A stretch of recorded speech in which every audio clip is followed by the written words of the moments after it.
Oh! Nice, Francis! Dahil dyan, maraming salamat, Glenda. Alam mo, nakakatuwa tong mga to. Feel ko ang goal ni Francis, basta matalo ko yung isa doon. Ano? Para matira siya doon sa top 2. And now, it's Jason versus Francis. Ano ba muna sinusuportahan nila mga teams ngayon? Team Falcon. How about you, Francis? Team Falcon! Wow! From Team Falcon. Team Falcons represent. So, ang ating Green Falcons, nandito na kayo ngayon sa ating Grand Finals. At ang sasabihin naman nila ngayon ay, Palag na to. So, ibahin natin ang words. So, pahabaan naman kayo ng pagsabi ng palag na to. So, are you guys ready? Sino sabay ang na unahin kayo. natin? Pwedeng sabay na sila. Tapos maririnig na lang natin kung sino yung unang titigil at sino yung mananatili. Ready na ba, super fans? Yes! Ready na, Jason and Francis. Palag na to. In 3, 2... In 3, 2, 1, go! Palag na to.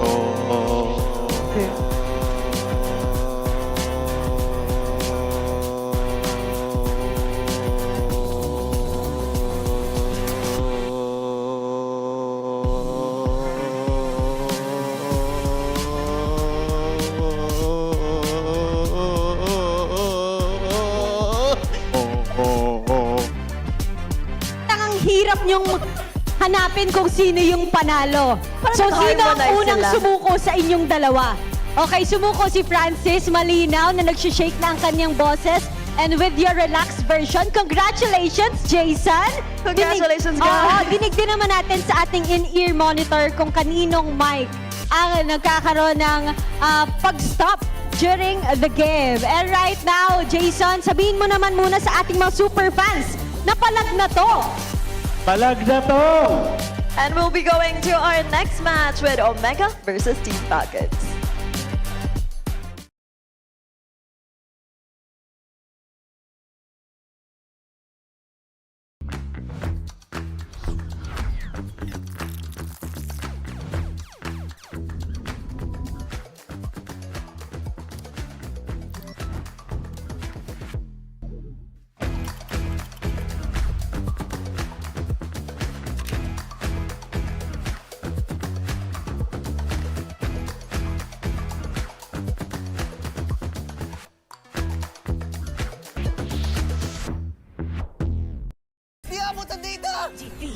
GG bro! Don't worry! The Only with Smart Power All 99. Hindi bitin with 10 gig data to power your games plus only Facebook or only TikTok. Load now! Foul! You know your scalp can get up to 5 times more dandruff? Get triple anti-dandruff power. Supercharged with Clear. Hey, you, did you know men have 1.4 times weaker scalp? Get a shampoo that's 100% made for men. Supercharged with Clear. Enemy alert. Your scalp gets 1.5 times greasier, causing dandruff. Get triple anti-dandruff power. Supercharged with Clear. Stop and pull over. Your scalp gets 1.5 times sweatier. For cooling power. Supercharged with Clear.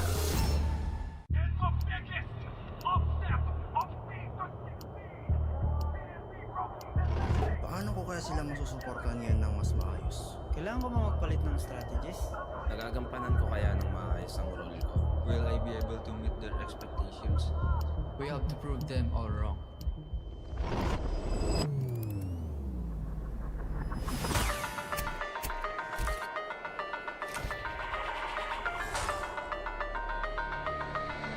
It's time to win.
Kaya ako nag-i-stay pa rin dito kasi syempre unang-una as a player, isa pa lang yung achievement ko, tapos wala pa talaga akong parang nakukuhang champion like MPL, trophy, gano'n. So parang hanggat hindi ko talaga siya nakukuha, hindi pa rin ako titigil.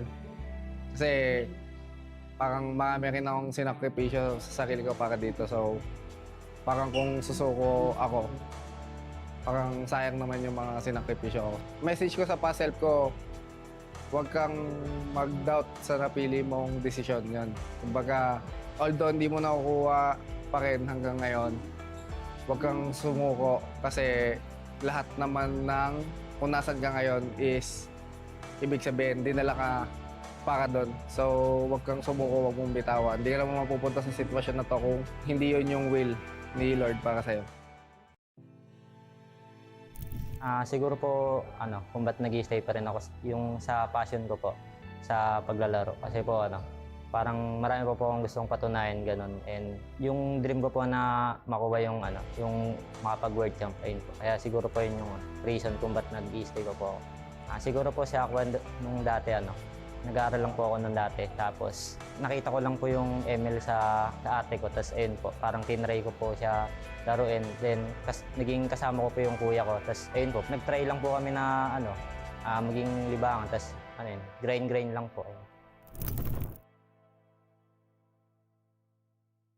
I'm super fan Nor Arumpak from Iligan City. Hi everyone, I am super fan Idol from Iligan City. Experience namin dito sa MPL Arena mismo is exciting siya at saka mas ramdam mo yung kaba lalo na pag nandito ka na parang double times yung kaba na nararamdaman mo para sa team na sinusuportahan mo. Sobrang exciting kasi I'm watching with my cavalries also, and then super exciting kasi iba pa rin yung kaba kapag sila yung naglalaro, tapos against Onyx pa din, which is both super team in this match.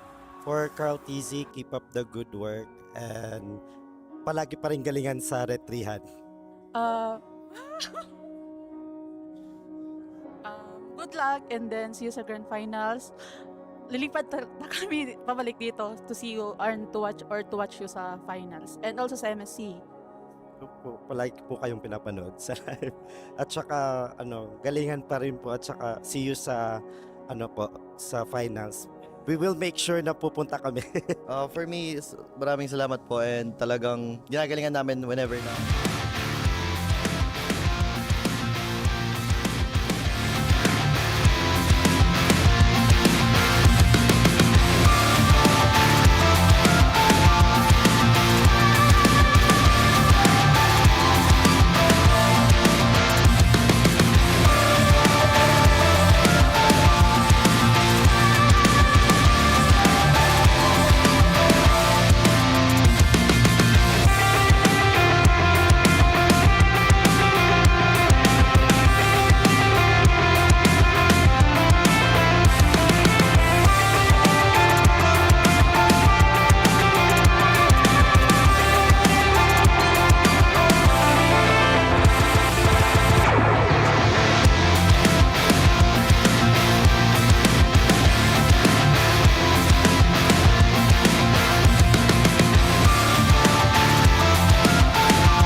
ML na ang ating mga manlalaro at ML na rin ang mga nanonood dito live sa Victoria Sports Tower kung saan jam-pack na naman ang ating MPL Arena. Magtatapat ang Team Falcons currently on a win streak kontra ang barangay ng Smart Omega na naputol ang win streak kahapon. Sino kaya ang mananaig sa pangalawang serye ng ating Super Fan Saturday? Malalaman natin yan sa pagsimula ng seryeng ito. Umami pa rin kasama si Joshi Cakes at si Midnight para itid ang aksyon. Kasama ang ating English panel. Hans, kamusta kayo dyan? Yup, it is still us, Hans Galeria, Brigida, and Wolf. At isa lang ang nararamdaman ko, Womi. Feeling ko malalang King Koyan to. Umpisa pa lang ng laban. Ako, ML na rin ako dito. Imaginein mo ha, from Titans to Titans, the quest for barangay clearance continues. Ibang klase ang pag-angat ng OMG ngayon. Imaginein mo na bago ka tuluyang makapasok sa playoffs, ang dinaanan mo kahapon ay isang Titan at ngayon isang Titan na matayog pa rin ang lipad, currently on their 8th match win streak. Ito yung yung challenge kay Netsuki. Nakita niya na yung tulay. Nasa ilog sila, nakaahon sila. Ang problema, may malaking estatwa sa kanilang unahan and nakaharang sa mga pader ng barangay. Kaya mala Titans talaga yung datingan nila dito. So ito ang tanong ngayon. Since hindi na niya nabarang yung Team Liquid kahapon, sabi naman niya ang panibagong ruta ay imamanifest nila na ito ang kanilang pinakamalakas na version. Kaya sa Team Falcons, makakuha at magagawa kaya nila yun. Yun na nga eh. And even in the intro, ay sinama na ulit nila lahat ng mga posibleng buff na masasama nila. It's the first time I saw Barangay Tanod #1 part of the player entrance. And what I do know about Barangay Omega at least, is that they can play actually toe-to-toe with the Titans, but it feels like it's just a draft that happened against Team Liquid. And to be fair, Team Liquid was a different beast yesterday, so I can't blame Barangay from actually losing on previous one. And now, there you go. Even Ryzen. Buwabalag na rin talaga. And by the way, ang barangay clearance ay hinahabol nila for playoffs ay manalo lamang to either TLPH na siyempre naikisa na kahapon or ang team... Patak pala to si James. What the hell? Sleeper build, bro. Sleeper build. Big I'm telling you. Big game, James. Big game, James. Oh my God. Pero ito open pa ang Team Falcons. Kung sakaling manalo ang Omega dito, ay pasok na sila agad sa ating playoffs. Why is it zooming on? Ikaw naman daw. Asan ang tulay? Suot niya talaga eh. No? Suot niya talaga. Chill na chill yan pare. Imaginein mo, kahit under pressure na, pinakamababang average heart rate.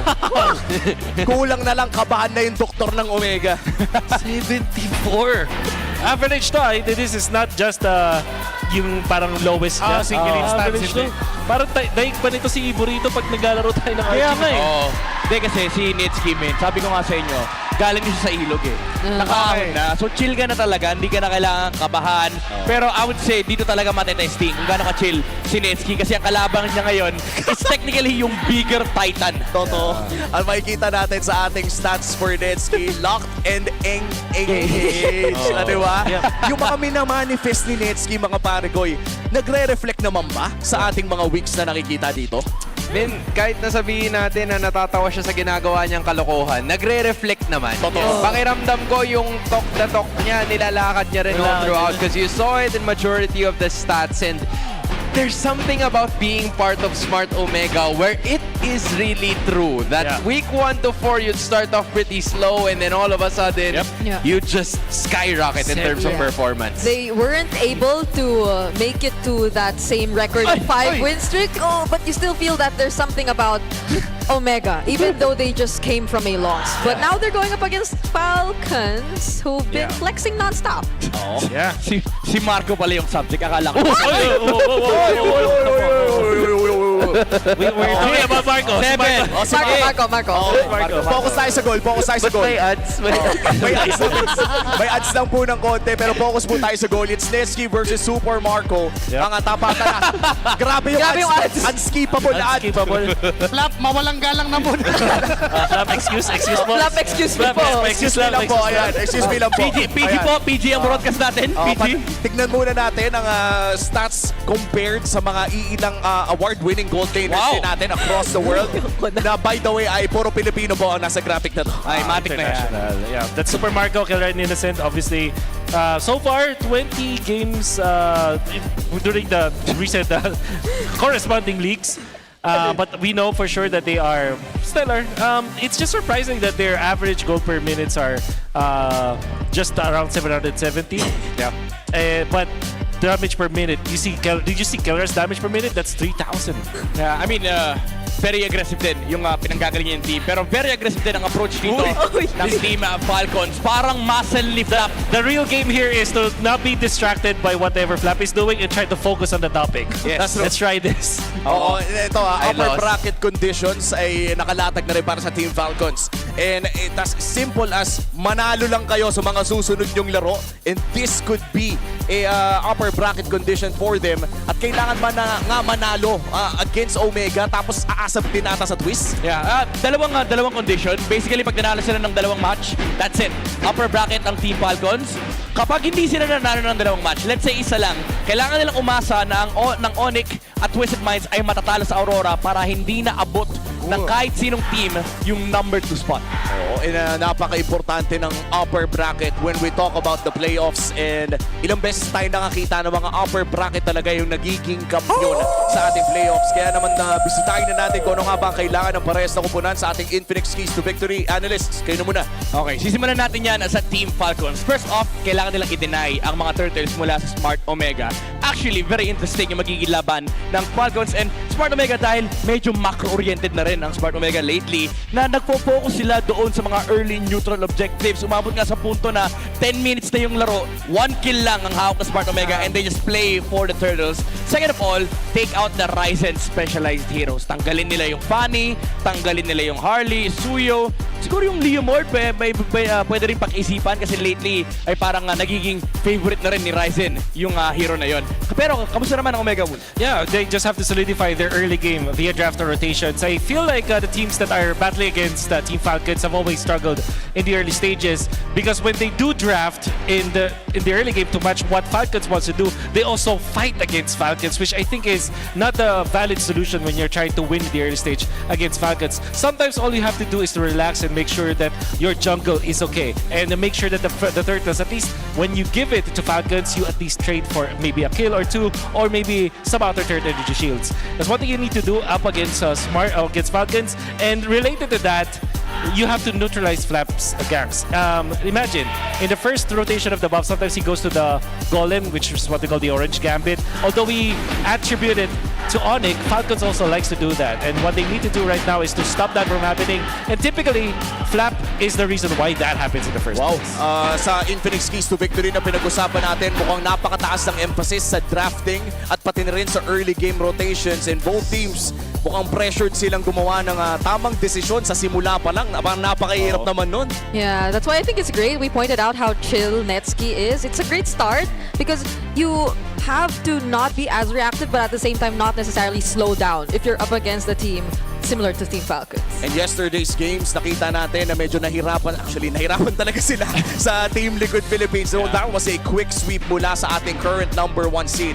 But this upcoming best of 3, nakakita tayo ng sweep kanina. Sa tingin nyo ba, baka ito naman ay makasulit ang ticket ng ating mga superfans? Depende kay Bri.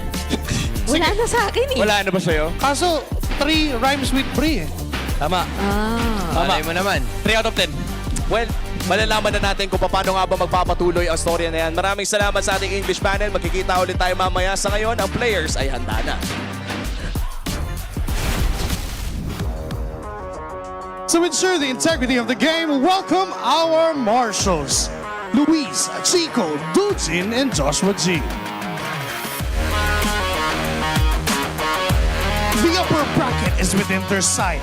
Will they continue their flawless flight? Make some noise for Team Falcons!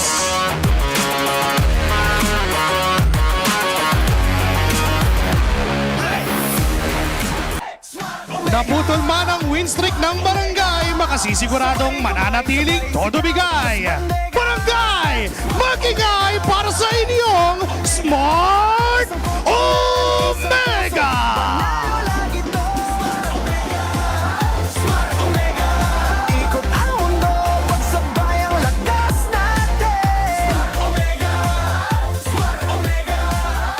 ating head referee, walang iba, the Chop Master, Sent. Joined with our head coaches, Coach Moody and Coach Wura.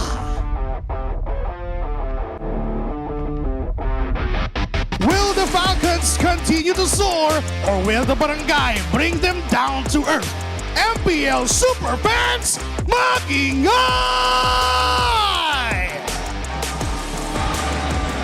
It's all good vibes for the second match of today until it's game time. Team Falcons looking for that upper bracket. I'm pretty sure we have our eyes on the junglers. That's pretty much a given. The mechanics are insane when you look at these two go up against each other. But I'm probably more curious as to how the mid duos are gonna fare. Because we've had our eyes on Mingwin and Perks. And this is probably something I'd want to look out for because this is Ogwen and Haji we're talking about. Yeah, if you're looking at a squad that has good vibes but also needs some retooling to get back into the winning column, it's Smart Omega. Yeah, that's going to be the hot streak, and it's not even a word. But yeah, it was Omega who has this hot streak, but it was quickly stopped by Liquid yesterday. But I feel like there are just some fundamental things that they have to change for them to get back into their winning ways. I still feel like Omega is still dependable when it comes to their shot calling and their teamfight coordination. That's also, well, it cannot be reflected in the stats because unfortunately for Omega, their first few weeks of stats are pretty bad. But if we just isolate what they were able to achieve in the past 2 weeks, I think that this will not be a good picture of what you show of how good Omega is. Yeah, I think the main strength of Smart Omega has always been their heart, their spirit that, you know, can't really be counted in terms of statistics, but it always shows whenever they're going up against the big leagues. Yeah, imagine them slowly bringing back that late game quote-unquote identity. Insane. Well, we're about to find out what they have in their minds. Here's the Smart 5G Pin Test. There always explanation I can't find. Itong B1, pustahan niya. Sige nga, labanan mo, pustahan mo. Ano ba gusto mo? Ayaw mong tuloy. Nahilig kang kumante eh. Kasama ba yan sa mga preparations mo? Ayun lang yung gusto kong kante. Carpenters. Tama ba? Sabi mo, hindi gumana yung barang mo. Hindi nga eh. Pumunta pa naman ako sa Quiapo para magpabarang. Hindi mo lang gumagana. Bakit nung dinescribe ka ng magulang mo? Paladasal ka daw, mabait na bata, nang babarang ka pala. Siyempre, ano yun, iba si Netsky, iba si Kainet Baro. Si Netsky, ano yun, nababarang talaga yun. Okay. Dito sa, basta sa game.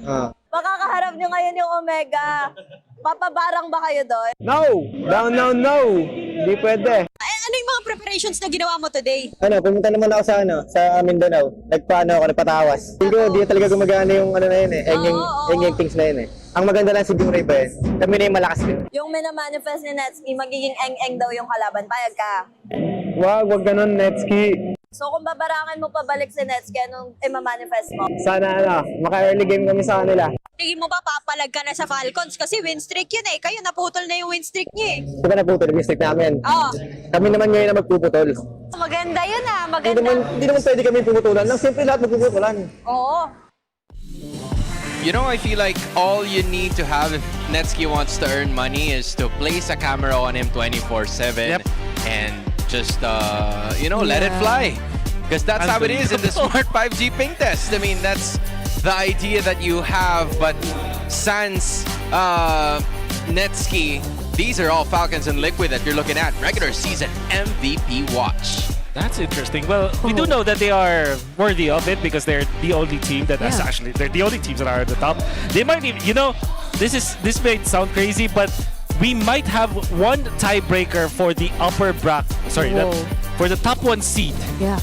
And that's how crazy the season has been for both Falcons as well as Team Liquid. Because even just within the series, Falcons are about to tie the winning streak that Liquid previously had, if not exceed that winning streak if things go well for them from this match onward. So they're very, very, very close in terms of overall points.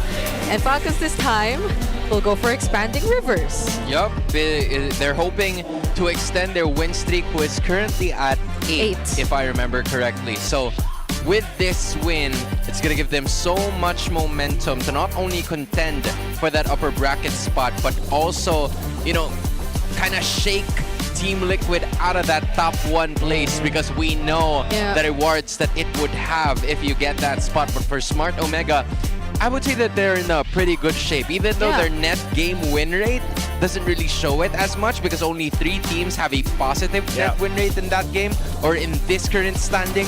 I would say that they're doing pretty well, given that they are in the middle of the standings. Yeah, compared to all the other teams who are in the lower half, their conditions are much clearer. It's just win a series. And that's for this week. If they don't get to achieve it this week, then that probably changes the picture a bit more. But we focus on the present and see what happens in this draft. And that's keys to victory number 1. Take out the Fanny. Yep. And well, okay, just to be very clear about that, the Ryzen specialized heroes, I would say it doesn't just include the Fanny, it includes Harley, but it excludes Leomord, if that makes sense. Because I was really not impressed about his performance with the Leomord yesterday. And not because of his actual just performance, but I think it's just a mastery of him and the team around it. They just don't play the Leomord well. So what will happen here is you deny both Suyu as well as Harley from Omega, or maybe even just Harley as well as the Fanny, and you're already good to go. And I will add Claude in the mix for Falcons to deny away from Omega, because Omega are just very good at controlling the map with that kind of hero when Netsky plays it. Okay, so now that you've mentioned 2 heroes, Suyu and Harley, both are still open in the current banning stage. So with the ban final first phase for Team Falcons, which is going to be that Zushin, they will have the liberty to pick up a really good hero in the jungle position for Kyle. Meanwhile, on the other hand, Smart Omega, they're going to have to make a choice. Do we ban out the Suyu, ban out the Harley, or leave it open for both? So at least we have something to pick up. Yeah, so much open, honestly. If ever they do decide to even proceed with a throw ban, because like, even the Baksha is still there. Baxia, yeah. I feel like Omega should ban, I want to say Harley, but at the same time they want to get that Harley too. Yeah. Well, they will, maybe they ban Valentina as well, as Haji likes to play that hero so much. It's a Phobius also. So Falcons, I think the best route for them is to first pick the Harley this time.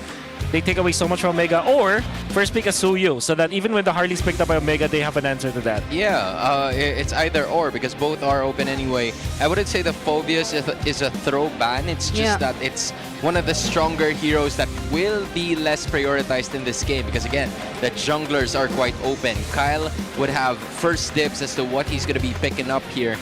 Suyu can dish out a lot of damage. The Harley could go for Snowball quite early in the game, so I'm wondering what the direction of Team Falcons is, because it will be important towards the rest of the composition. Not unless they go Valen. Oh, there you go. Wow. So, because they know that if the Harley is picked by Omega, they have the Suyu to answer it. So, it's Harley Claude, perhaps? Harley Marcel. Interesting. Again, there's a lot of heroes open. And it's perks too. So you go Suyo if you're Falcons. You might even consider getting your Marco hero now, but there are still plenty. So you just want to get probably your Ogwin hero to go with it. If you go Suyu against the Marcel, I think you're fine with the Khalid or a Hilda, in fact. And sometimes though, they pick up the Hylos with it. Uranus. Okay. Suyu Uranus. Okay. That's interesting. Yeah. Because they do need some way to tank the damage from the Harley. Yeah, it's like a... so Omega, will you take the Claude now? Or... That's what I was thinking about. Because Netsky seems to be the type of gold laner who you could just save for second base. Yeah. Or I don't know if that's something they really want. But now they go for Claude. I think they're not going to make the same mistake they did yesterday, because they had no choice but to pick up the Obsidia in game number 2, and it really didn't bode well for them going up against Team Liquid. So now, going up against another Titan, Smart Omega is has quite tightened their screws in terms of the drafting composition. Yeah, agree. So now it's the mid duo, or no, it's the Roam and Gold lane we're looking for Falcons here. You take out the Moskov, I feel like, if you're Omega, because it has backline access and it's difficult for a Marcel to lock it down. And mayhaps the... Khalid ban. Okay, I understand. This is also my prescription for Falcons pick. Anyways, at the top. Yeah. Oh, and no, they already have their gold laner. So a mid lane hero, perhaps. For Falcons to take out here. What? A Selena. Huh. For Well, Mingwin. we saw it. Yeah. We saw this Marcel and Selena during the national qualifiers. Yeah, we did. Yeah, we did. You know what? They want to get rid of that combo. If I'm not mistaken, it was actually the trio made of Falcons who suffered from that too. Yes. So they just bat it out. Wow. So this is some PTSD. I feel like. Oh, wow. Okay, open that. Okay, we have an Open that, unboxing. my guy. No, Okay. it's not an unboxing. What do you got in mind? Okay, it's a Freya. Freya, okay. Gatot. Gatot, okay. Oh, it's an emote. It's an emote. Emote. Okay. Okay. No, the other side. All right. Okay. One more. Oh, okay. Oh, okay. I would say that's pretty decent. Pretty good, pretty good. Hopefully you got your favorite hero, because if you don't, that's quite sad. Clue is going to be the last ban here to complete the banning phase of Smart Omega. We saw how the glue fared against the Harley. Yep. In the previous series. Probably wouldn't want any more of that. And now it's either again a mid ban or the no, not the jungle, the XP lane ban. So I think like for the Uranus, pretty much the matchups are gonna be okay. Yep. Not gonna really be a winning matchup consideration whatsoever. Oh, okay. They were the ones to take out It's a Hilda. the Farsa. Yep, the Hilda's going to be there. So Okay. it will be an EXP lane Hilda Yeah. against the Uranus. Great. Not much activity in the Hilda, XP lane anyway. So at least the full-on engage is going to be troublesome for Kyle That's in the right. first few minutes. And of course, they can do that to also open up the jungle for them, the jungle invasions. Yep. Falcons will have to... Maybe, I think the best way for them to do this is go for a Hyla so that... and then the Moskov, obviously, that we talked about earlier on. That should have been also banned by Omega, but now it's picked up by Falcons. I think you're left with just the Hylas here for Ogwin, unless there is something different, like maybe Kalea is not good. Oh, Cho, yeah. Cho. So Against Hilda and Marcel, okay, I'm not really happy about this, but at the same time, they already have a good hero to go in the Moscow. yeah, and probably lacked a bit more setup Yeah, okay. for the draft. Do you want to go Gord here just to answer the front line of Omega, of Falcons? Mingwin. What's a good hero with the Hilda? There's a That Luigi? is a lot. Wow. To answer the Moscow, obviously. All right, I like this. Is a Mingwin hero. I gotta say that both teams have gotten a good draft for both of them, especially because Falcons are able to answer both the Marcel and the Claude and the Harley with this hero composition. But when you look at Omega, they have a very comfortable hero pool with just 9% believing that Omega can pull it off. Again, you'd quite understand it because Team Falcons is currently hoping for a 9-game or 9-match win streak to happen, but Smart Omega is also carrying their own weight in the second half of this regular season. So just like what Wolf has mentioned a while ago, it's kind of comfort for Smart Omega in game number 1. Meanwhile, Team Falcons has a really good composition that, you know, can take care of macro because that is what they are known for, while also having that secondary skill towards creating a lot of opportunities in those team fights. Yep, and I am especially excited to see the dynamic between the Marcel and the Louis, because I feel like that's just info overload. And there's so much plays you could do around these two heroes that we're seeing in the hands of Smart Omega. But more so, maybe a bit more towards how the Marcel and Hilda will work together first in the early stages of the game up against Falcons, and how they're going to interrupt the early game rotations that they plan to do. Yeah, there's a lot of side quests that both teams would have to check out before they go ahead and compete towards that first major objective. I mean, Mingwin from the start is not going to be making some unnecessary plays, but Falcons are hoping that he gets to overextend before the start of this fight. And yeah, not much activity happening going on. Yeah.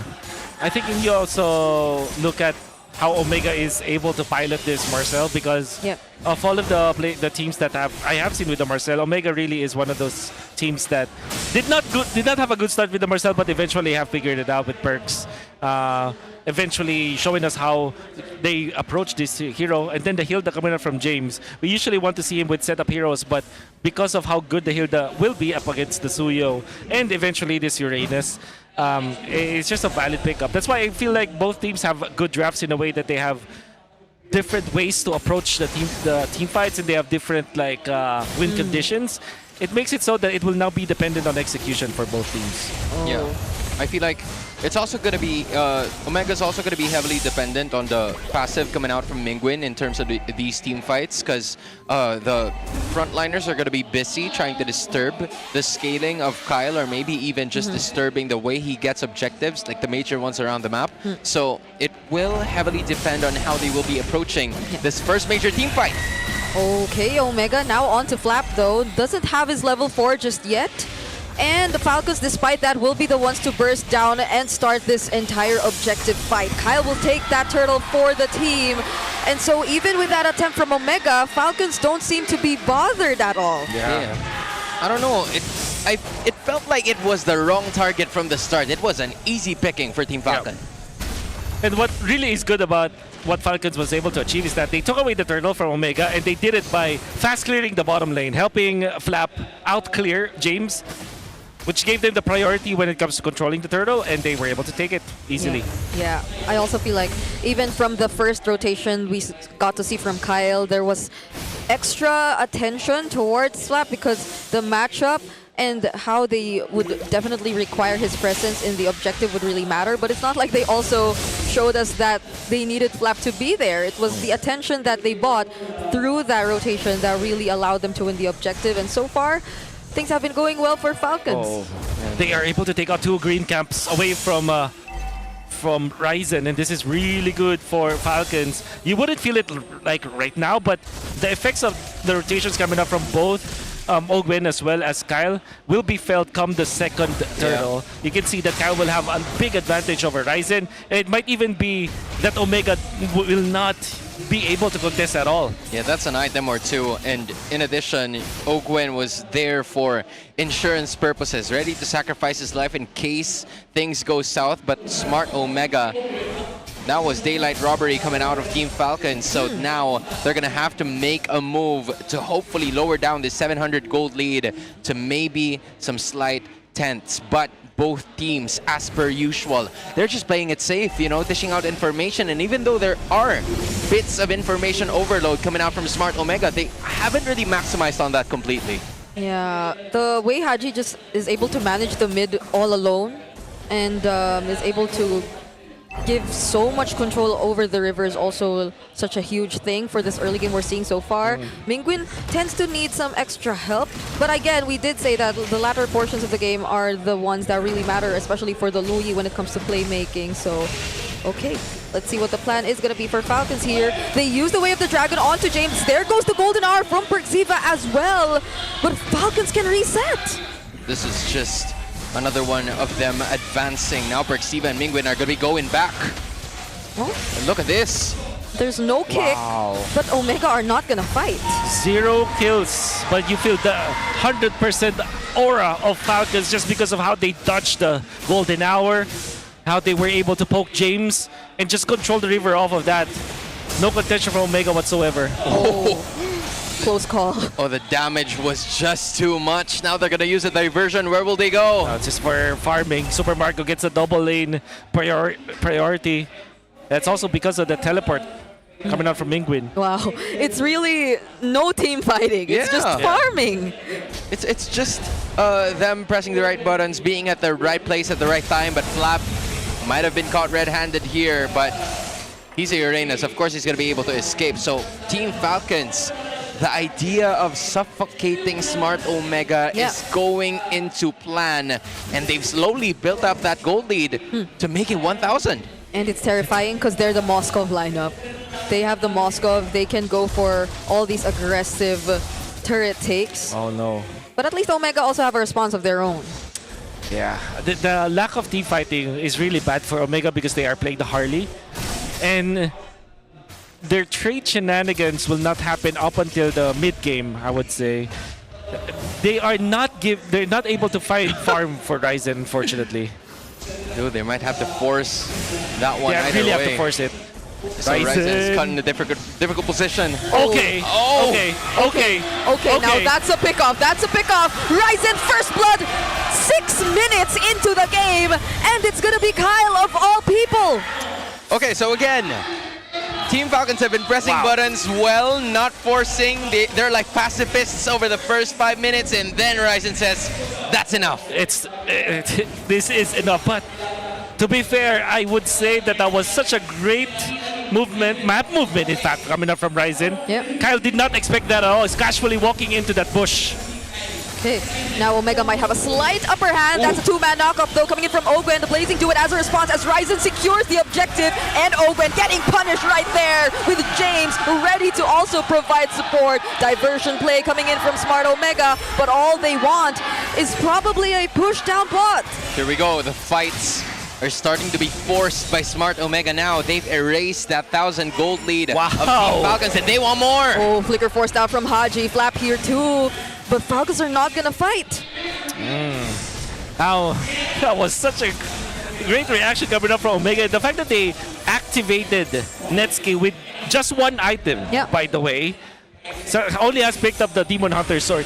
You do not expect that at all from Falcons, and I think that Omega designed it in a way that they can still recover, because typically when you call in your gold laner in a Moscow versus Cloud matchup, that lane will be pushed up, but they had the teleport coming from Mingwin to kind of stem the bleeding. Eventually, they will take out the turret up top, I mean Falcons, but Omega are able to trade down the bottom. So in the past 2 minutes, it's a net positive for Omega. Yeah, and just a chess match for both teams. Team Falcons leading the first 5 minutes by suffocating the rest of the jungle, and then Smart Omega now forcing a lot of these team fights and getting a net positive for Netsuke. The attack will continue. They're putting their sights on Flap. All right, Flap, as the Uranus might just survive this for just a bit. Way of the Dragon used on the Jays, but they get caught in the Golden R. Ogwen has to run away from this. Fortunately, doesn't get caught in the dispersion rotation. But that's the Golden R and the Way of the Dragon already used for both sides. Dude, there's a bunch of close calls, but never really a major casualty to turn the tides around. Now we might see a very good game between the two teams right now, because they're so methodical about it. Surely Omega has been winning the past few minutes of the game, but Falcons on their own are holding off. And Omega, you can see how, I guess the word that I say is sweaty this game is. Anybody cannot make any mistake. And so far, nobody has made any kind of blunder. Omega needs to keep this up for sure. And you will see later on how good of a clutch player Falcons will be because of their experience up against Omega. But we'll see. Yeah, because so far now what we're seeing is just Omega badly wanting that barangay clearance. That's right. They're making it happen, and they're starting this Lord. Being zoned so well, James doing it all alone. It's only Haji and Flap in the vicinity. They get to use the Golden R on the Lord, but the Retry, it's not even a Retry. It's Mingwin who secures the last hit on the objective as Ogwen looks for the Way of the Dragon. It's going to be James captured by that. They might not have enough damage for them. Neski goes in. Ryzen finds Ogwen, and that's a disengage for both sides. Dude, did you see that? Smart Omega wanted to go. Ogwen wasn't going to let them, so you know what? Sure, let's fight it. Let's take him down. I'll play you. Head-to-head collision up against Falcons because they know they have the golden hour. It's their get-out-of-jail-free card. And to be fair, Falcons touch that. Falcons are still very good when it comes to trading, but Omega are now waiting for the exchange. Whoa, he was able to find Super Marco in the midst of all of that. Now that's a flicker down for the gold laner too. Dude, this is not Monopoly, but it feels like Smart Omega have hit Trafalgar Square with how golden their performance has been. Oh, Flap couldn't walk out of this. Penguin's been on a roll. By the way, Netsuke have reached Trinity. They want to push. Yeah, the defense will be there for Falcons, but the mid lane already pushed up. They might even get another turn because of this. They're slowly building it up. The gold lead, the composure, the aura. Smart Omega from trailing 1,000 behind. They've managed to keep it close and within striking distance. The barangay is putting Team Falcons on a chokehold, giving them a taste of their own medicine. This is why I was so excited to see the Marcel Luyi, but it's all the more because it's Mingwin and Perks using it. So you see how well they've been playing this mid duo since the beginning of this game. 0-4 kill score, unbelievable, but it's all been under Omega's control. The moment that they snapped, they looked unstoppable.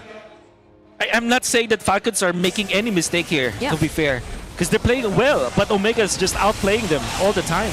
Again, is it Flap? Targeted first. They do seem to have the damage, but they're being a bit more careful this time. Oh, speaking of damage, look at Netsky! He's just shredding Flap just like that. Yeah, that's extra caution coming out from Team Falcons, but same could be said for Smart Omega. They were anticipating that Ogwen was going to come from the other side of that bot lane, and they don't want no problems with him because, again, they're 0-4. They're 3.5k. Just one major blunder, and it will go to Team Falcons side, and they're not going to let that happen. They're not. Oh, Ryzen! Whoa, they really want to go for Flap. Oh, the stun! Ogwen doesn't land that way of the dragon in the blazing duel. Omega going in all at once! Flap still survives, but that's a flicker from James, and Ryzen finishes off the kill on a killing spree right now. Kyle and Ogwen are nowhere to be found. Got red-handed. God. Ogwen, no kicks today, sir. What a shutdown coming up from Omega. They're now up 6-0. They're playing so perfectly. Oh my goodness, they're going in all at the same time! They find Super Marco. There goes the golden hour, though, and he somehow saves his team through that golden arm. Dude, the damage has been done. Inhibitor taken down. The breaks of the game. Falcons, like I said, they're not making any mistake. Ogwen, although you can say that that was quite a bit of a blunder, it's because Omega was prepared for it. Perxiva was in the right spot to counteract that play, and even the Spear of Destruction will be countered. Granted, Haji made a great play, copying the golden hour to save his teammate, but Omega, oh my goodness. The way that they're setting up their boxing in Falcons, punishing them, now they are leading by so much. Bro, it feels like Netsky's manifestations of actually being the best team in MPL Philippines is starting to come into fruition. No notes whatsoever with how they're playing. When we were writing this, we are calling him the Eng Engineer. The Eng Engineer. Yeah. And he's able to do it. And you know what? You can't spell engineer without Eng anyway. Exactly. But unfortunately, the English cowboy not.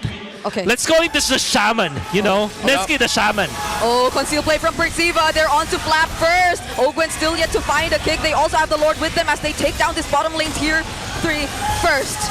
No one from Omega still decides to go in for the engage, but you could already feel the damage even just from Mingwin. Netsky trying to go for Kyle, but Falcons are able to defend. Yup, the damage has been done, but one thing that's good about Team Falcons is they have a Moskov on their squad. At least it's going to be able to help them in the late game. Here comes round 2. Oh, the dash out. Flap gets caught in the middle of 5! And the blazing duel once again from Netsky catches Ogwen. He's shredding him down. Golden Hour 2 used onto Omega, but Super Marco, does he actually survive? He dies with a sliver of HP, but now it's only 3 members of Falcons trying their best to defend. Netsky has his eyes on the turn with the wind of nature, and Omega gets game number 1. Perfect. No notes. Send it to the CEO. Omega takes game number 1. If you told me that today Omega will go for 8-0 against Team Falcons, I will tell you that you're crazy. But it has happened. Crazy has happened. The witch doctor Netsky is able to pull it off. Oh my gosh.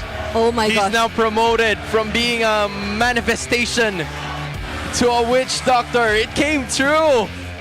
It felt like Team Falcons was not an 8-match win streak team. They placed him on their knees. Exactly. If it so happens that their win streak ends here, oh my gosh, our max win streak this season is gonna stop at 8 or 9. Yep, at Look, 9. Oh my goodness. That 9-game win streak will not be beaten. Flap, this is a Uranus. You're looking at a Uranus. What's he doing? They're digging it. They're digging it. And they're digging the grave. Oh, they're digging a grave and they're putting the body on it. Yeah. Oh my. And how about that? Do it again. And they were able to find Haji. Look at this. Perxiva is just locked in. He knows which target needs to be stunned at the specific moments. It's also the reason why Ogwen could not find the right target or the right angle to go for the kick. Ryzen, by the way, was the first one to get the first blood 6 minutes because of his positioning. Oh, okay. There's so many things have been happening. Omega's the best, man. Oh, man. Omega's simply the best. They're just having lots of fun and showing Team Falcons how it's done. 0-0-8 perfect kill participation. Still not over that. Still not over. Not the 0-0-8. with the fact that we saw an 08. An 08. An 08 between against them. Falcons. This is the start of Omega's dominance. Ryzen's positioning the way that he was able to play off map. And then James looking for the target. Like when Cal went there, he just get into the zone. And they punish Ogwin and they teleported back to top so that they cannot give a trade. So they will not give a trade, I mean, for Falcons. Yeah. And then James just utilizing his hero to its fullest. I believe that this is such a perfect play from all the members of Omega. And look at them go up against, like everybody's just in the same page for Omega. Interestingly enough, I feel like this game shut down Flap so much. That's right. Like it started with the Hilda, and it's not like a complete shutdown in lane, but it's just a means to manage him very well in lane. But it went beyond that. Like look at how many times Omega just kept going for Flap and did not care. Yeah. And in addition, if you look at this Smart Omega lineup, it feels like they're finally coming together as a unit. Yep. You know, from last season, that was the main concern of this team. They've had a lot of experience playing for different countries, and it took them a while to get to this point, but they finally did. Yeah. And I wonder how they're gonna keep this going. Like, is this just a one-time thing? Because it all got everyone excited. It caught everyone by surprise, especially Team Falcons. That's right. Unbelievable. I'm actually, I think they caught even the casters, even the viewers. Everybody, we're just under Perks' golden hour right now. Yes. Like everything that you hear right now, everything that you see, we're living in Perks' world right now. Perks' world that was initiated by the Witch Doctor. The Witch Doctor, obviously. We're putting under a hex. Oh, Netsky. Yeah. No more.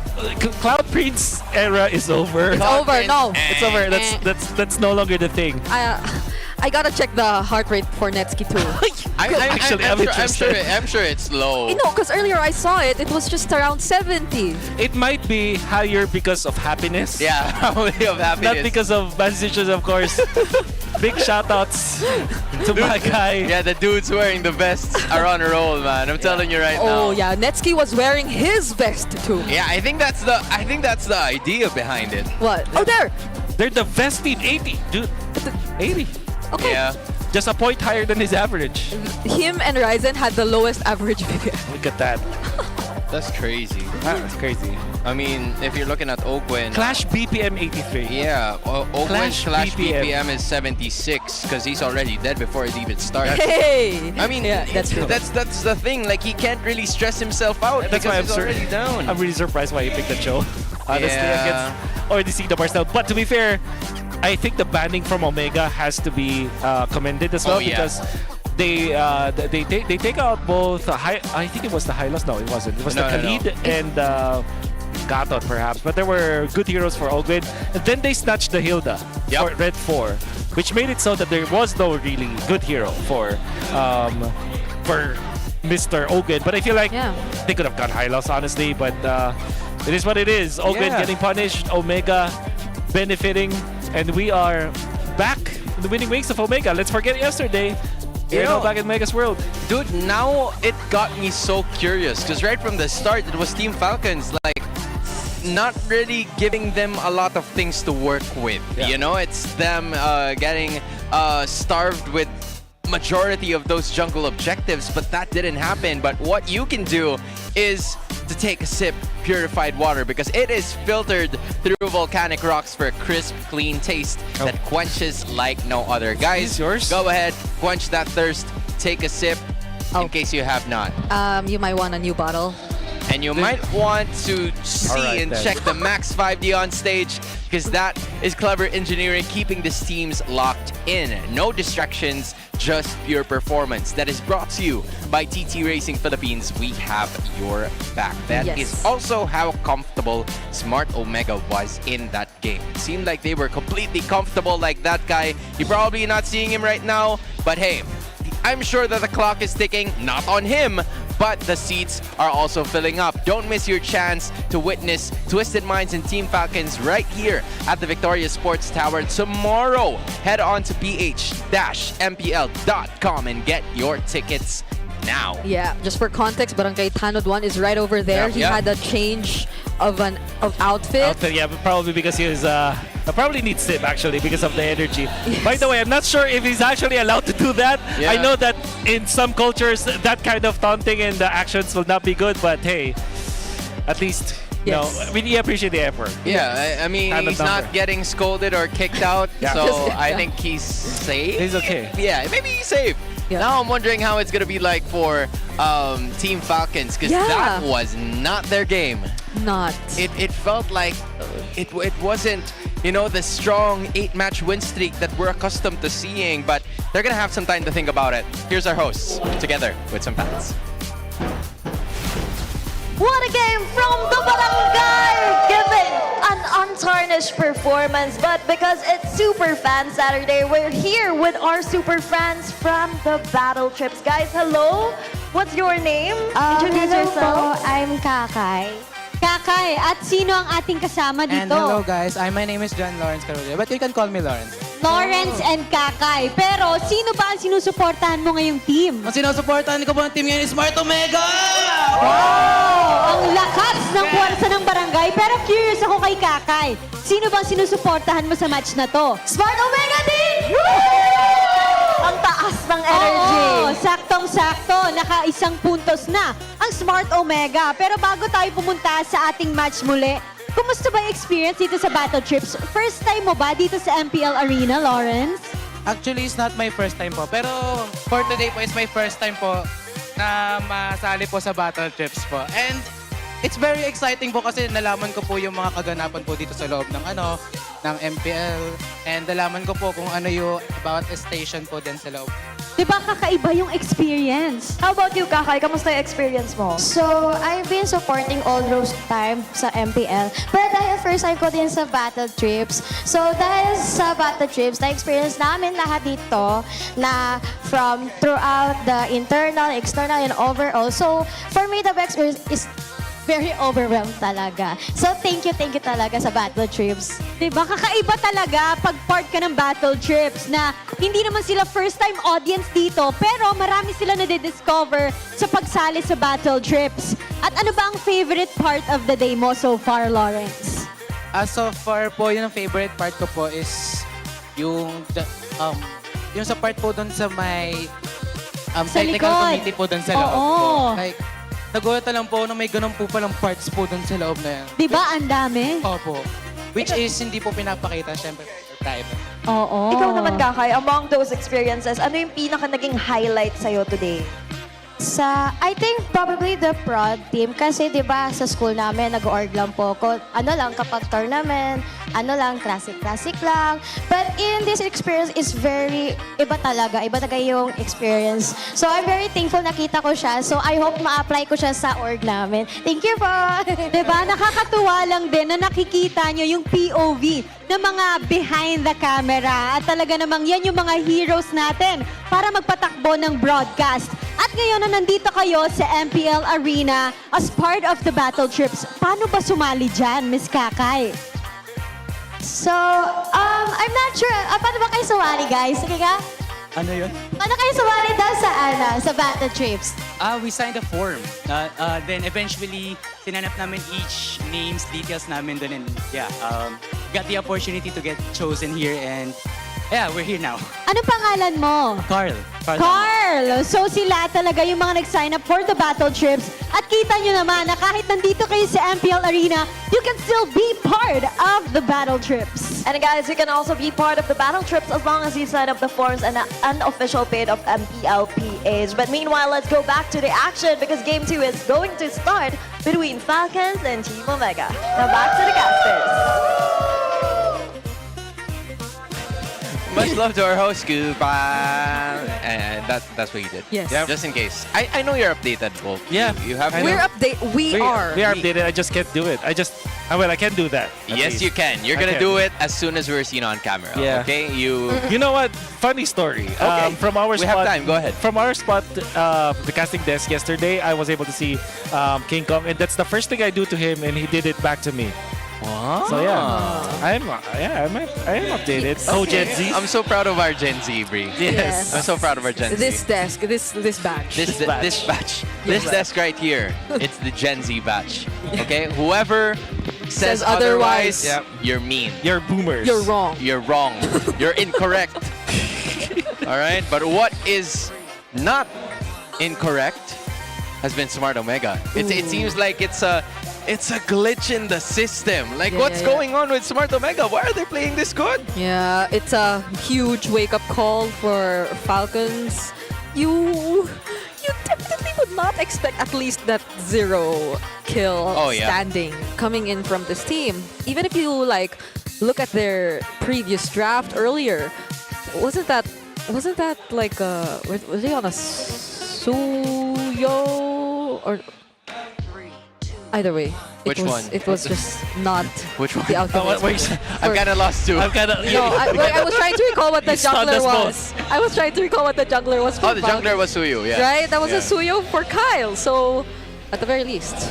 Okay. Now we're going to Dangerous Grass. The Guinevere and the Fanny are still going to be eliminated. That's like their best picks for both Kyle and Ryzen. Yeah. I almost lost the name there, but anyway. What's supposed to change here? Because again, there were a lot of heroes that were left open. The Suyu Harley matchup was available, but do they have to take it out, or was there just a missed pick that they had a choice, including the Cho? No. I think the Cho is a mispick up against the Marcel for sure, but if you just isolate their own composition, it makes sense. I think that's the idea for Omega, and to be fair, they didn't have any more choice. I think it's like the best of the bunch that was left for them, and we have to credit the banning coming out from Omega from that regard. Now, is the Suyo a mispick? I don't think so. I feel like I said in the previous game, both drafts are good. It's just that Omega have a very clear way to approach their turtle fights, and they executed properly, and the big game changer was Ryzen's pick off in the middle. I agree. Even though Team Falcons had an easy route towards that first turtle in that clasher, the clash wasn't even existing because they chose not to fight. I felt like the execution was what was missing for Team Falcons' idea, as the backshot is going to be wrapping up the first banning phase for Omega. I wonder if they're willing to let go of the Marcel 2 again, or are they probably thinking that Omega are likely to prioritize a different hero because the Harley is also still open, so they can go that route. And if they do prioritize the Harley in the scenario, then that means they get the Marcel a second time around for their draft, and it worked really well for them too. But that depends if no, it's Falcons who are actually on red, so I'm wondering if it's a Harley or Marcel prio for Smart Omega. Should be interesting. I feel like if the Suyu as well as the Harley is available, okay, so this is a good ban because that forces that Marcel, they will get the Suyu. So this is Suyu Claude, I feel like, for Falcons. Still a pretty good thing to take. But for Perks, I think it's very apparent that they pick up the Marcel, given that he was Game 1 MVP, and they can just replace some of the others that were banned out, including the Harley from Smart Omega in Game number 1. Now, a dilemma that I have in mind is the Leomord situation. Because of how Smart Omega hasn't been doing so well with that type of hero, but the Suyu and the Claude is going to be some big trade backs from Team Falcons. I think the Suyu is imperative. Maybe Suyu Valentina, but Suyu Claude is just a solid option here for Falcons. If the Claude is... okay, there it is, Suyu Claude. So now Omega, do you take the Leomord? But I don't think it will be good unless something has changed from yesterday up until today. They figured it out. They might not have any choice, so they might just go for something like a Lancelot actually for Ryzen eventually. But if they don't have a choice, they will go for the Leomord. They will allow the Uranus, maybe get the Valentina for themselves, or Harith actually for Netsky. Yeah, probably one of the most chill in the laning phase. if you hand over the Harith to Netsky, so that's a guaranteed. Or they can go like Moscow Fredrin, actually. Phobius, obviously, will be the choice here. Yeah, that's And there's the Valentina, as expected. Falcons, they need to take, they probably have to take the Ogwin hero now, because they will not have access to it anymore. Maybe get the Hilda so that they can like swap it around. It's a flex pick early. Kalea probably not. Or Eve, as it is a decent hero for themselves. Eve. Actually, I want to see something somewhere along the lines of Lancelot and Granger for Omega. That could be a good one. Or something really fast, like a Nolan with Nolan Granger might be for Omega. Yeah, I agree. You need to speed things up if you are smart Omega, because you have some really good damage dealers with the Suyu and the Claude coming out from Team Falcon. So that's the last pick's going to be an Eve. So again, all damage dealers are present now for Team Falcons. I'm curious to see how smart Omega is going to be like responding to this, given that they still don't have their gold laner and their jungler just yet. Yeah, so you ban the roamers, you ban Hilda for sure against Ogwin, and eventually you ban maybe a Gatot Kacha actually, or a Khalid. You ban the Khalid for Omega.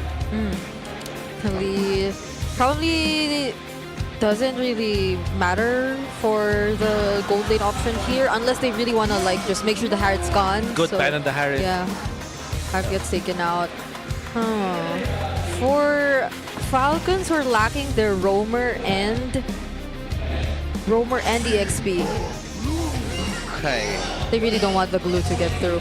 Yeah, because again, even though there's not a Harley anymore, the Eve might have some troubles like trying to position himself in certain situations with the glue in hand. So it does make a lot of sense, but the Khalid's still there. Yeah.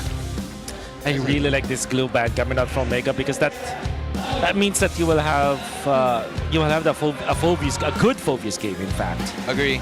So Falcons, I think that it is also some merit to banning the Moskov here. Although it's not the actual best pick for Omega, but there is a world where you just continuously split push to go for a Moskov and a utility like a Fredrin Moskov. You know what? Okay. Oh. You know what? You do you, sir. You do you, sir. Whatever you need to do. We're just happy to have you here. No the horses. Leomord. Yeah. Oh, the Leomord is going to be the last ban here for Smart Omega. This kind of forces Netsky to pick up something quite familiar, or maybe even go to the lengths of Obsidia, which didn't work so successful for him in the previous game. This should be a Hilda or a Khalid pick coming out from Falcons. You take it away, so they get the Kalea. Okay, I'm not really sure about this, because now you can go. You can pick up a Purify hero. That's the Bruno. Bruno Lancelot or Bruno Fredrin? Is Fredrin even good here? Fredrin, there's an Eve. You know what? Maybe this is the time. Pick up Olus. Ryzen Olus. Okay. I'm with you. I'm with you with that. I mean, you're just going to have to worry about the Kalea in terms of the crowd control. We still haven't figured out the flap heroes, so if you want to pick up something that can go toe-to-toe in terms of team fights, might as well go with all of them. Safest is the Balmond, actually. Or the Fredrin, as we mentioned. All right. It's a safer route.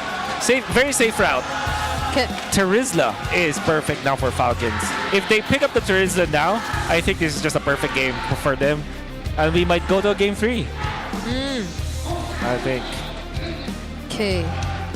What are we going for here? Flap. Obviously, Terizla is up there. I think that's the primary choice. Yeah. Given that Smart Omega would love to crumple up as a group. Either whatever he gets for XP, because it's mostly gonna be probably like another setup reliant XP lane. It's something Mingwin will get, but it's just gonna happen anyway. Yeah. So. Yeah. Because the Arlot's also still there. Alice maybe for combination with the Eve, but I think Terizla's the best. I would be so surprised if it picks up a Uranus. Okay, there you go. So they Terizla is more like, I'm gonna shelter myself. Alice is more like, now we're gonna bring the fight to you. So Falcons chose violence in game number 2. Yeah, I agree.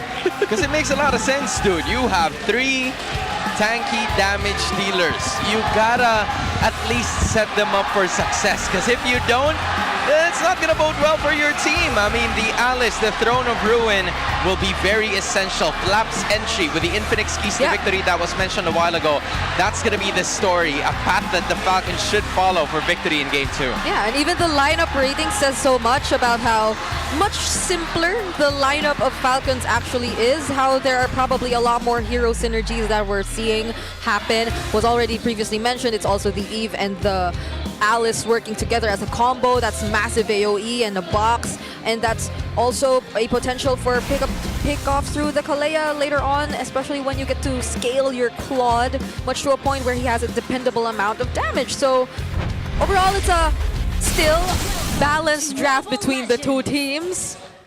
So let's see if it's also the comfort that'll still matter the most for Omega heading into game number 2. Yeah, and I'm curious to find out how Netsky's going to be performing and making the most out of his advantage in the first few minutes of this game, given that he is going up against the Claude. It's very important, and there you go. You know, the Assassin getting picked up as the emblem, which is, again, essential for the scaling of Netsky, trying to find a gap that would be more than enough for Super Marco to not really fully engage in certain situations. Okay, aggressive start here for both Omega and Falcons. Perxiva doing such a great job at making sure they're able to keep them in check, but Falcons are not letting up. They're still going for the invades. Ryzen now won't have that much of an easy time securing this green camp, but at least they have some help from Perxiva. Yeah, he had to commit that retribution just so he would be able to fish for that one. Immediately, Team Falcons going to the other side, but it seems like that fight will be put to a halt as Netsky joins the party. Still a slight level advantage here for Ryzen over Kyle. Falcons are already low. They are not going to force it. This is the opposite of what we saw in game 1. Yeah, but the passive of Ogwen really came into play in that first clash, because it would have been very different as Perxiva is going to be able to escape that certain situation. Omega and Falcons, lots of activities, lots of team fights being forced now, even though they aren't complete. Yeah, they've been always trying to go for the invades. They've been watching out for Ryzen and his rotations. So props to Ryzen for still being able to keep up, because he's been constantly, there was a constant attempt from Falcons to deny the camps on his side. Dude, it was like he was on their face the majority of the time, but now the turtle is going to be spawning and appearing with half health. All right, and now because of that, Falcons will have no problems whatsoever securing this first objective of the game. This is similar to what happened in the first 2 minutes. No casualties, and Falcons taking the major objective. Okay. So they want to go for the invades again. 3 members, or actually 4 members of Falcons here present in the purple. They're not going to proceed. Yeah. They have weathered the storm for a little bit, but Kyle is already taking over the jungle. This is something that Falcons really likes to do whenever they're ahead, and they're really good at it. Whenever they find an opening, they will keep you choked inside your jungle, so now Omega has some problem solving to do. They don't have the Claude like in the previous game where you can just split push. They don't even have the Loi, so it will be a tricky route for them. Oh, Perxiva hits level 4. Now has the golden hour available. Okay, interesting. That's 2 flickers committed by Team Falcons. That tells you that Omega did the right move. However, because of those 2 flickers, they will get away, and they also take some outer turret shields up top. Now, it will be up to the movements of the duo mid, or the trio mid, in fact, of Omega, and how they can take advantage of this. Surely, we know that Falcons has the lead, but one thing that you have to take note about this comp from Omega is that this is early game centric.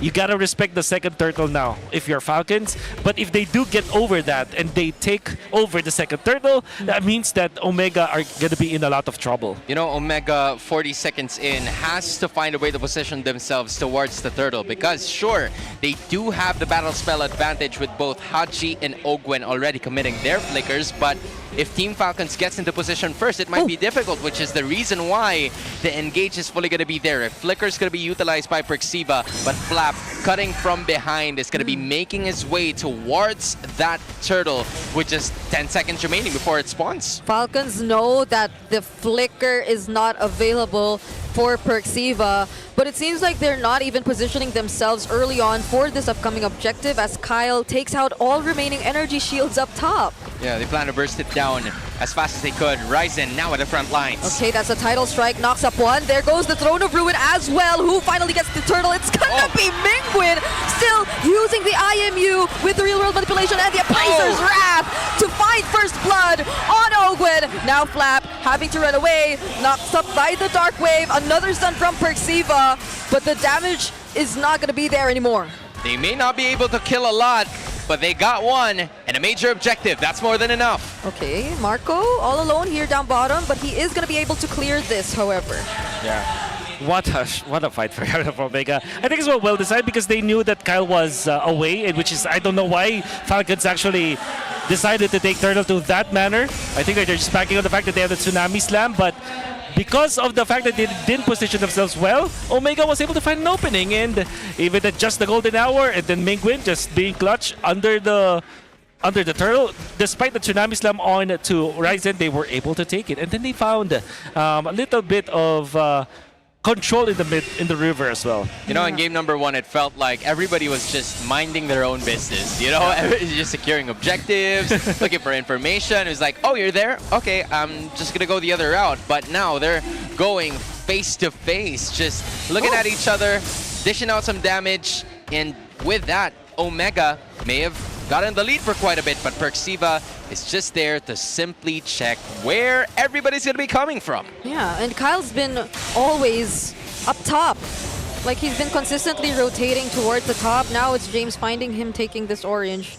So far, it's like Falcons partly avoiding a lot of the things that could happen across the map. Yeah.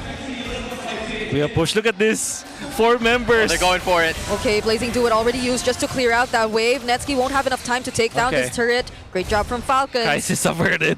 Yeah, but that's an ultimate down towards the next major objective. I don't even know if Super Marco is going to be part of it, but Omega is looking to rush, going to that turtle pit. They're going to blitz this probably to hopefully take another major objective. Whoa, they've regained control in this game. James and Perxiva zoning out the members real well. Flap might not go in anymore. Omega, they're taking control of this map. There's magic. Black magic even. That's happening here. That can only be the only explanation. 1 kill in 6 minutes, and it's on the side of Omega. With this draft, they're taking 2 turtles out of the 3. And they are getting the farm back. But now, Falcons, all they have to do is to prolong this game. If this game goes late, I feel like their composition is better to play in that scenario, especially because of how systematic Omega has been. Bro, it's tit for tat. You know, it's just everyone taking an objective, not really making a lot of moves, calculated risks. It's just smart Omega giving me flashbacks of the art of macro that we've been seeing for majority of the time in this season. Now the fight's happening in the orange buff. They might go for this. They cross over to Falcon's side. That 2-man knockup with the Dark Wave. Tsunami Slam committed onto James, and the Throne of Ruin by Flap captures many, but he is just gonna go away. Omega, no one's falling at all. Oh, but Kyle, this is a good play coming out from Falcons because there's so much commitment coming out from Omega up top, and they have lost control. The fact that Falcons survived that meant that they now are maintaining this lead. Yeah. That's just really smart coming out from Falcons, taking calculated risks, risking the life of 4 of their personnel just so Kyle could freely make his way around the bottom. And with that, 1.5k has already been established, and mind you, that's the biggest gold lead that we have. 8 minutes and 25 seconds into this game. That's crazy when you think about it. Without having to kill anyone at that. Yeah. That is what's really is scary about this. And Falcons are doing what Omega has been doing to other teams, and they're doing it well as well. Yeah. And like I said, the late game coming up from Falcons is scary, so Omega has to troubleshoot now. What is their next step? Yep. So far, Falcons, despite everything that's been happening, have always kept Ryzen in check. It's a much more honest jungler compared to the other heroes we're used to see in his hand. So from the very beginning of this game, you see how Falcons are just really making use of whatever information is available. But speaking of information, this is the troubleshooting. Find Kyle down bottom. Netsky's just so much damage coming from him. They're going for the chase.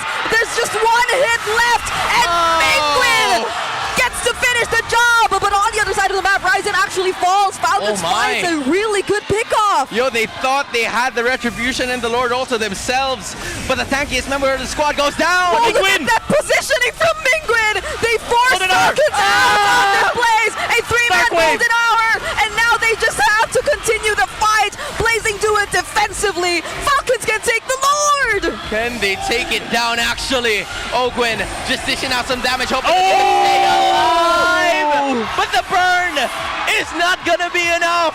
Ogwin lives another day, but Team Falcons had to let go of the Lord Pit, and Omega neutralizes the scenario. Oh. That is really good for Falcons, as it looks like, but Falcons, they still have some fire in them. Their ultimates will now be back up. Ogwin has the Tsunami Slam now.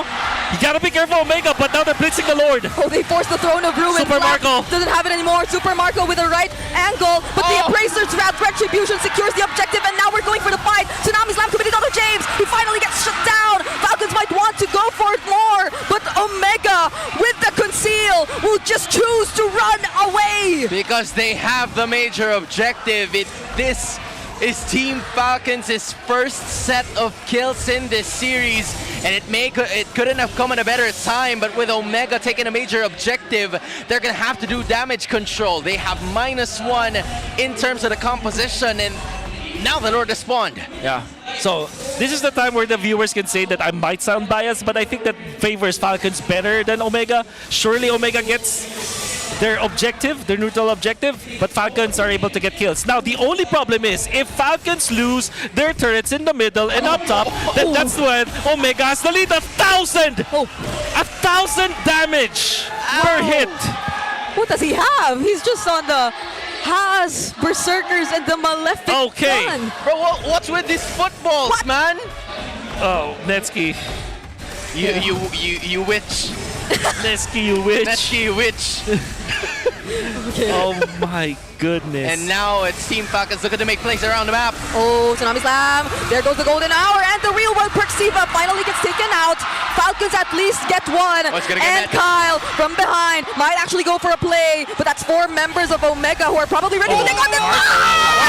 Super Marco still gets to use the Blazing Do It and survives with the BMI, but Ogwen will get traded out. Netsky goes back in. He's going for Kyle, but there's massive damage too from Haji, a disengage this time. That's a roamer for a roamer.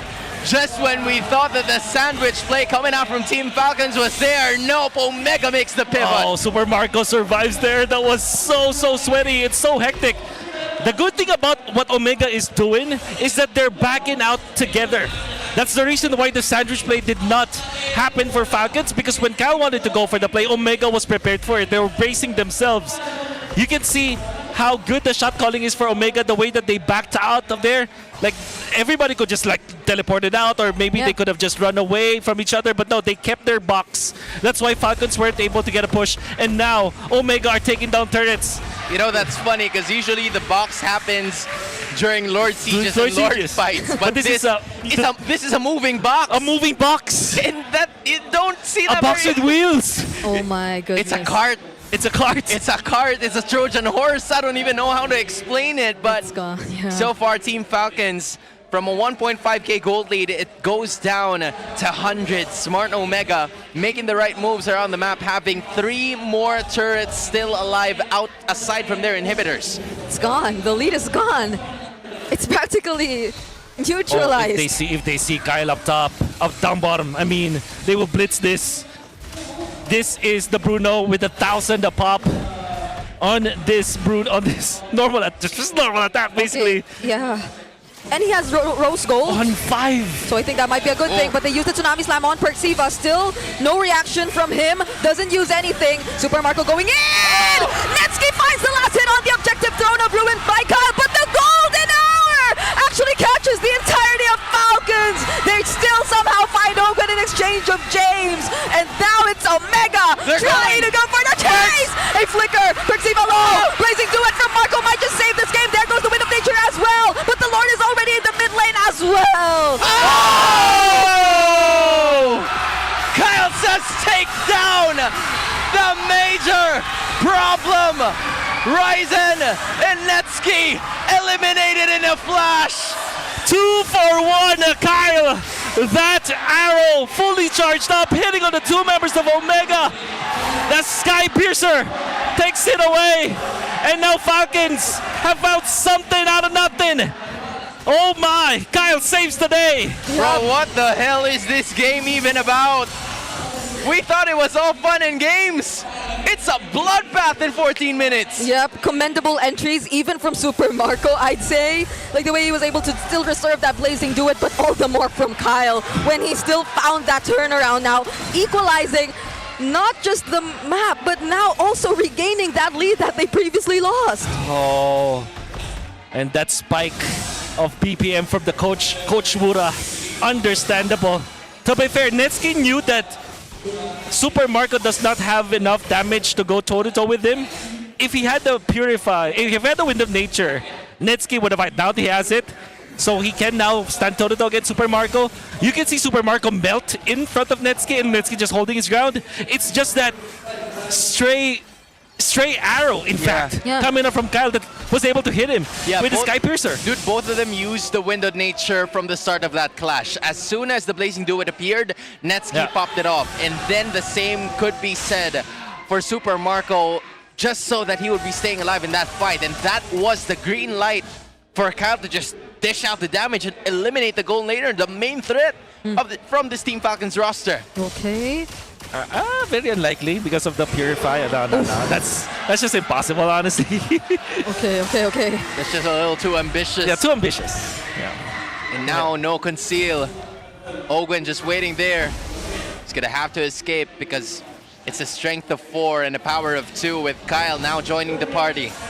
They're just simply occupying the river bush, hoping that they could find someone just wandering around, but no team is letting up. They're going to be waiting for the next lord to appear, which is under 20 seconds. This is so tricky for Netsuki. Positioning-wise, you gotta be careful of either the Queller or the entries of Flap and Marco, because at this point I also feel like they'd be more confident to just go in. They already have the damage, Marco has the damage, and Flap too. He hasn't died just yet, even though there were a lot of almost moments. Now, they go over this Lord fight. The dance is on 40k on that HP. James hiding from the back, and Mingwin just out here in front. Who's going to be the choice for Ogwen to pick off? Apparently, not just yet. Whoa. They're cooling and chilling down. Yeah, he doesn't force out the Purify from Mingwin yet. That was something you would definitely want a reaction out of. Ogwen holding this bush seems really good for Falcons though. Yeah. This is the sweatiest Lord Dance we've seen all along. Yeah. Oh, Ryzen is low, but it's understandable. James with the plate armor and the flicker. Gotta be careful about that if you're Falcons. Oh, they didn't get to hold it.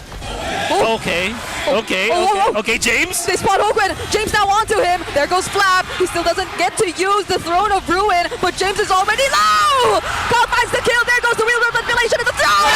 From Flap, catching all 3. Netsuki finds Ogwen, but now they're on the chase. It's a killing spree for Haji as they find both Ryzen and Netsuki. Now it's just Mingwin running away. It's Perxiva running away. It's an unofficial wipeout that's incoming now. It's official from Falcons as they deny the sweep from the barangay. 1 minion wave, that's enough. The superstar triggers from Falcons with Haji, with Flap, and it's over. All they had to do was to wait for their superstar triggers to come in. Oh my. Haji with the play, with the real world manipulation, followed up by the Alice ultimate. Falcons are back. Omega made them sweat, but in the end they will take game 2. Ice in their veins. No matter how pressured they must feel. Oh my goodness, what a game that was.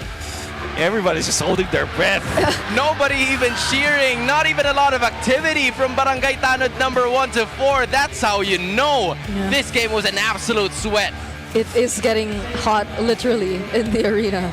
The amount of movements we see from the people and the fans. Heart-stopping. Bro. Heart-stopping. In fact, look at this. The stray... Oh, that sever. A stray sever. It's a highlight. That's a highlight right there. The cone that actually hit 2 of the cores of Omega. But this play though, look at the real world manipulation from Haji. Beautifully done. Great stun. And flap. And boom. No way to escape that. It's like these are plays that explain themselves. You know, you kind of understand what's happening just by watching it, and just a methodical approach from Team Falcons to end that game number 2. And Kyle, the main suspect of that assassination towards 2 of the cores of Smart Omega, as he's our MVP of game 2. Yeah. It was really that play, no? But more than that play, it's also the split. The split that he actually. Good point, because I think that Omega could have run away with the game, especially after taking 2 turtles. Yeah. If not for Kyle just pushing down the bottom lane. There was a time where Kyle was pushing, and then there was a fight that's happening around the orange buff of Falcons, and what happened was they survived. Yeah. Because Falcons survived, Kyle was able to take the push down the bottom. They defended their own turret, and it kind of felt like all of the power on the early stage, the power spike for Omega just whittled away. Granted, Omega, as they're able to find some good team fights in them because of how fat Netsky got.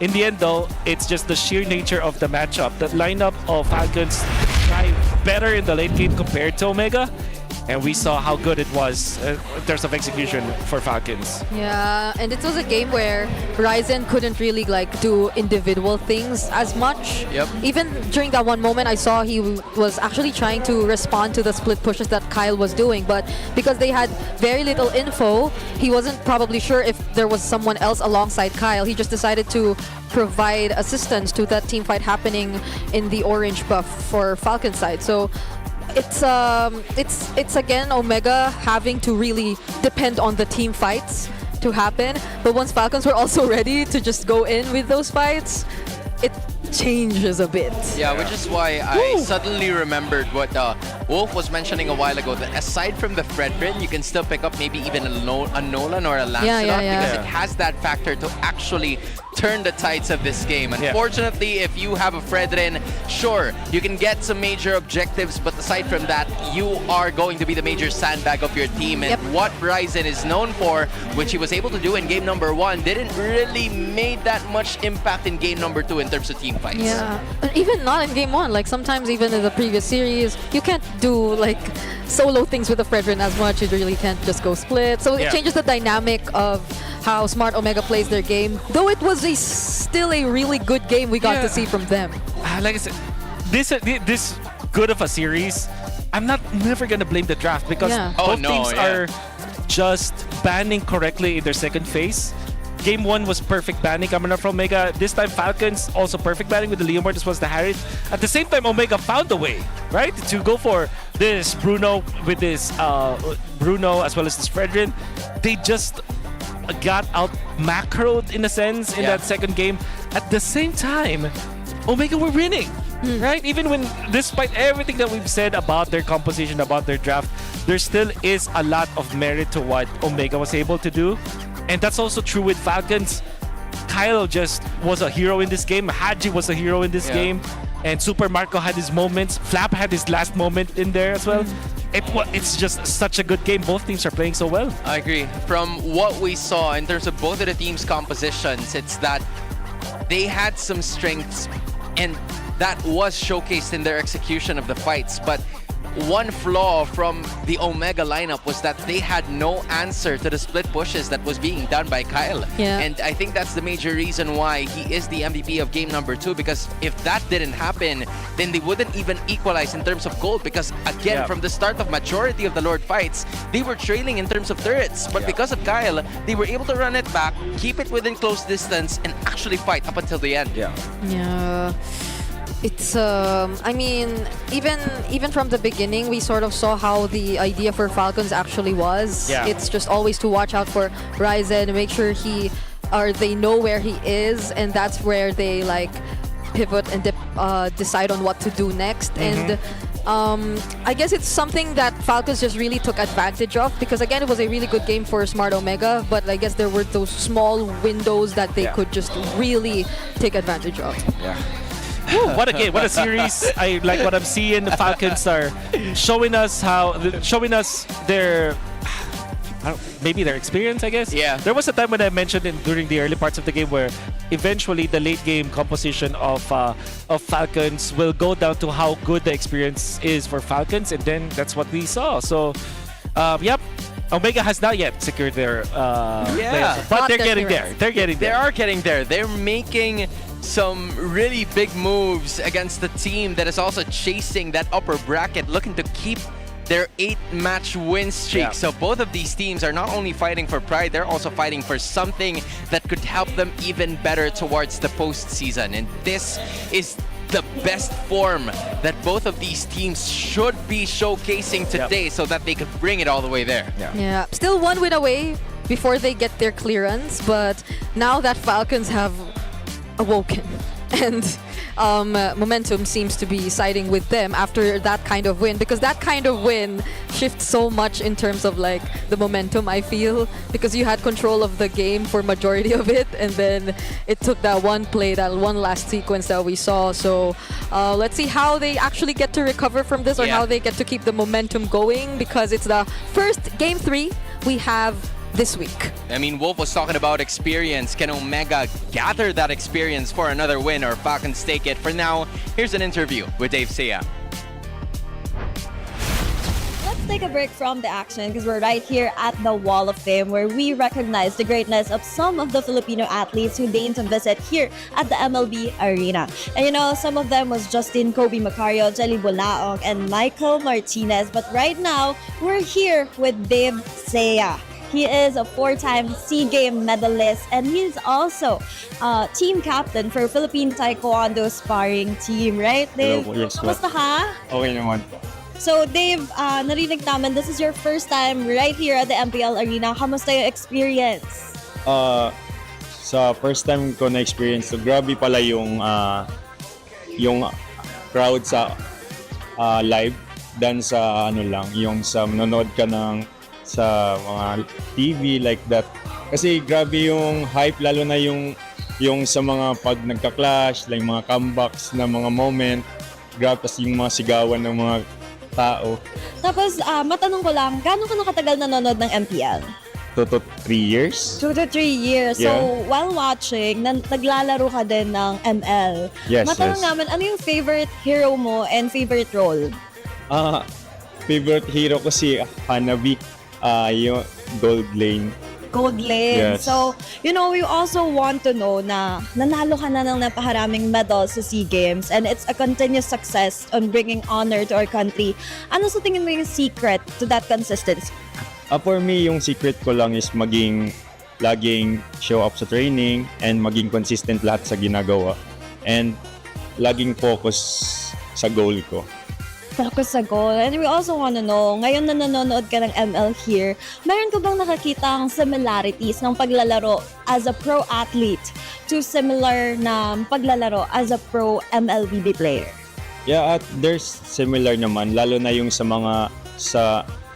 yung mga decision making and sa yung, I think, mental toughness pagdating sa laro. Kasi kailangan mo maging prepared lagi sa ganun, kasi para ma-perform mo siya sa highest level ng laro.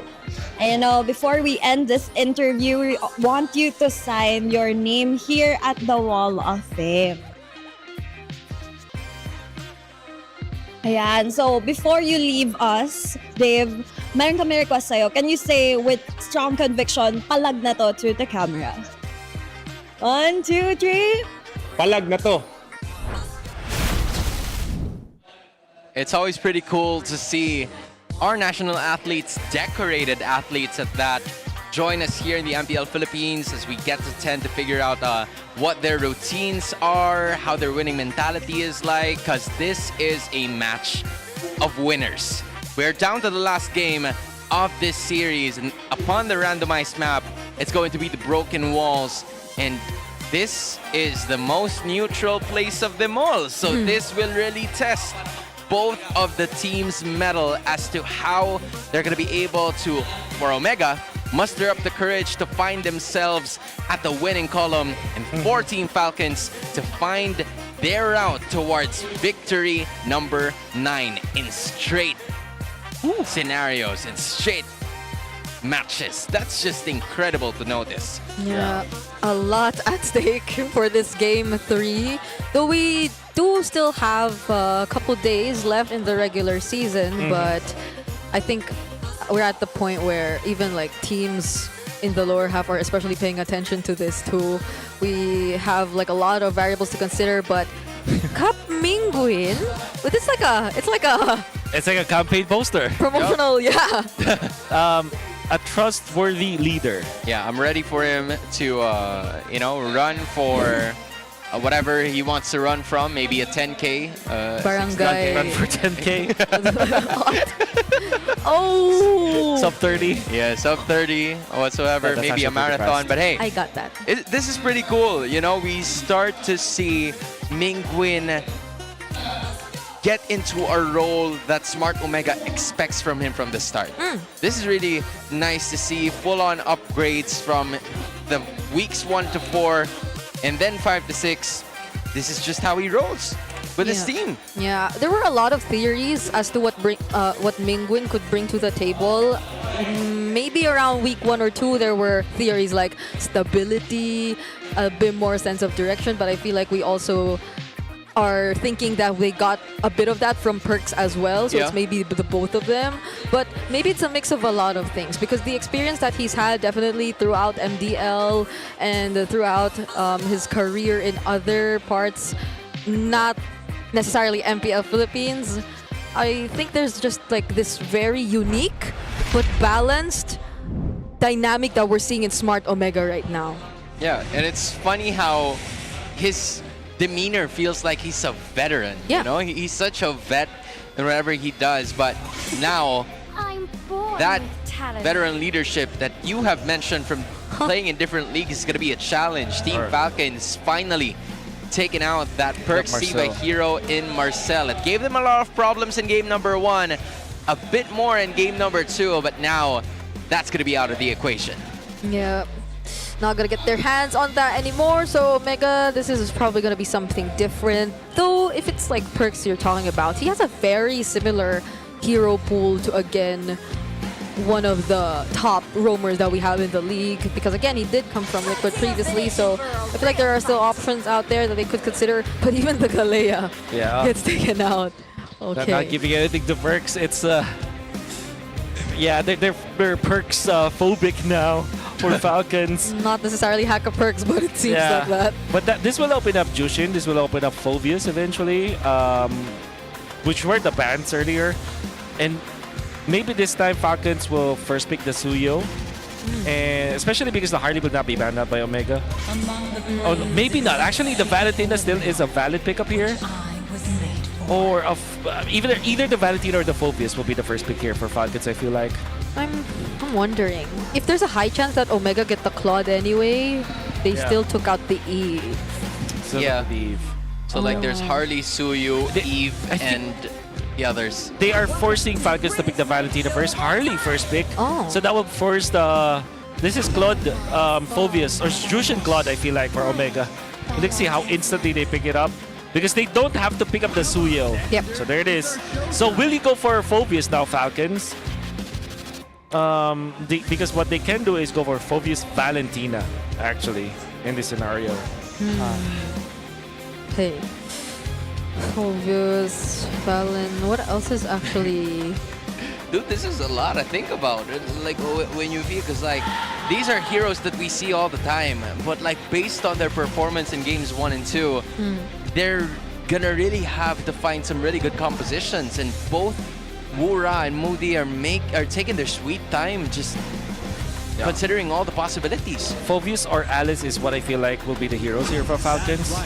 They go the Khalid, of course. So it's the Farsa instead of the priority. Now, if you're Omega, you're forced to pick up the Suyo now. Yeah. I wonder if they will pick it up though, because they also have that option to go for the Phobius, especially because of how important it will be for them. Jushin and Phobius are good synergy as well because of so much spammable stunts from both of those heroes. Dude, I no wonder. Okay, there goes there's Suyo. Suyo. The Baksha isn't even noticed as much anymore because that is your two top junglers that are part of the game already. So it's kind of figured out what the idea is going to be. I'm looking at Smart Omega banning out a bunch of the gold laners as they give Netsky a really good hero. Yeah, really bad the Moskov if you're Omega. They banned the Uranus themselves. I thought that it will be Falcons to eventually ban the Uranus. Although Falcons can now look at Perks heroes like Hylos as well as Hilda as the bans here. I agree. And I think it's gonna complement how they play or try to at least keep up with the macro that Falcons does. Because we've seen countless of times how they utilize the Glorious Pathway too, just mostly get control over the map, but they don't take out the Hylos just yet. Oh, I was also thinking they might want to like prioritize that since they pick first after the bans, but they took out the Phobius. They will last pick the James hero. I think that they will match whatever Flap is gonna be doing. Yeah. Fourth pick the Perks hero, which in this case might be Hylos if it's not banned. Otherwise, they can go for the Cho. Yeah, there is the way. Actually, Cho is really good here. Honestly, yeah, because James is also one of the more versatile XP laners so far, at least based on the hero pool he's shown us. There is also a world where they prioritize the Lapu Lapu. Or the Yuzhong, because he did play that recently. And into the Farsa, Harley. You're right, Yuzhong Lapu Lapu is pretty good. Which means that, no, there's more merit to last pick the James hero. Yeah. Get the Perks Hylos now with the Jushin. And don't think about the Cho anymore because you need some sort of healing as well as tanking when it comes to dealing with the Harley. Kind of made a lot of sense now that they didn't even bother banning towards those gold laners because again, Team Falcons would have a hero either way. Oh, well, it's the same. It's a revitalized hero. Yup, that's a revitalized hero that was denied from Team Falcons. And on the other hand, it's still going to be a mystery as to what the EXP laner is going to be like for Smart Omega. So they still have a card to play here depending on how it goes for Team Falcons. I think this is Alice and then eventually Moskov. So Alice Moskov, really great here for Falcons. The alternative is go for Hilda and... Hilda's already banned. The alternative is Terizla and the Moskov, but I feel like Alice Moskov just hits all the right spots here for Falcons. Okay. And that Alice game from Flap looked really well too. It's just that maybe... there could be a lot more range if they take the Alice. Oh! Whoa! Okay, so this... Now you glue, right? Yeah, I agree. If you're James, you just glue. Don't think about Lapu Lapu or Yuzhong. It's not going to be worth it, but glue is so worth it for Omega. And it's the first time it's actually open too. That's right. Like they've been banning the glue in the second phase for the entire 2 games. Yeah, but given how close this is going to be, don't pick up the curse helmet and the glowing one, okay? Just a note. But hey, you're right. Yuzhong might be able to reach that Farsa, but aside from that, not really much that he can do. The glue. Oh! Whoa! You know what? Okay, you know I love it. Yeah, I'm digging it. I dig it. I like it. Yo! I mean, the biggest sacrifice here is that apart from the Gadot Gacha, you don't have a sandbag to make it a problem for the Harley. But, dude, you know that things are damn serious if Wolf has one foot up the table. Yes. That's how you know he's enjoying it. Okay, Wolf, continue. Okay. Yeah, the only thing that is you don't have another sandbag to tank the Harley problem, but Valentina solves your Sora problem. And by solving the Sora problem, you also eliminate the option for... You also make it difficult for the Farsa to be comfortable in this game. Then you also put pressure on the carry. However, the biggest problem is how good is the execution. This is not an easy lineup / lane to pull off. Yep. James has to still play perfectly, but now, instead of picking up a tanky hero, you go in for damage. And much like how Falcons chose violence in game number 2, that's also what Omega's decision is. Yeah, honestly feeling like Perksiva is just going to be the main frontliner for Smart Omega. So the initiation has to come from somebody else. Like, it should be just secondary for that AOG to happen, as Flap and James, the anticipated matchup down bot, is gonna at least show themselves later on in the second minute of this game as soon as the first turtle spawns. Yeah, okay, so that... Go, Perks gets it. Oh! Perks gets the... Yes, he the did. gold crab. Okay, okay, Perks. You get denied the Marcel, but look at you now. Also, bringing Ogwin very, very low on this Khalid early on. He even saved up the prayer, even with a lantern being there as well. Yeah. There is... there would have been a graphic where Perks' stat line is the same with JP. And with this Gatot Kacha, that they probably saw 1,000 of times played by JP through scrims, through official gameplay. I'm sure that this will be reminiscent of how JP plays the Gatot. Yeah, just like when we, or how we see Perks use the high loss. I think this is going to be something pretty similar for them. Oh. Okay, he's like, look at me now, Dad. James? I'm gonna show you how it's done, but up in the middle, seems like they have a target. Perks is not going to be able to catch Ogwin because he's gliding on sand. Whoa. Attack's about to start. Aggressive wings by Haji there. Oh. Perksiva gets Car right here, and that is going to be first blood going into the hands of Flap. That's just great initiation, but the fight's not going to stop there, but it will, says Team Falcons, as they will be able to take first blood. Okay, Ogwin, could they actually punish him here? That's a terrify, but the knockup's not going to make it. That's enough, but Falcons did commit a lot.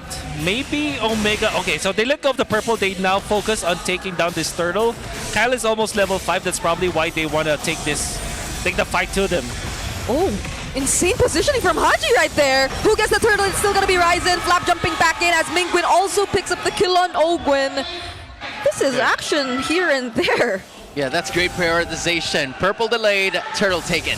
Oh, whoa, what a play! Super Marco actually waited for Ryzen right there. Him and Flap take him down. Why don't you want to get your purple? Go take it, go get it back, and now you're delayed instantly. The greed coming out from Ryzen, walking into that bush in that part of the river when they did not have any information out there. I think that was definitely a mistake coming out from Ryzen. You cannot afford to make that, especially in a draft like this. There is a straight up win condition for both teams, but you gotta be perfect. You should not have any kind of mistake. And don't give anything free for Falcons, because Falcons can blow the game wide open just because of those picks. Fortunately for Smart Omega, they were able to take a major objective, which is the reason why the gold is still neck in neck.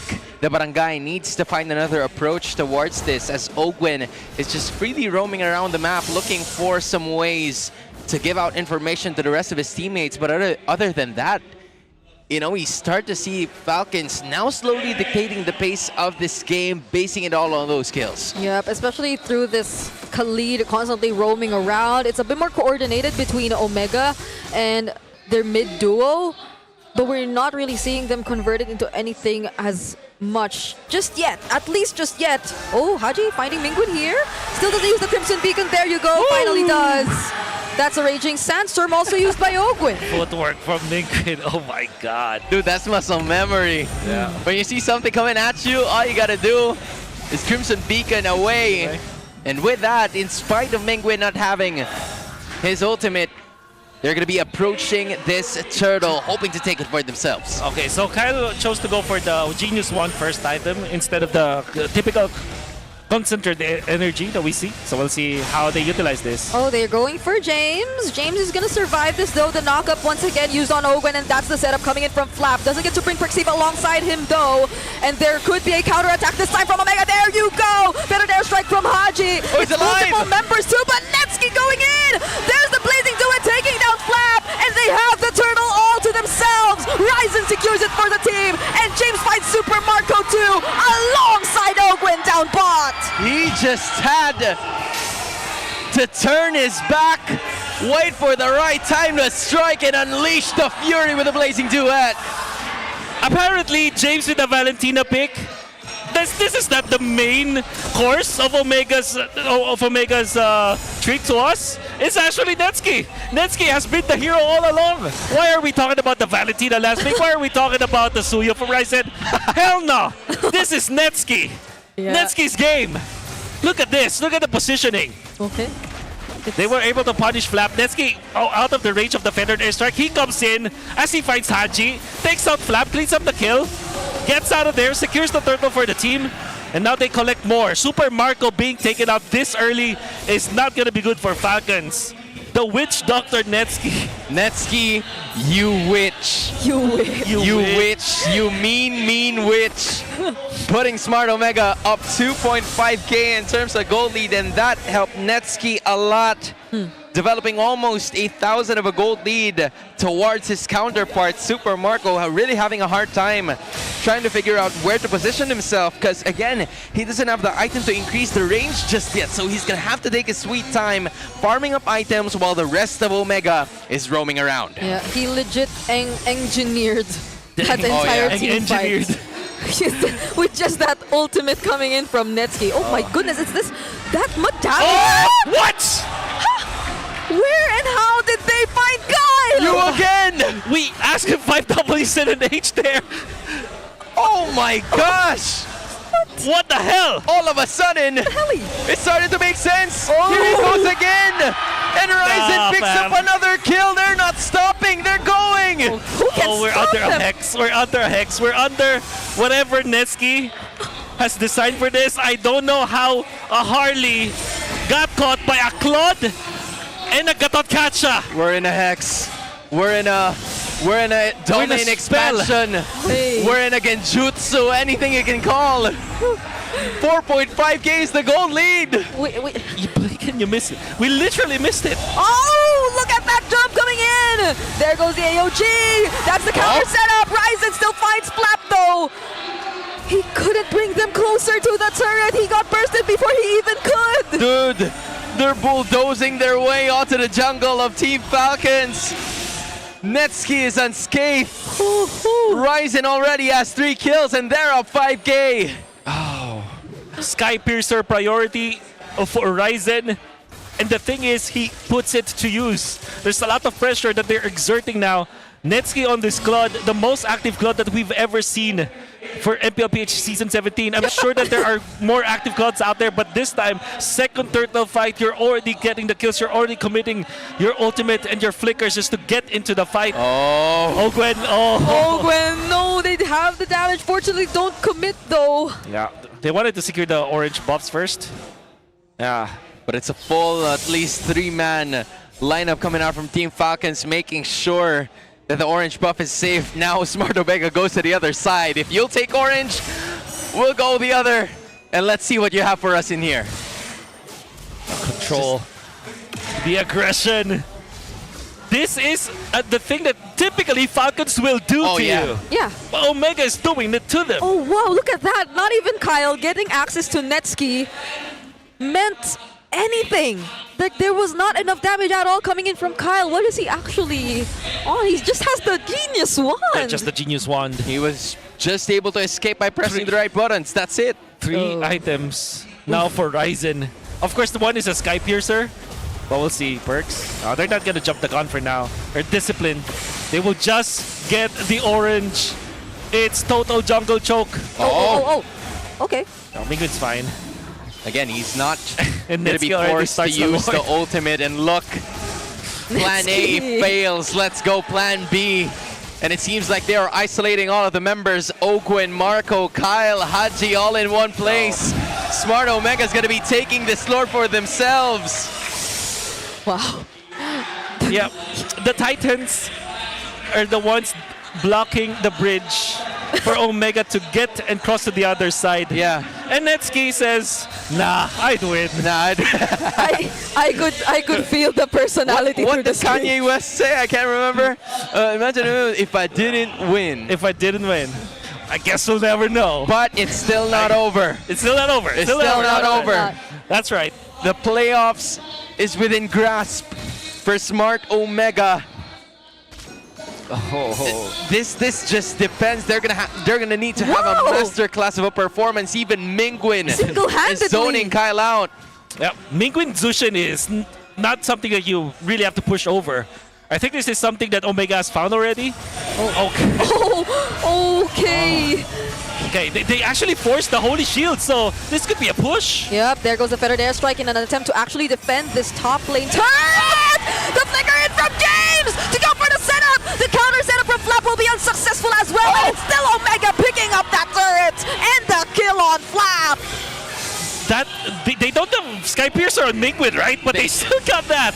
Oh my goodness. Oh my gosh! The damage is too real. Omega. They're starving, but the hunger for the playoffs to return to it after missing it last season is slowly coming back to them. Team Falcons looking to hope that their win streak would stay, but against the Barangay, who are not just knocking on the doors, they want to take it down, they want to bulldoze through. Oh, now it's a surprise attack coming in from Falcons. Perxiva might get punished right here. Well done. Okay, at least they get one. That was a best case scenario. That is so well done coming out from Falcons, because now they are buying a lot of time. And they did not lose anyone. They had to complete the flicker for sure, but that is a flicker worth it, because surely you don't take down any important member of Omega, but they forced the flicker out of Neski. They also killed Perxiva, and they also kept their turrets intact. And to be fair, the next Lord fight for Falcons is not that bad, because the long lane is not pushed back. But they still have to really think about how their defense will be, because Omega is now knocking onto their purple buff again. Oh, this is Omega. Yep. That's quite delayed in terms of finishing this game. They are keen on bringing the base down. It's just that James has now been found to be at bottom. Ogwin and Flap, the frontliners, seems to have some plans here. They're looking for someone to approach the river. Will it be Ryzen? Will it be Perks? Anybody from Omega? And they're just waiting there. Just waiting. This Oh is my. Perks sandwich? No. They're just scouting. I think that this is... It's not worth it to look for a fight, because they are ahead by 8,000, and if they fail, that will mean that it will be such a disastrous moment for them. They can just take this systematically, especially because they have set up the long lane push anyways. They can delay this just a little bit, maybe force some rotations from Falcons down the bottom lane. Oh my goodness, Mingwin, just look at him. Now Flap going for the set, forces out the Crimson Beacon, but it's only Perxiva who they catch, and they might actually have enough damage to deal with him and force out that flicker too. Wow. It's a free Lord for Smart Omega. It took just one misplay from Falcons. I wouldn't even consider it a misplay, because Perks actually made it so that happens and Omega dodged it. But just one wrong move, Omega able to capitalize. No deaths whatsoever. No, not even big flickers or ultimates used. It's literally just one missed shifting skies from Flap. It's not even a miss. They hit Perks, but that's Perks. You don't want to hit that guy. Yep. And it's already enough for Omega to secure the Lord. This is the Philippine MLPB, by the way. Dude. 8-match win streak. Probably the hottest team in the league right now. Trailing by almost 10,000 in terms of gold lead. The Barangay is smelling it. They're cooking it simply but surely.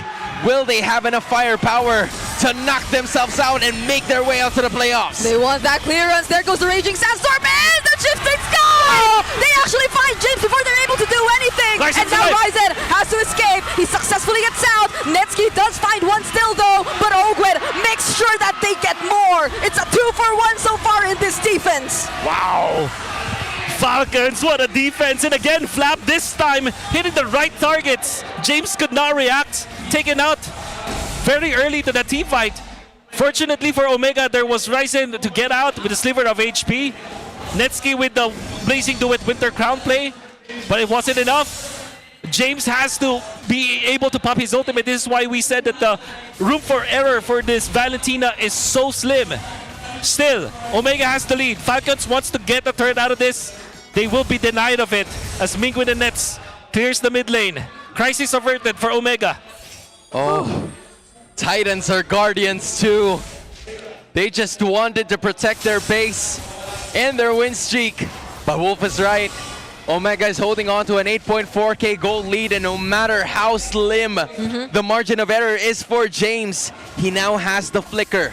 Less than a minute to go before the next Lord spawns. They want to go on this purple objective, but it will be taken, and Perxiva goes with the AOG. Oh, do they actually want to commit that? Perxiva might just burst us down here. That's the deadly magic finishing him off, but Omega might find Ogwin. 2 roamers potentially falling down. That's the quick sand guard. He somehow still survives, and they get to pop the immortality prize, and it's a shutdown for Haji. That's amazing good from Netsky, potentially saving the day, and he actually does.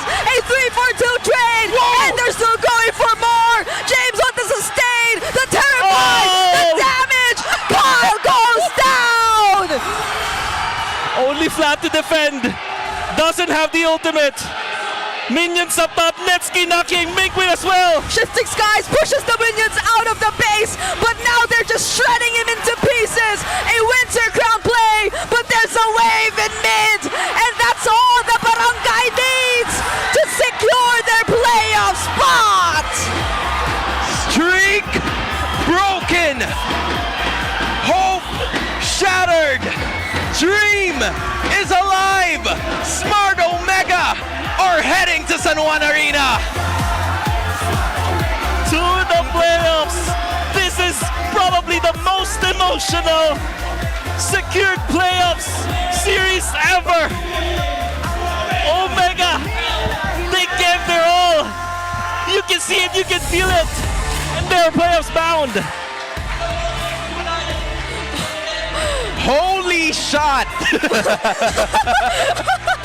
We need some time to process everything, but one thing's for sure, Omega played their hearts out in that one. Dude, the witch doctor. You the witch! The hex came true. You witch. Oh my. And at that moment, Omega's wish is Netsky's command, Team Falcons. Unbelievable. That was a valiant stand from them, especially in game number 2. It's just that we're all under a genjutsu. And for these, the number 2 squad, dude. Mingwin the Zushin is in the front lines. Yep. But Netsky, this is the fight that really broke the camel's back, as they say. As they have found Super Marco, as well as Ogwin. Look at that. Look at Barangay Pilot number 1. Oh my god. If you get hyped like this, how can you not perform well? I think that was a Sora action. That is a Sora action. But the Sora action was on the other side. That's so. right. Actually, maybe because James copied it. Oh yeah, that's true. But yeah, that's easily misconstrued. Look at this. The Winter Crown fighter emblem to get his HP back. Netsky played so well the entire series, man. Honestly. Yeah, the entire series, you're right about that. I'm running out of words. And I even have to translate the interview for later. Yep, good luck. Oh, man. Yeah, you're right. They knew it. This is Netsky we're talking about. This is Netsky, dude. So hey, good luck saying ang. Smart Omega through to the playoffs. Let's hear what they have to say together with our hosts. Good luck. Tunay ngang kumana ang Omega Timers and Timers came true, and they have scored their slot towards the playoffs. The barangay is making noise. Congratulations, Smart Omega. With that win, I want to talk to James. For sure, matagal mo rin hinihintay yung James, for sure, you've waited for this moment for a long time. doon. And you've done so well 3. in game number 3 especially. Right now, playoff secured na kayo. What's going through your mind after being playoff secured? Masaya ako kasi I'm just really happy. na kami ngayon. Kasi Because again, playoffs finally coming to fruition, but last season didn't work so well for us. dito na talaga namin nahayaan. Our mindset is that we're not gonna let Papasok namin ng play. this go. We want James, to secure this playoff win right here. naming vibe. You know what, James? We got a different vibe from you guys for the entirety of the match. It seems like you guys really wanted to win this game. What were we talking about, especially in game 3? Naputol kasi win streak namin Our strategy was that our win streak got removed yesterday. We want to be the ones to break the win streak today. Ryzen. Now for Ryzen. Congratulations! Nagsing ina ba sa'yo? Ryzen hasn't sunk in already Secured na. that you've made it to the playoffs. Parang ready ka ngayong araw na mas secure yung playoff. He just nodded in silence means yes. Hindi na po nagulat. Oh, he didn't get shocked with the result Talaga na-confidence ko ngayon kasi because he felt so confident sa mga top teams because he feels that he can go head-to-head against the top teams of the league. Panoorin muna natin dito yung mga naging highlights. Now let's watch some of the highlights in that game or in that series. Let's watch this. Ayan. Ryzen, pwede niyo ba kaming kwento? Ryzen, can you please walk us through? Pabait si Perks pero hindi sadya. Perks baited. It was unintentional. Now it's Ryzen baiting. Use the buy and sell. Ayun, go na. And then after that was go time. That was it. Gusto ko yung nagpa-bait pero hindi sadya. Si Perks po, Pinalabasan. napindot lang po talaga ni Perks yun. Perks pressed it unintentionally. Mistakes na maganda ang pinalabasan. Those are mistakes that we would say is mission failed successfully. Moments. And Perks, ano masasabi mo doon? Perks, what can you say about that misclick? Oo, anong masasabi mo doon? What can you say? Bago ako tumalan, I told myself, I pressed it. napindot. Alalayan niyo ako. Oh no, I pressed it. Assist me. Ano na lang yung isa't isa ngayon. At nung unang round, natalo kayo ng team. During the first round, Team Falcons defeated you, but it felt like this was a revenge match waiting to happen. What were some of the preparations that you needed to do? Our preparations were reviewing Until Dawn against Team Liquid and Team Falcons because, again, I was kind of pissed at Dad, JP, because he got outclassed by JP. So he wanted to make an impact today. Magandang bawi against his former team. At This was a great revenge match, dedicated. not against Team Liquid, but against Team Falcons to propel themselves. And now, we're gonna talk to Netsky. Here we go. Feel mo ba nakadagdag factor? You know what? Did you think the vest helped? Pero kasi mancha yung damit ko kaya. Oh, there was a stain in his jersey, so he had to cover it up with a vest. Netsky, bago kasi tayo magsimula, Netsky, before we started, test, during the ping test, talaga na you talked about yung putulin yung win streak. the win streak of Team Falcons being broken because your win streak got broken. Tama. How did it feel to have it manifested? Ano lang, masaya lang kasi I'm just really happy because last season they didn't make it towards the playoffs. kasi And it was also because of them, hindi lang umabol sa ano. because they suddenly boosted up themselves in the standings. Kami umaasa sa iba kasi And now we realize that we shouldn't depend our playoff hopes with the others because they know that the destiny is in their hands and they showcased that today. MVP Cap, we want to hear from you, Cap Memguin. Gaano kahalaga yung Menguin, how important was this for you after securing the playoffs? look forward to going on to the last remaining games ng Omega? Gagawin pa rin namin yung best namin. We're still gonna do our best. Now that we're through to the playoffs, Tuloy-tuloy lang namin yung consistency. we're just gonna keep this going. Our consistency, not gonna be complacent, Kung ano yung pakaya namin gawin. and you're gonna know in the playoffs Omega, ang ating the true Omega that a lot of people have been waiting for. Now, who do you think is the match MVP? The match MVP is the Tanod number 1, I see.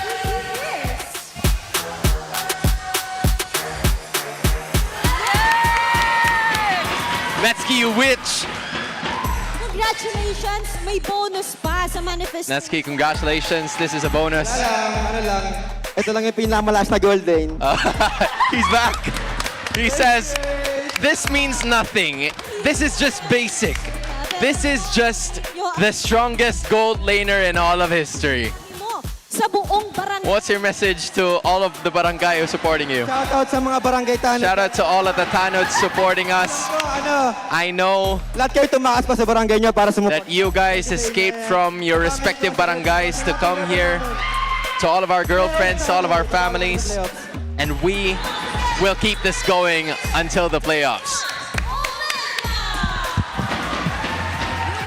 Take your victory walk. Alam mo din, ang raming nangyari doon sa match na yon, pero alam mo yung takeaway ko? Sa Smart Omega, may ilog. Tapos may tulay. Oo. And they are now playoff secured.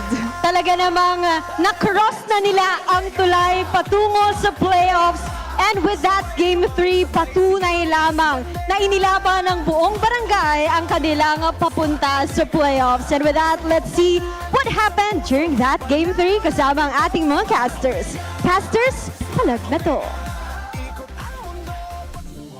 You know, for some reason, the curse did not work on Liquid, but the Hex surely put a spell on Team Falcons as Smart Omega, with a lead of the Witch Doctor, the Cloud Prince, whatever you want to call him, he's him. He is him. Look at this, 814 GP. This is the reason why I'm surprised about the top gold laners graphic that we saw earlier, where their averages were around 700. Yeah. This is the stat line I'm looking for. And I think that all throughout this series, that's why he's the match MVP. Not only the match MVP, but also the game MVP. How dependable he is. Even during the match that they've lost, during the game that they've lost, it was still Netsky outperforming Super Marco in many ways. And I think that he came up today and felt like he is the best gold laner, and he played like so. Oh, yeah? Yeah, he said it himself. Dude, I kept watching it all over social media, and then you realize that, you know what? I'm not going to put a curse on other ones or the other teams. I'm just going to put a buff on myself, manifesting that I'm the strongest gold laner, that we're the strongest team in the world. And hey, it happened today. Yep. That's crazy, man. A crazy fact is that of how good they are able to recover, because they themselves revealed that this was a misplay on their part, but they baited with Ryzen with the ultimate. But look at Netsky, having the clear mind to use Art of Thievery on the Lizard instead of looking for a hero so that he will not be exposed, making sure that the stacks are still there, having the presence of mind to go in and keep himself safe as well with the usage of the flicker that eventually allowed him to deal the damage and be the monster gale and then dance in front of the crowd. Look at him go. Look at the dance. Oh my god. What is that dance? It felt like, it felt like it's Nets' world and we're just living in it. Exactly. We're just living in it. We're just living in it, man. He's so Actual happy. real world manipulation. Oh my gosh. You're seeing. That's crazy. You also have to give like major props to, of course, James and Mingwin during those last few clashes. Because again, Perks was already absent out of that fight. It was a 4v5 situation. And they had to make some space for Netsky to use that Blazing Duet. And he was unscathed the entirety of this game. I think that the underrated MVP of that game and the whole series as well is Mingwin. Especially because of his mastery with his Jushin. Remember, when the drafting happened for Omega during this time, it was an instant pick for the Jushin. Because Falcons did not first pick it, they went in for the Harley. Understandable, but they also gave a lot to Omega. They got the Cloud as well as Jushin, and they're already okay with that. Especially because they can red 3 pick the Suyo, as they are not under any pressure of picking up the Suyo because Falcons already chose their jungler. The adaptation coming up from Omega is really good. They picked up the good Kacha, then last pick this Valentina that they thought about a lot. We said that it will be difficult. There was one time that it looked like James made a mistake, but all throughout, I think James was dependable as well. The margin of error is very slim for James, but he showed up this game. What are you laughing at? 73 and 69, bro. 73 clash BPM. That's best gold laner numbers for you. Vest. Only the best gold laners can do that. Triple-double numbers. Yes. Yeah. I can't believe he was wearing the vest just because he had matcha on his shirt. He's a simple guy, my man. Simple guy. You know, there's no, how do I say, there's no superstition behind it. Yeah. It's just pure clumsiness. Functional. Pure function. Pure function, yeah. Okay. Oh my goodness, this guy. It's I'm already looking forward to see his interviews on the internet later on. Oh yeah. There's just so much to expect from him if he was already able to share that much in the post-match interview, more online. But yeah, even if you take a look at the item progressions, it's a bit clear. Like, Super Marco surprisingly was actually first to get a couple of items in, but it was the team fights that really mattered in this entire game. Yeah, from what we saw, Super Marco, as much as he wanted to deal some damage against Smart Omega, he didn't have the right positioning to do so. It felt like it was so congested in that team fight, wherever it is, it made it so tough for him to deal the damage. And with that, after missing the playoffs from last season, Smart Omega is back in the game, and we will be seeing more of them at the San Juan Arena. Congratulations to the green and white. just an incredible performance. I wonder what the comms is like. This is gonna be chaos. Here, it's the Infinix mic check. Nagbuya ko. Tama? Sora, no ulti. Sora patay. Sora kayo. May repet naman. Purula, wadin. Kasi, ay, ito pa. Push kumida. Nice. Kalma. Mangat ko. Nice. Kalma lang. Ganun lang, sabihan mo ako. Tuloy pressure. Punta niya. Kalma lang ako dyan ha. Sige, kalma ka. Di pagkain mo ha. Tinga. Okay. Ulti ko. Flap, ulti na. Ton ko flap. Cancel. Patay na. Tara. Nice. Kalma. Ay, huwag niyo maliitin si Marco Pre, may kakari pa rin yan. Okay. Madam mo ha. Di pa. Pinapul. Yeah, set up. Ay, Okay. Lalay. Kalma. Ako nasa kari. Ito. Kari pre. Ops, walang pligar. Walang pligar kalibre. Bakit? Kari rin, walang pligar ah. Inihap yan, wala ka Sara. Kari. Kari pre, tara. Kari pre, patay na sa akin, Kari pre. Para sa akin. Go lang.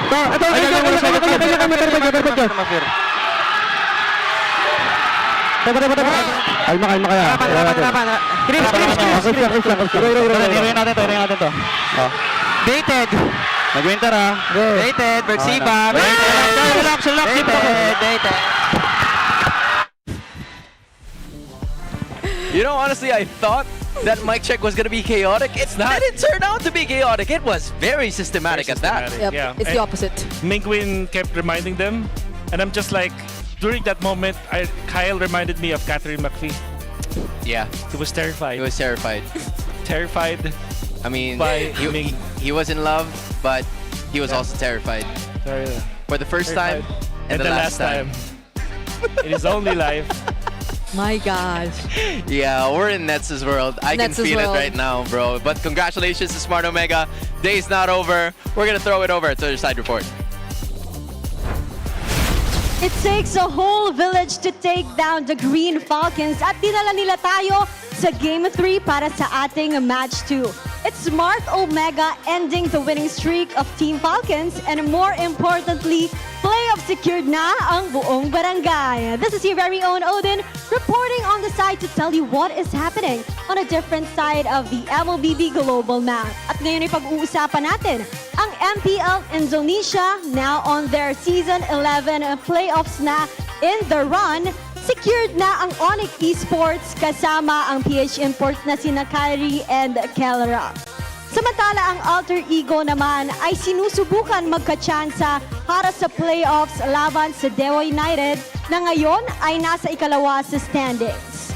Meanwhile, for MPL Singapore Season 11, they just started their season today at pinangunahan yan ng laro ng Kingdom Esports kasama ang Filipino import na si Hate at nanalo sila laban sa Evil in the first match with a 2-1 score. Para naman sa Ignite Gaming na kinabibilangan ni Drin Sanity at Kelvin from MPL Philippines before, nanalo sila laban sa Clarity Gaming with a 2-0 score. Meanwhile, sa banda naman ng MPL MENA Season 9 playoffs, nangyayari na ang kanilang Season 9 playoffs and Gamax Esports defeated GS Team with a 3-0 score. Team Falcons of MENA, led by the former Manana Evils jungler na si Boyet, ay tinalo ang Team Occupy with a 3-1 score, putting them into the lower bracket. Ang Grand Finals naman ng MPL MENA Season 9 ay gaganapin sa Dr. Hassan Mustafa Arena. At balik naman tayo sa Pilipinas para pag-usapan ang Cebol MLBB for Asian Games. Official ng sinelyo ang Cebol team lineup at ang Asian Games ay gaganapin sa June 2026. Kinabibilangan yan ng buong roster ng Team Liquid Philippines kasama si Kelra. Ibabandera nila ang kanilang mga apelyido pati na rin ang kanilang watawat ng Pilipinas. At huwag kayong aalis dahil mamaya lamang dito sa MPL Philippines Season 17 ay magaganap ang ikatlong match ngayong araw. That would be the Cavalry versus the Phoenix Army. And let's see kung kaninong apoy nga ba ang mas maglalagablab. MPL Philippines Season 17 will be right back.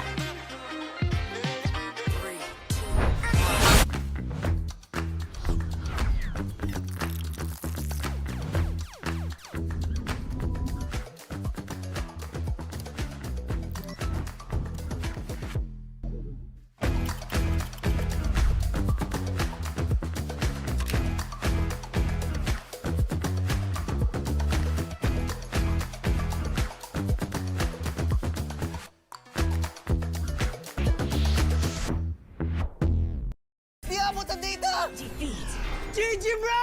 Don't worry! Be only with Smart Power All 99. Hindi bitin with 10 gig data to power your games plus only Facebook or only TikTok. Load now! Foul! You know your scalp can get up to 5 times more dandruff? Get triple anti-dandruff power. Supercharged with Clear. Hey, you! Did you know men have 1.4 times weaker scalp? Get a shampoo that's 100% made for men. Supercharged with Clear. Enemy alert. Your scalp gets 1.5 times greasier, causing dandruff.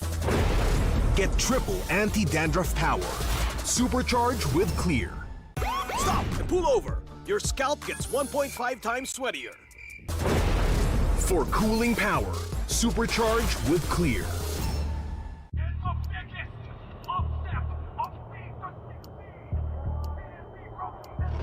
Paano ko kaya sila masusuportahan ngayon ng mas maayos? Kailangan ko ba magpalit ng strategies? Nagagampanan ko kaya ng maayos ang role ko? Will I be able to meet their expectations? We have to prove them all wrong.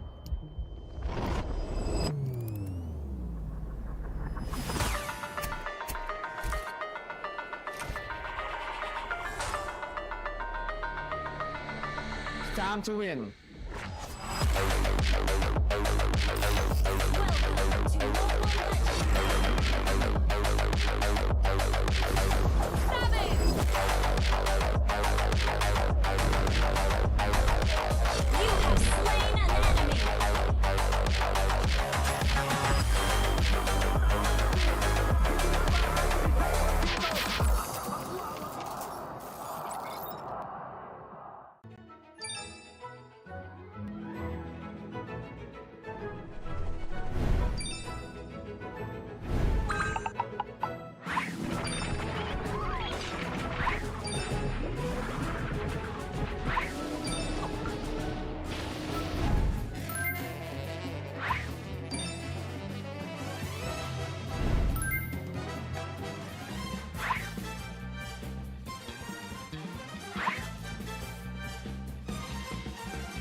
Kaya ako nag-i-stay pa rin dito kasi syempre unang-una as a player, isa pa lang yung achievement ko tapos wala pa talaga akong parang nakukuhang champion like MPL, trophy, gano'n. So parang hanggat hindi ko talaga siya nakukuha, hindi pa rin ako titigil. Kasi parang marami rin akong sinakripisyo sa sarili ko para dito. So parang kung susuko ako, parang sayang naman yung mga sinakripisyo ko. Message ko sa past self ko, huwag kang mag-doubt sa napili mong desisyon yan. Kumbaga, although hindi mo nakukuha pa rin hanggang ngayon, huwag kang sumuko kasi lahat naman ng kung nasan ka ngayon is ibig sabihin, dinala ka para doon. So, huwag kang sumuko, huwag mong bitawan. Hindi ka naman mapupunta sa sitwasyon na to kung hindi yun yung will ni Lord para sa'yo. Siguro po, kung ba't nag-stay pa rin ako, yung sa passion ko po, sa paglalaro. Kasi po, parang marami po akong gustong patunayan, ganun. And yung dream ko po na makuha yung, yung makapag-world champ, ayun po. Kaya siguro po yun yung reason kung ba't nag-stay ko po ako. Siguro po siya ako nung dati, nag-aaral lang po ako nung dati. Tapos, nakita ko lang po yung ML sa ate ko. Tapos, ayun po, parang tinry ko po siya laruin. Then, naging kasama ko po yung kuya ko. Tapos, ayun po, nag-try lang po kami na, maging libangan. Tapos, grind lang po. I'm super fan Nor Arumpak from Iligan City. Hi everyone, I am super fan Ainol from Iligan City. Experience namin dito sa MPL Arena mismo is exciting siya at saka mas ramdam mo yung kaba lalo na pag nandito ka na, parang double times yung kaba na nararamdaman mo para sa team na sinusuportahan mo. Sobrang exciting kasi I'm watching with my cavalries also, and then super exciting kasi iba pa rin yung kaba kapag sila yung naglalaro tapos against Onyx pa din, which is both super team in this match. For Carl TZ, keep up the good work and palagi pa rin galingan sa retrihan. Good luck and then see you sa grand finals. Lilipat na kami pabalik dito to see you and to watch you sa finals and also sa MSC. Palagi po kayong pinapanood sa live. At saka galingan pa rin po at saka see you sa sa finals. We will make sure na pupunta kami. For me, maraming salamat po and talagang ginagalingan namin whenever na may mga fans talaga na nag-effort na pumunta dito and we're just lucky to have you guys. Thank you so much po. Same lang din po sa akin, sobrang nakakatuwa kapag may mga ganitong fans na galing pa po kayo sa malayo and sobrang na-appreciate namin ngayon. Thank you po.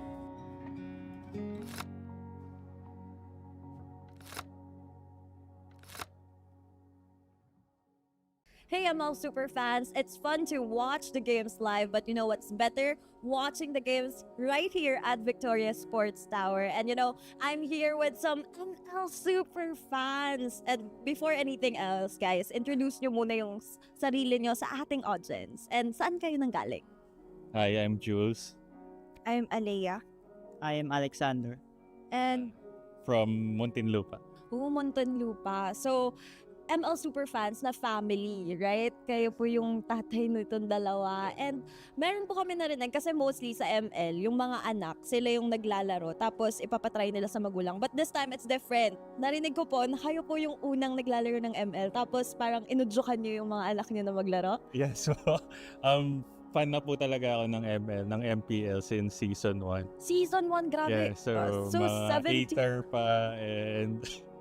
And ngayon, kamusta naman po yung experience nyo watching the games live here at the MPL Arena? Ang saya, ang sarap. Mas nailalabas ko yung pag-cheer ko, gano'n. Sa bahay kasi medyo nasisita ng asawa pag maingay. Bawal maingay. Pero matanong ko lang po, sino po bang anong team yung sinusuportahan nyo at sinong player? Ang paborito talaga namin ngayon is Falcon and si Flap Keys. Si Flap. And kung meron po kayong message kay Flap, ano po yung sasabihin nyo sa kanya? Kunin natin yung championship ngayong taon. For sure, natalo na natin yung TL. Talunin lang natin sila ulit. And yun nga, grabe yung momentum ngayon ng Team Falcons. And I'm sure magtutuloy-tuloy lang yon, right?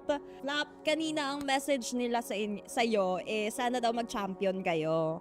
So, ikaw naman, Flap, may message ka ba sa mga super fans mo na talagang pinuntahan ka from Muntinlupa? Thank you po sa pagpunta. At yung message ko po is, isa kayo sa mga dahilan kung bakit nagpapatuloy po ako at sana patuloy niyo po kaming suportahan. Mahal na mahal ko kayo. And it's super fun na makakakita tayo ng mga ML super fans and of course, their beloved player. And we'll see, guys, if matutuloy ba ang championship nga ba. This season is for Team Falcon. So, we'll see that right off.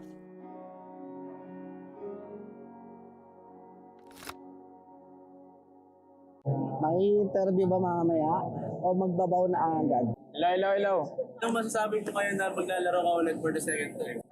Masaya kasi nararamdaman ko yung tiwala ng mga ka-minds ko. Ay, God.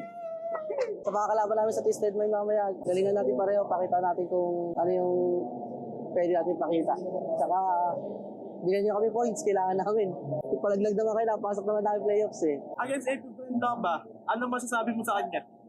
Good luck. Ay, galingan natin. Bigyan natin ng magandang laban yung mga pumunta dito. Walang hype. Humble lang, humble.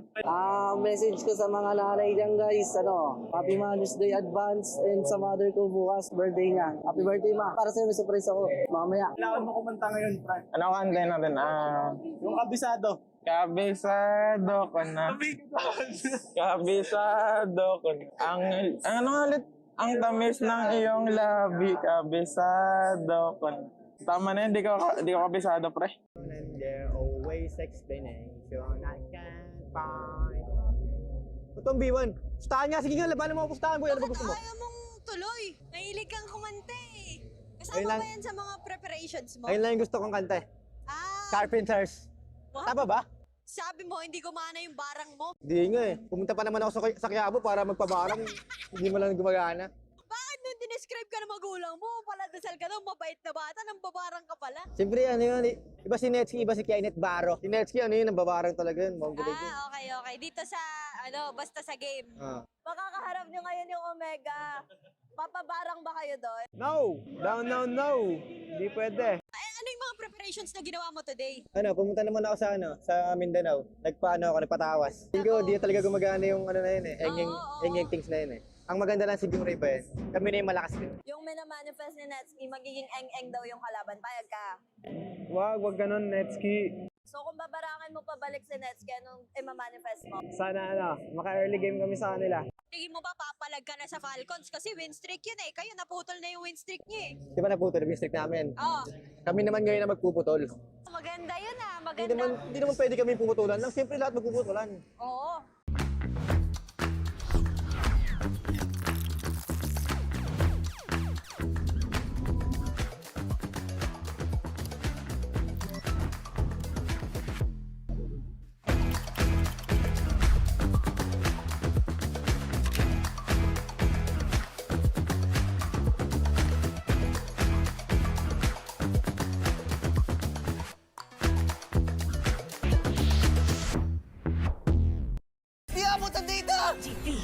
GG bro! Don't worry, be only with Smart Power All 99. Hindi bitin with 10 gig data to power your games plus only Facebook or only TikTok. Load now! Foul! You know your scalp can get up to 5 times more dandruff? Get triple anti-dandruff power. Supercharged with Clear. Hey, you, did you know men have 1.4 times weaker scalp? Get a shampoo that's 100% made for men. Supercharged with Clear. Enemy alert. Your scalp gets 1.5 times greasier, causing dandruff. Get triple anti-dandruff power. Supercharged with Clear. Stop and pull over. Your scalp gets 1.5 times sweatier. For cooling power. Supercharged with Clear.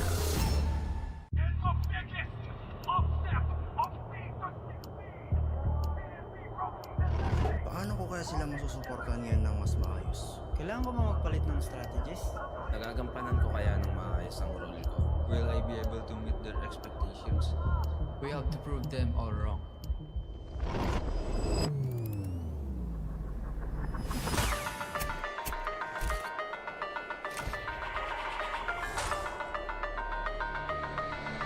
It's time to win.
Kaya ako nag-i-stay pa rin dito kasi syempre unang-una as a player, isa pa lang yung achievement ko tapos wala pa talaga akong parang nakukuhang champion like MPL, trophy, gano'n. So, parang hanggat hindi ko talaga siya nakukuha, hindi pa rin ako titigil.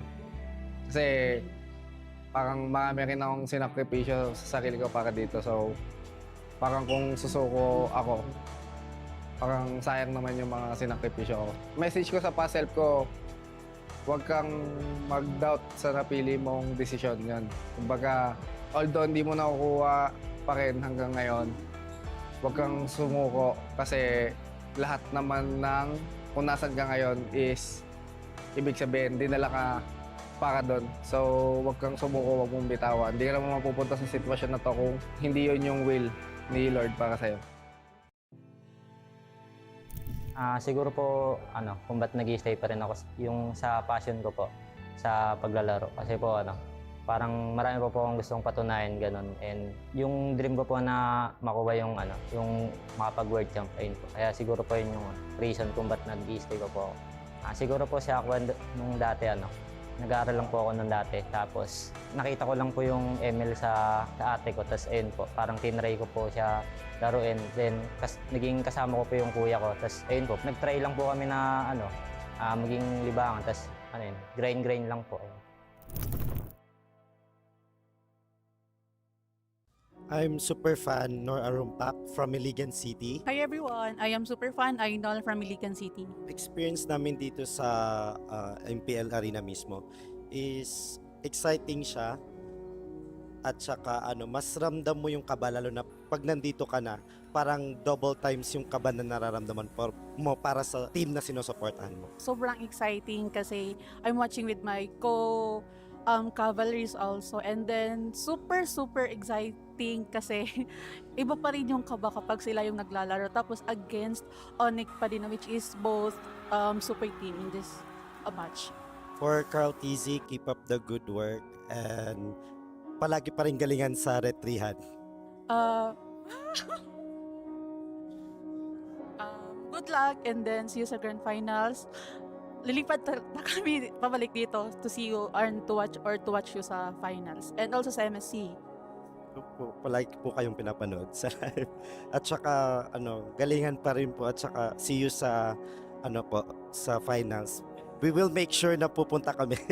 For me, maraming salamat po and talagang ginagalingan namin whenever na may mga fans talaga na nag-effort na pumunta dito and we're just lucky to have you guys. Thank you so much po. Same lang din po sa akin, sobrang nakakatuwa kapag may mga ganitong fans na galing pa buhay sa malayo, and sobrang na-appreciate namin ngayon. Thank you po.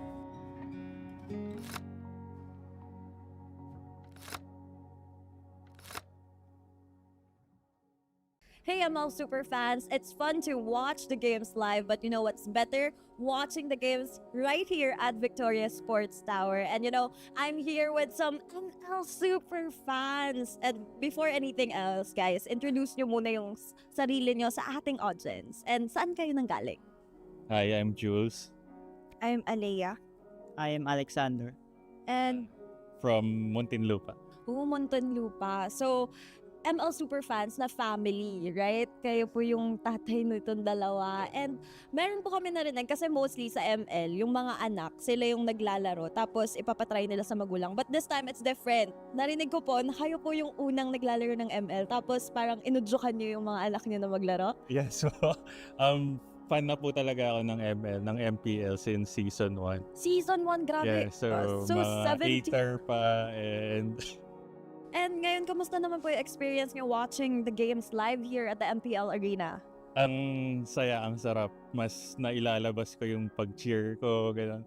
Sa bahay kasi medyo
Happy Super Fan Saturday sa inyo mga tol!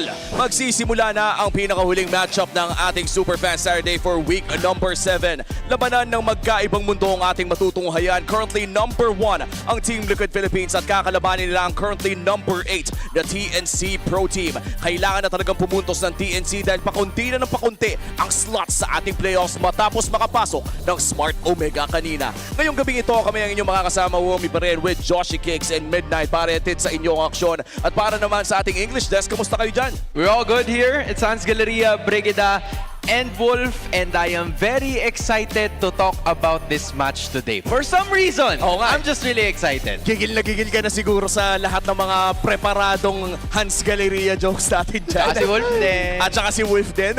As usual, alam naman na natin ang patakaran kapag ganito ang itsura ng ating desk. And this is once again TLPH kontra TNC. Of course, survival of the Phoenix na ang usapan natin dito. Kadalasan, ang mga Phoenix ay may cycle at mukhang papunta sila ngayon sa abo.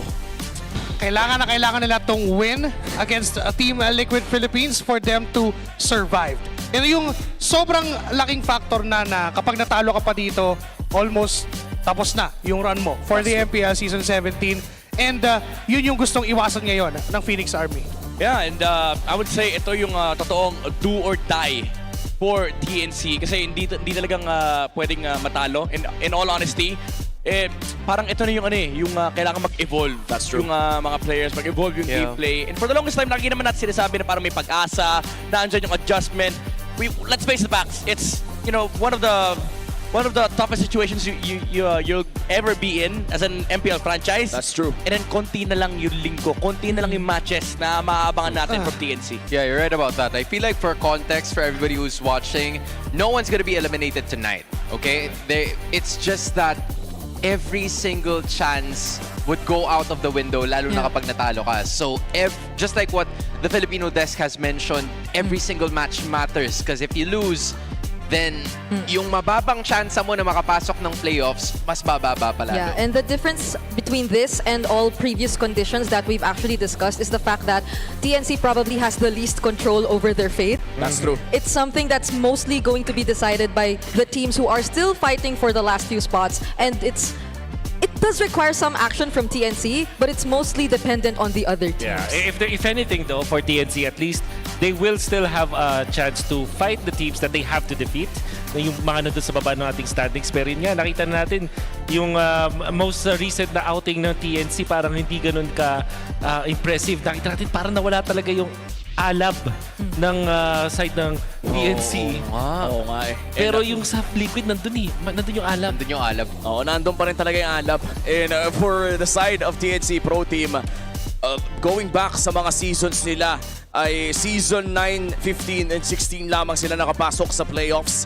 And to be fair, the last big regular season run towards the playoffs as well was way back season 9 pa. At ang oras Bentings era pa ata itong TNC na to. I mean, a positive for TNC Pro Team is that there are some green texts on that one. At least kahit paano nakarating sila dun sa gusto nilang makuha. But the international stage, tila mailap yun sa kanila. I mean, hindi naman natin kayang itago sa kanila, 'di ba?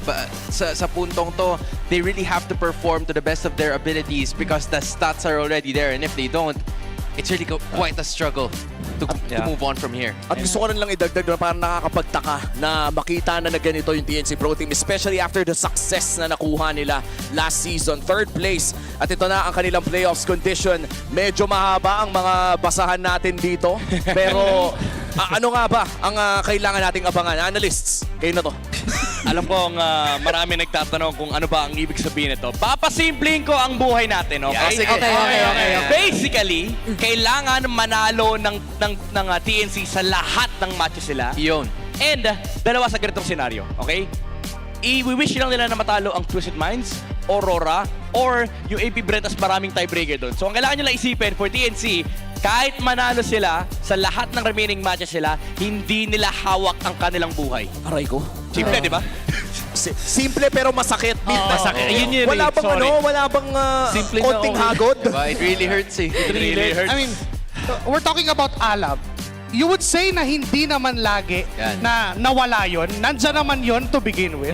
Pero ang katapat kasi nila ngayon, rumaragasa na Liquid. And ito Benny Cutie has been there. Ang dami na nagawa ng gold laner na to sa kanyang karera.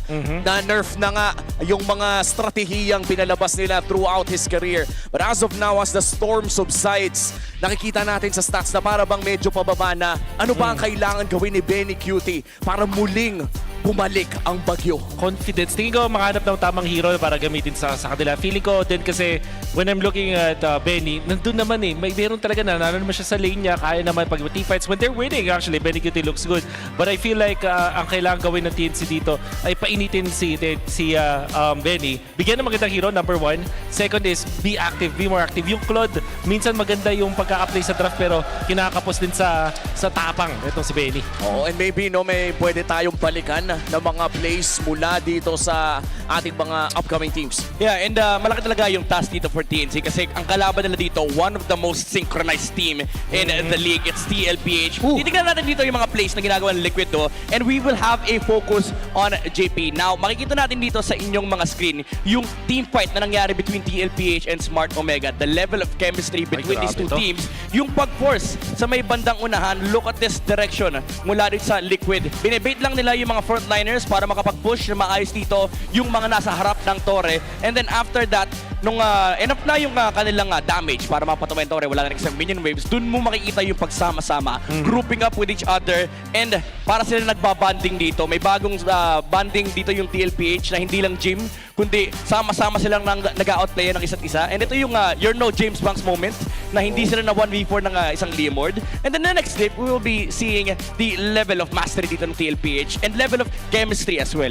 Minsan may mga bagay sa MLBB na kahit hindi ganun kaganda yung outcome, ay basta gawin nyo lang magkakasama, yun yung mahalaga. And ito yung moment na na-punish actually si Cart TZ na kung saan nag-dive sila, wala silang minion wave, nakakuha sila ng isang kill, and medyo nag-overheat ng konti si The Goat, kaya naman napatay siya. Pero that's for TLPH, yan yung kanilang signature playstyle. Kahit anong gawin nila, gagawin nila sama-sama. And sa mga susunod na dito sa clip nito, makikita natin yung mastery naman ni JP. Bibigyan ko kayo ng Gatot Kacha Masterclass. Well, si JP, hindi naman ako. So, basically, makikita nyo dito yung laning prowess ni Sanji and JP. Bigyan ko lang ng konting trivia dito, no? This duo is regarded as one of the most stable duo in the middle lane. Kasi itong laning stage nila, makikita nyo may konting divide between Sanji and JP. Kasi sobrang importante din ito, by the way, sa may middle lane na alam ng Mage at Roam kung saan sila pupwesto. And dahil nanggaling yung Leomord sa may purple buff, nakahawak si JP doon sa kaliwa, nasa kanan yung Eve. And then after the transition, kahit may mahuli man sa kanila, hindi sila tatamaan parehas. And then after nung pagbalik ni James Banks dito sa may middle lane, nakaharang na si JP sa may mid and hindi nila maabot si Sanji. And ending, 2v3 yung laban, sila pa yung nakalamang. And that's why JP is regarded as one of the best Gatot Kacha player in the world. I would say, siya talaga yung pinakamatindi. Yung sa last clip na pinakita mo, Midnight, the thought that connected onto 2, ang tinarget niya, hindi yung nakastan na, yung umaharap, pero yung mga damage dealers. Isa sa mga napakahirap i-execute bilang isang roamer, yung parang mag-target ka ng mga damage dealers instead. Kasi ang daling manggigil doon sa nasa harap eh. At gusto ko lang i-add doon sa una, 5 minutes lang pala, Midnight, nung unang play, na nandun sila sa gitna ng Tier 1, Tier 2. Ganun katindi. At saktong-sakto, no, total, pinag-uusapan na rin natin yung parehas na kupunan. Ibistahin na natin ang ating Infinix Keys to Victory. Pasensya na guys, alam natin, kayo rin ang kailangan magsalita para dito. Dahil kakasimula ko na, ikaw naman mauna, Wolf. Ay, okay. Sakto-sakto, TLPH, we were talking about it. Sakto kasi yung pag-invade nila dun sa jungle na constantly nakikita ng mga teams na magiging parang way para i-break open yung economy ng TNC. The reason why TNC are losing so much in the past few games nila is hindi nila napoprotektan yung jungle nila. Napipilitang mag-overseas pa itong si Zaida para pumunta dun sa kabilang jungle para lang makakuha ng farm. Ganun kahirap yung scenario. And also, force TNC to a mid-game / objective-centric lineup. I have to say that specific matchup, malaki yung diferensya ng dalawang teams when it comes to taking objectives. At kapag napilitan ang TNC na kumuha ng ganong kasing comp, hindi nila kakayanin ng Team Liquid Philippines. Yeah, and honestly, for TNC, ang mabigat dito is yung side lane. Nakikita ko, dito sila mayayanig eh. Kasi gold lane, alam mo tapatan, mainit dyan, steady versus yung bagyo. na si Benny Cutie. And syempre sa EXP, men, hindi pwedeng mapayanig si Trimar dito kasi ibang lindol yung aabutin niya, lalo kapag nakahawak ng mga matitinding hero tulad ng mga Yuzong, ng mga Phobius, Benedetta even. That's true. And ibang klase naman kasi talaga yung mga naging galawan ng ating mga XP laners so far. Last match as well, naging treat yung laruan ng ating mga XP laners. James played a spectacular game para sa Smart Omega. Again, playoff secured na po ang Smart Omega matapos ang kanilang panalo kanina. But going back dito sa ating laban, for TNC Pro Team, this has to mean so much more. Si TLPH, upper bracket na yung mga yan eh. Oo. Parang wala na silang kailangan gawin pa. Parang, yung thought na yung momentum ay makarry over until playoffs, yun para yung pwedeng ilaban ng Team Liquid Philippines. Pero again, wala na silang gustong i-achieve pa more than just dominating every single team. Yeah. I agree. And especially for TNC this time around, I feel like we've had glimpses of like players individually talagang waking up or delivering a performance that you really expect from them, but it doesn't happen at the same time. I think it's similar to the APBR scenario where we don't really get to see them synced up or online all at the same time. Parang hiwa-hiwala yung pag-pop off nila. Minsan mainit yung isang player pero yung dalawa na iiwan.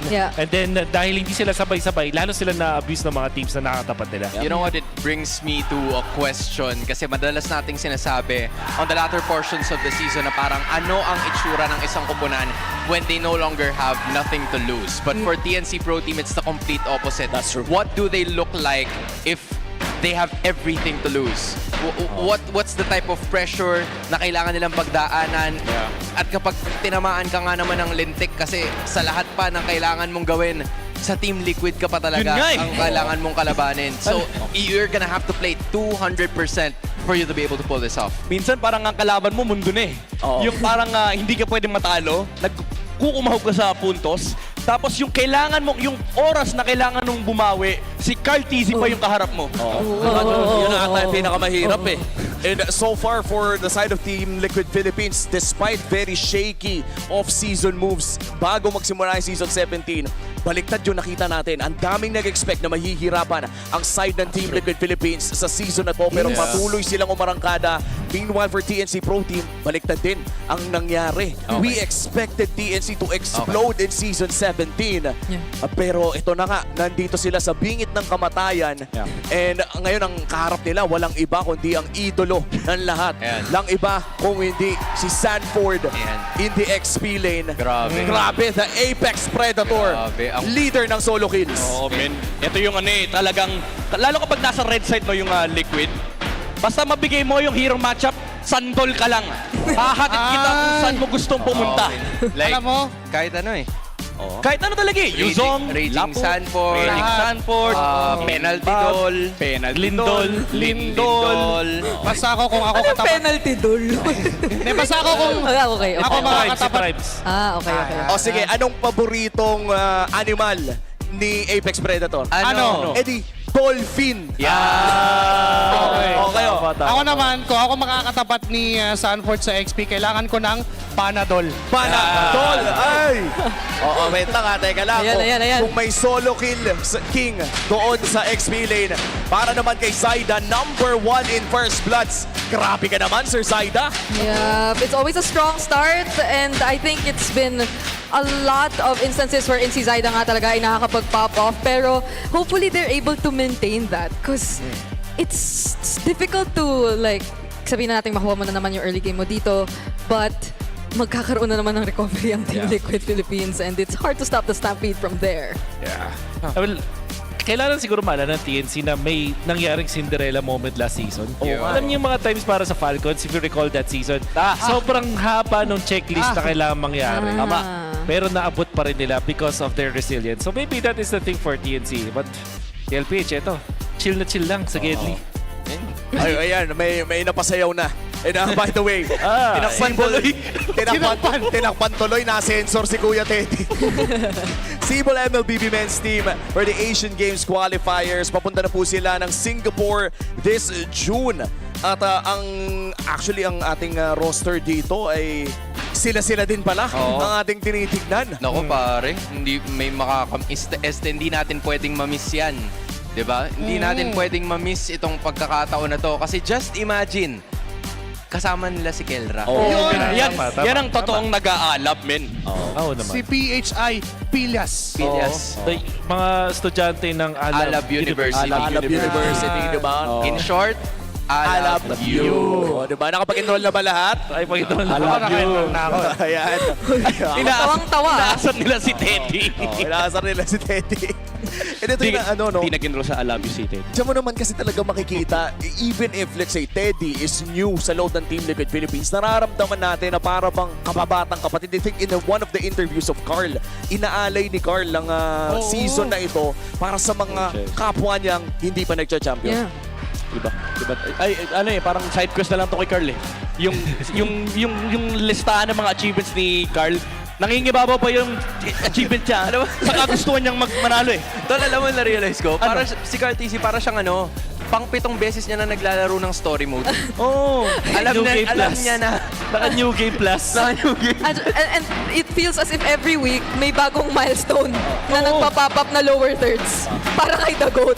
The 5th trophy is for you, Teddy. Pang-5 na ba? Pang-ilan na ba ito ni Carlo? Pang-5? 5. Sa MPL? Sa MPL. Grabe. If ever. 6, 11, 13, 15. Tama?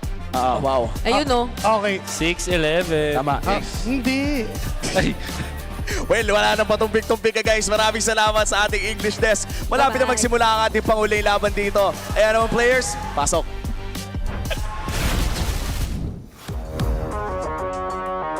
To ensure the integrity of our matches, here are our marshals, Luis, Miko, JD, and Joshua G. Let's go, Lincoln! Charging on an unstoppable pace, they're here to knock the Phoenix Army out of the race. Cavalry, make some noise for your Team Liquid Philippines!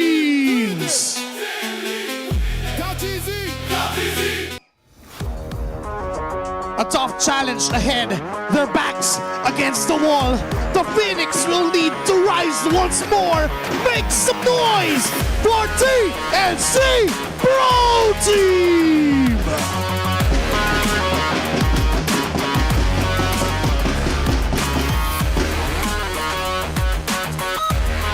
And of course, with our head referee, the Chop Master, Sit.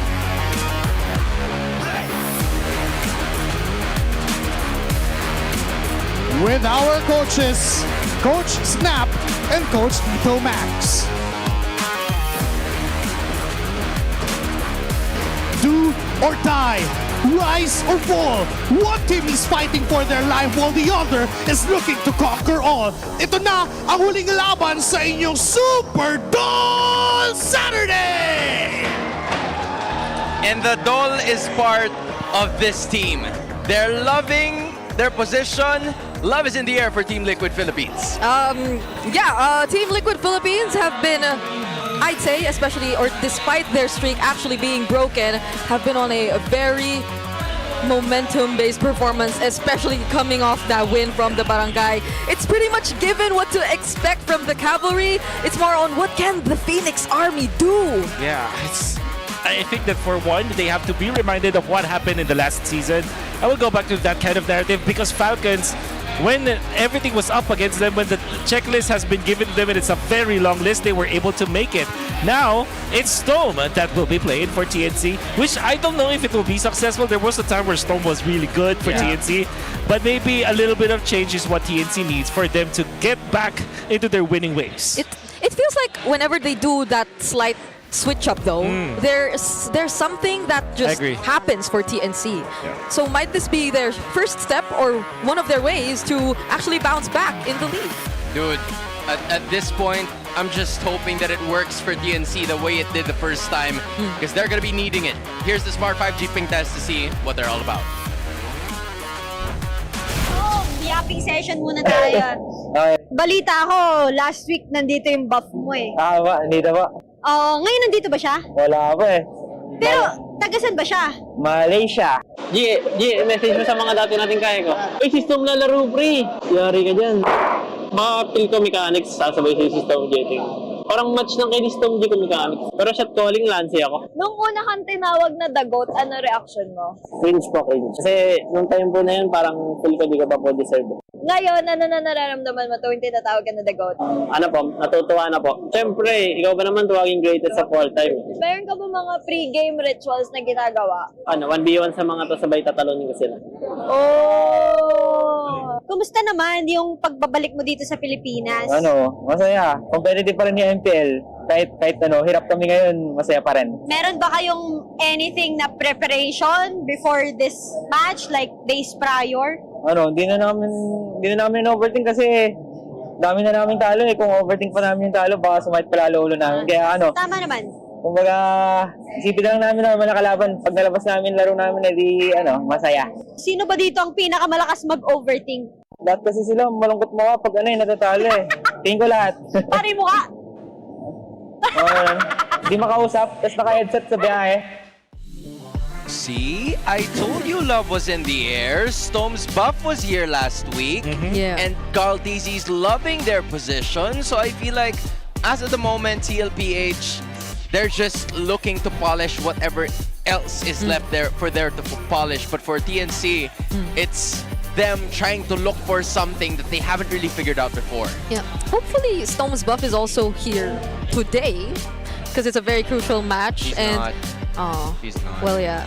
It's so. Yeah. What I do know is that for Team Liquid, they don't need the buffs. Because all they have to do is look to their right, look to their left. To their left. No. Or maybe stay. In this case, Look at each other, look right? to their look at their first look at right. I think and left. it's around 10 o'clock. 10 p.m. Yeah. 10 o'clock. 10 o'clock. 10 o'clock. Yeah. Look to your 10. Look to your 10.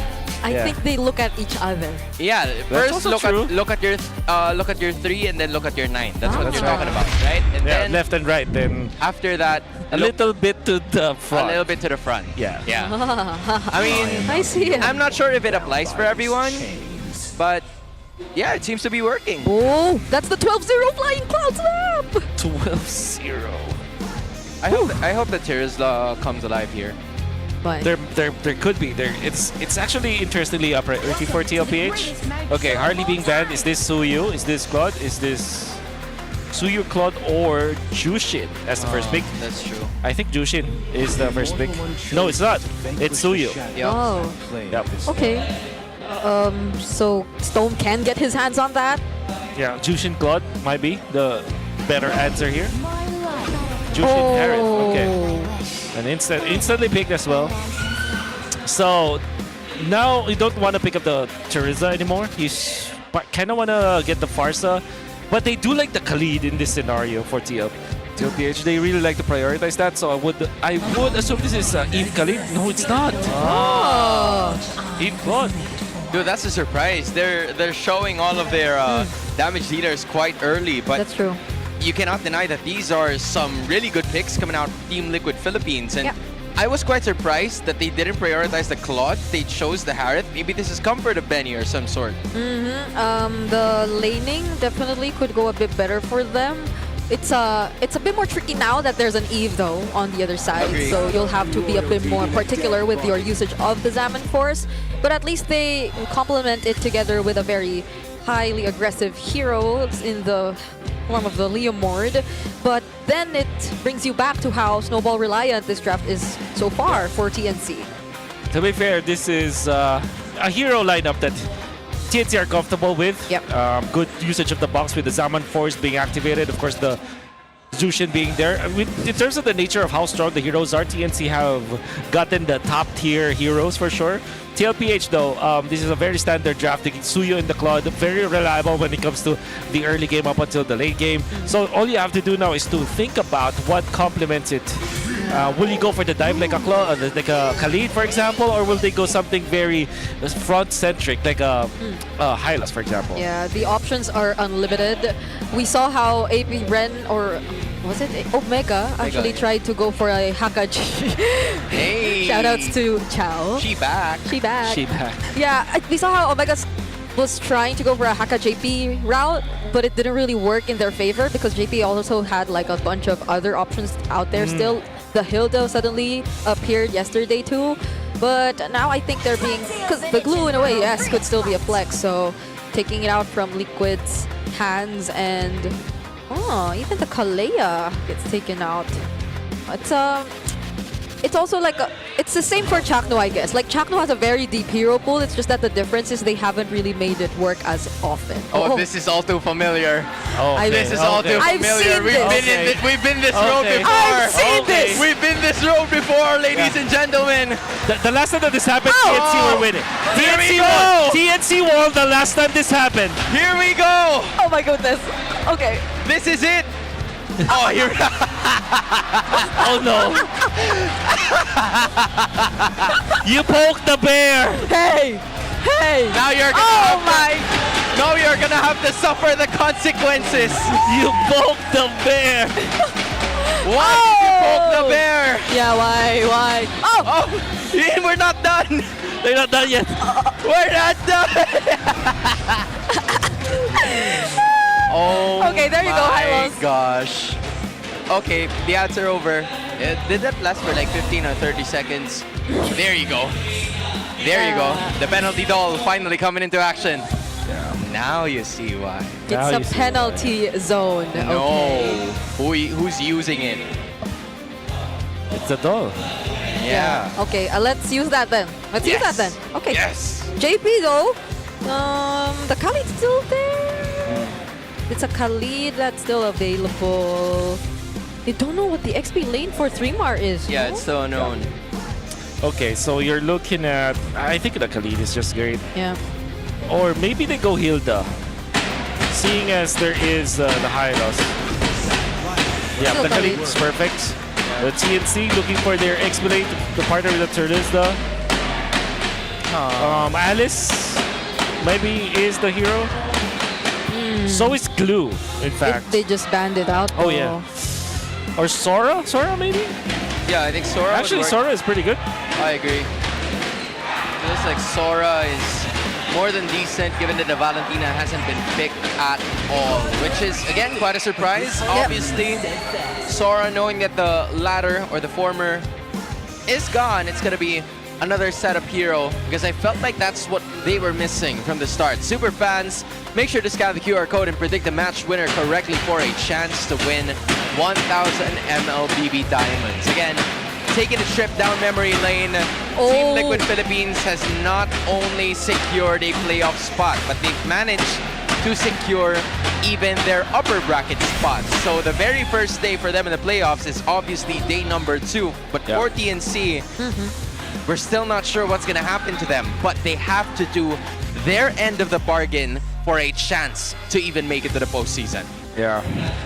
Looking really good for TLPH when it comes to their composition, while TNC, I think that this is still a scary lineup to face, with the Sora having the counters to the Eve as well as this Claude. I think, especially against the Narizla, you're okay, I guess, but there is, like in the previous games, we've seen little margin of error for Freemar. He has to play perfectly here. Okay. A very big responsibility on the shoulders of 3mar heading into this match, because again, he's like one of the more versatile heroes in this lineup. He is capable of doing more than just one thing across the map. Oh, hold on. Chakno already very low. Still doesn't use the Revitalize though, so it's gonna be okay for both sides. Yeah, feels like for the first minute, it's all about trigger discipline. You can't let that low HP dictate the pace of the first turtle, because you're going to need that moving forward. And now, they're just simply surrounding this Litho Wanderer. Not really much happening in the first minute. Yeah. And this is not going to be in the benefit of TNC. I think that they have to be active. But, of course, it's the first minute. What matters the most is the first turtle fight. Yeah. How will they utilize 3mar? Is 3mar even going to have a good time? Go easy. What is this? Oh, what is this play? They're diving under this turret in as early as a minute into this game, picking up a double for Carl. Wait, we said Zyda was the guy with the most first bloods, but Team Liquid Philippines are not letting that happen. I have not seen anything like that before. They took advantage of this push, and of course the fact that they're playing the Suyo. TLPH have shown us different. When we were demanding TNC and the rest of the gang the teams in the bottom stage, in the bottom part of their standings, to show us something new. No, it's not. It's TLPH just showing us a different rotation with the Suyo. Dude, this is what a glitch the in a hell? glitch in a matrix. Again? Not happening for TNC Pro Team. Carl Tizzy's just there, leaving Chakno isolated. Yo, Chaknu doesn't have to revitalize. Now will get taken down as Carl Tizzy secures the objective. Sanford picks up the kill, and Zaida follows next. Carl's already on a killing spree. There goes the Raging Sandstorm, and 3mar could not withstand everything that's going on. Oh my goodness, blunder after blunder. TNC, they're just dropping like flies with Team Liquid Philippines. 5-0-1, 2 minutes and 36 seconds. This is the GOAT. The GOAT who's currently leading in game and match MVPs. He's looking to add another one if ever things keep going this way for Team Liquid. This is not a typical goat that you'll see grazing on the grass. This is a mountain goat jumping over cliffs. will actually ram his head over you. Oh, this is just so This difficult. is a ram. Yeah, this is just so difficult now for TNC Pro Team. Look at the face-off against this ram. Unbelievable. Already with a Sky Piercer in 3 minutes. That's crazy. The only frustrating thing about this is that he got 5 kills before the Sky Piercer. Oh yeah. But come on now, level 7, 3 minutes 28 seconds. Is he still trying to beat the fastest level 15 now? Wait, what was his record yesterday? I honestly felt it was 9:01 or 9 o'clock. Oh. It's either 9 o'clock or 9:01. I'm not quite updated because the last time I saw him was like 9:56. But Yeah. if you're saying 9:01, Unbelievable. then I probably believe you. Is looking to do just that. This is the type of Team Liquid Philippines that we're supposed to see in the playoffs. The question is, will they actually be a little bit more complacent? The answer is no. They're literally doing their best to just be better and better after each game. Meanwhile, for TNC Pro Team, they're not only are they desperate for points, but it seems like this is a chess match and all of their pawns, most of them have already been down in the first 5 minutes. Okay, Zaida forces out that flicker from Sanji. The Raging Sandstorm and the penalty zone! The connection you get to see from Team Liquid leading into a monster kill for the GOAT! And a double at that! Storm trying to run away, but what can you do? You just hand over more stacks and a triple to Carl Tizzy! Stacks after stacks after stacks. I don't even know what to call it, Wolf. Stop. They're Stack already market. dead. Stop. Carl, stop. They're already dead. Oh my Oh god. my god. And he's invading. 5K. Level 9. 4 minutes and 52 seconds. 8-0 and 2. 3 stacks of Sky Piercer after the triple kill. How do you even survive this? Yeah. Even that Raging Sanford and Raging Sandstorm. See, She did it. It happened again. We did The- not bring it up. The penalty zone. It was so natural. Chat, it was not on us. It's because you guys keep saying it. No, we didn't even say it at all today. Okay, let's see. Stone, gotta get away from this, but that's a legendary for the GOAT. Betty Cutie might get to shut him down, though. It's actually Zaida who gets the shutdown, but that's blazing to it as a response. JP finds the kill on Chaknu, and on the other side of the map, that's another penalty zone, capturing 3 more, and a kill for Sanji. Oh, this is a 13-1. At least they were able to get the goal, but again, TNC Pro Team dropping slowly but surely, and even the turrets are going down. A very important shutdown. It was given to Zaida. Would have been best if it were given to Betty Cutie, but Zaida needs it all the same. 0-3 on the Sora. We talked about how critical it is for 3mar to play the perfect game. But instead, TLPH are playing the perfect game right now. 13-1. The only death so far is on the GOAT, but that's only because he was overextending, actually. Yeah, if there's anything that's positive for TNC Pro Team, it's the fact that Benny Cutie is not even grazed at all. That might be very helpful for him moving forward, but the rest of the crew will not be tanking enough damage because they lack the items to be able to do so. So as long as Benny Cutie will be able to farm, it will be alright for TNC Pro Team, but the others also have to do their end of the bargain. Yeah. Retribution actually used. Sanford leashing the Rock Ursa to be given to Carl Tizzy. Gets priority up top. Yeah, I think this is a mini game. I think we are at a mini game. TLPH wants to give Carl TZ the fastest level 15 Wait, in this day and age. Okay, they are gradually approaching that. It's already 7 minutes. Yeah. Look at how divided that gold ranking was. I don't know if you Yeah. saw, but it was all blue in the first half and all red on the other. Yeah. This is just Team Liquid Philippines. He just hit 12. The richest guy on TNC is poorer than the poorest guy from TLPH. Oh, yeah. If that doesn't tell you how one-sided this is, I don't know what else can. Yeah. This is really difficult for TNC Pro Team. Even Brigida can say a bunch of things. Yeah. She usually says a lot. Yeah. How do you how do you describe this entire situation? Because even if you want to look at like potential angles for TNC to turn things around, it's mostly just like the setups they have are mostly just 3 Mar. Yeah. And that's it. There's a slight knockback from the Phantom Steed. Yeah, at this point we're just keeping watch of Carl TZ looking if he can even break 60. that level 15. 60 BPM for the gold. Oh my goodness. He's 13 now. He's 13. All right. He still has 1 minute to go. 1 minute to go. And he's still farming. Yep. He's got a full cycle of minions, of creeps, I mean. Will it be enough to get it to level 15 though? Might not be. Well, we'll see. We'll see. Something might happen. Something might happen. That's crazy. We're even noticing Carl TZ reaching level 15 more than the actual fight in itself. It's a 10k gold lead. And it hasn't even 30 been seconds, bro. 8 minutes. 30 seconds. Carl. Wait, where 30 is he? seconds. Oh, I think he's got it. Okay. Does he have the time? Can he? Does he have the time? Can he? Oh, it's not going to be enough, will it? Kenny, McKenny. McKenny. Wait, can he? Kenny? Kenny? They have to force a fight. They have to force a fight. They have to force a fight. If he wants to get to level 15, there's the fight. Oh, now 3 Mar forces that fight, but everyone's just able to move away 15 freely. seconds, Carl. He has a wave down bottom, gets to clear it already. Get the lizard, he finds the lizard down here. Why are we casting? And why are we playing by play? It's not enough. It's not enough. It's not enough. All right. And that is now broken. Look at the disappointment on Carl. Wait, what if? What if? Oh, no, we're past the 901 mark. Okay, wait, we'll get to see, but that's 905, right? 906. Okay. Okay. What is the fastest? I can't believe we casted a speed run. We casted him farming. Yes. Because what can I play by play? Yeah, I know. What should I play by play? I know.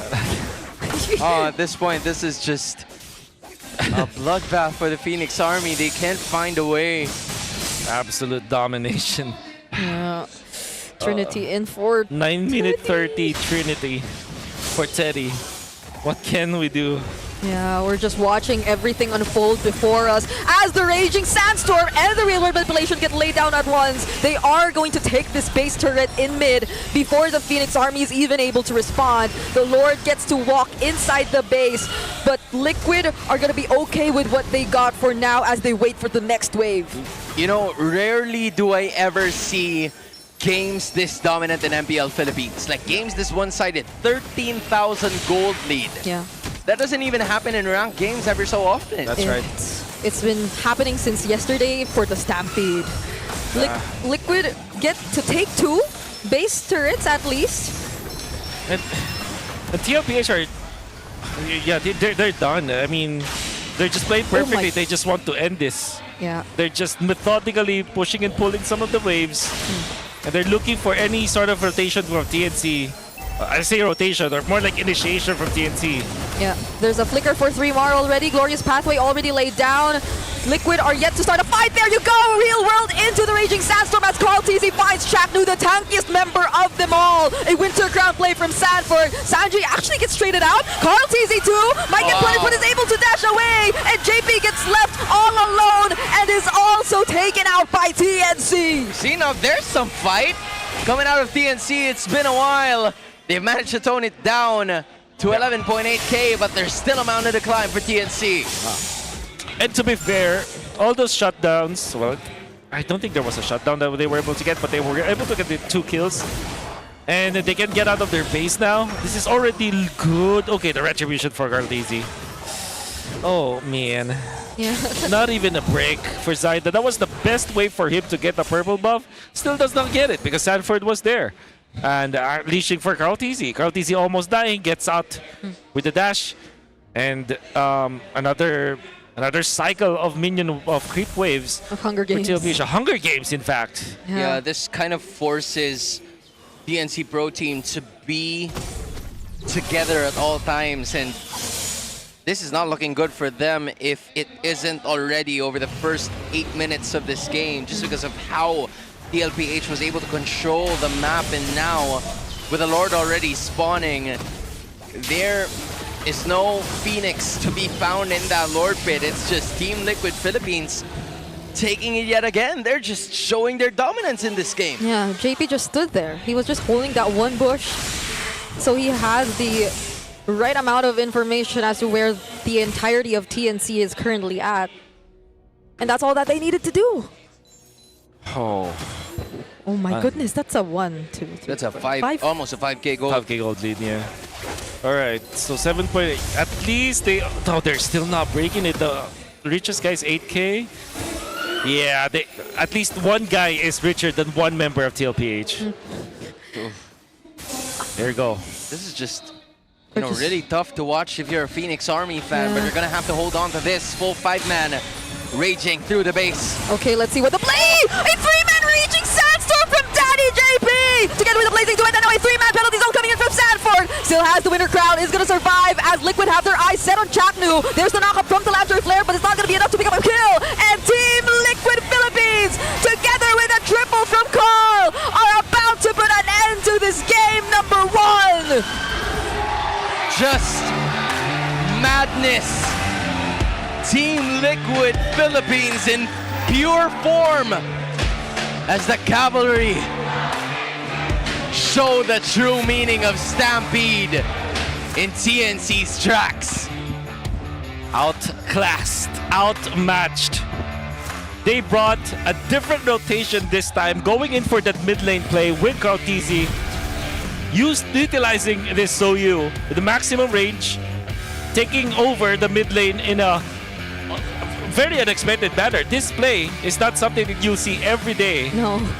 But it's mainly because Sanji as well as JP just knew this matchup so well. Khalid and Yves, very strong duo in the mid lane. That was in less than 5 minutes under a tier 1 turret with a revitalized roamer. Exactly. But they still went for that play. And this was the combo of the raging Sandstorm and the penalty zone. Like I told you, man, we did not say anything. Yeah. See? Breaks, we actually didn't say that. Yeah, whatever you said. Because it again happened at the same time. It's okay. You can explain more of it later. Yeah. Don't worry about it. Don't worry about it. What can we even explain about what happened here? Nah, this wasn't this clash wasn't what we meant. No, not That's not what we meant. Yeah, because we're running out of points to actually explain what just happened. Because that was a landslide. Okay. You would say. And that's cool. Okay. That was cool. That was cool. Okay. I'm not even gonna lie. That was fire. We should do more of that. Call these the MVP of game number 1. Bow down to the GOAT. 13-1 and 2. Only died because they overextended up top. 1,000 GPM. Hello? Okay. Hello? After the Project Next patch, post Project Next patch, this is the highest GPM I've seen in the game. I'm sure because nobody broke 1,000 afterwards, right? No. That's insane. I can't recall 1,000 GPM. There's no 1,000 GPM but post Project Next. Probably Burrito when he's mad. But other than that, this GPM is insane. This is off the charts. Chakno had revitalized under the turret. 1 minute and 22 seconds. And once more for the people at the back, under the turret. Yep. And for the people in other countries, under the turret. Unbelievable. 5 minutes, 2 minutes and 20 seconds. 5 kills. Yeah. Then you get 3 stacks of Skypiercer once he gets it. Dude, at this point, is this what happens when you really buy your dream car? Or when you've invested, when you propose? When you propose, you've invested, maybe get a housing loan. I don't know if he actually did, but seems like this guy is inspired. Yeah, I mean, so are his teammates. Of course. I mean, playing with the GOAT is enough of an inspiration. Yep. Having a GOAT. Having a GOAT. Yeah. The GOAT. Looking to your right, looking to your left. You see great teammates. You see 10 o'clock, 11 o'clock. Yeah. See your teammates smiling at you. Your fans. Yeah, Your the fans are an idols. inspiration, that's for sure. Yep, but your number one fan. That's an inspiration. That's an inspiration too. Guys, in case you're probably wondering what the hell are we talking about, this just goes to show you that we're running out of words. We're running out of sentences to describe what just happened. Yeah. Because we didn't really feel like it was a match from the first minute. It was a surprise. Like, I don't even know how to sugarcoat it. Yeah, because the first dive happened in the first minute. So it's literally from the first minute of the game. We never saw anything like that. I can't believe that when we were demanding other teams to try out something new, it's TLPH that brings us something new. Of course, we can see like differences when it comes to like plays, maybe good outplays and whatnot. But a first rotation from the Suyo with this Eve and this Khalid on Flying Clouds. Well, Flying Clouds might not have mattered. Maybe this cannot be done in broken walls or dangerous cars, but I don't know. But we know for sure that TZ nailed it and TLPH has nailed it. Unbelievable. I think they also identified the fact that Hylos in combination with the Jushin, they kind of panicked. They did not clear the wave. I think that they should have cleared the wave faster. But again, the hindsight is 2020. TNC did not see that coming. I did not see that coming. Oh, yeah. Maybe most of the people did not see that coming, but TLPH has brought us something new. Yeah, because you don't usually do that in the first minute.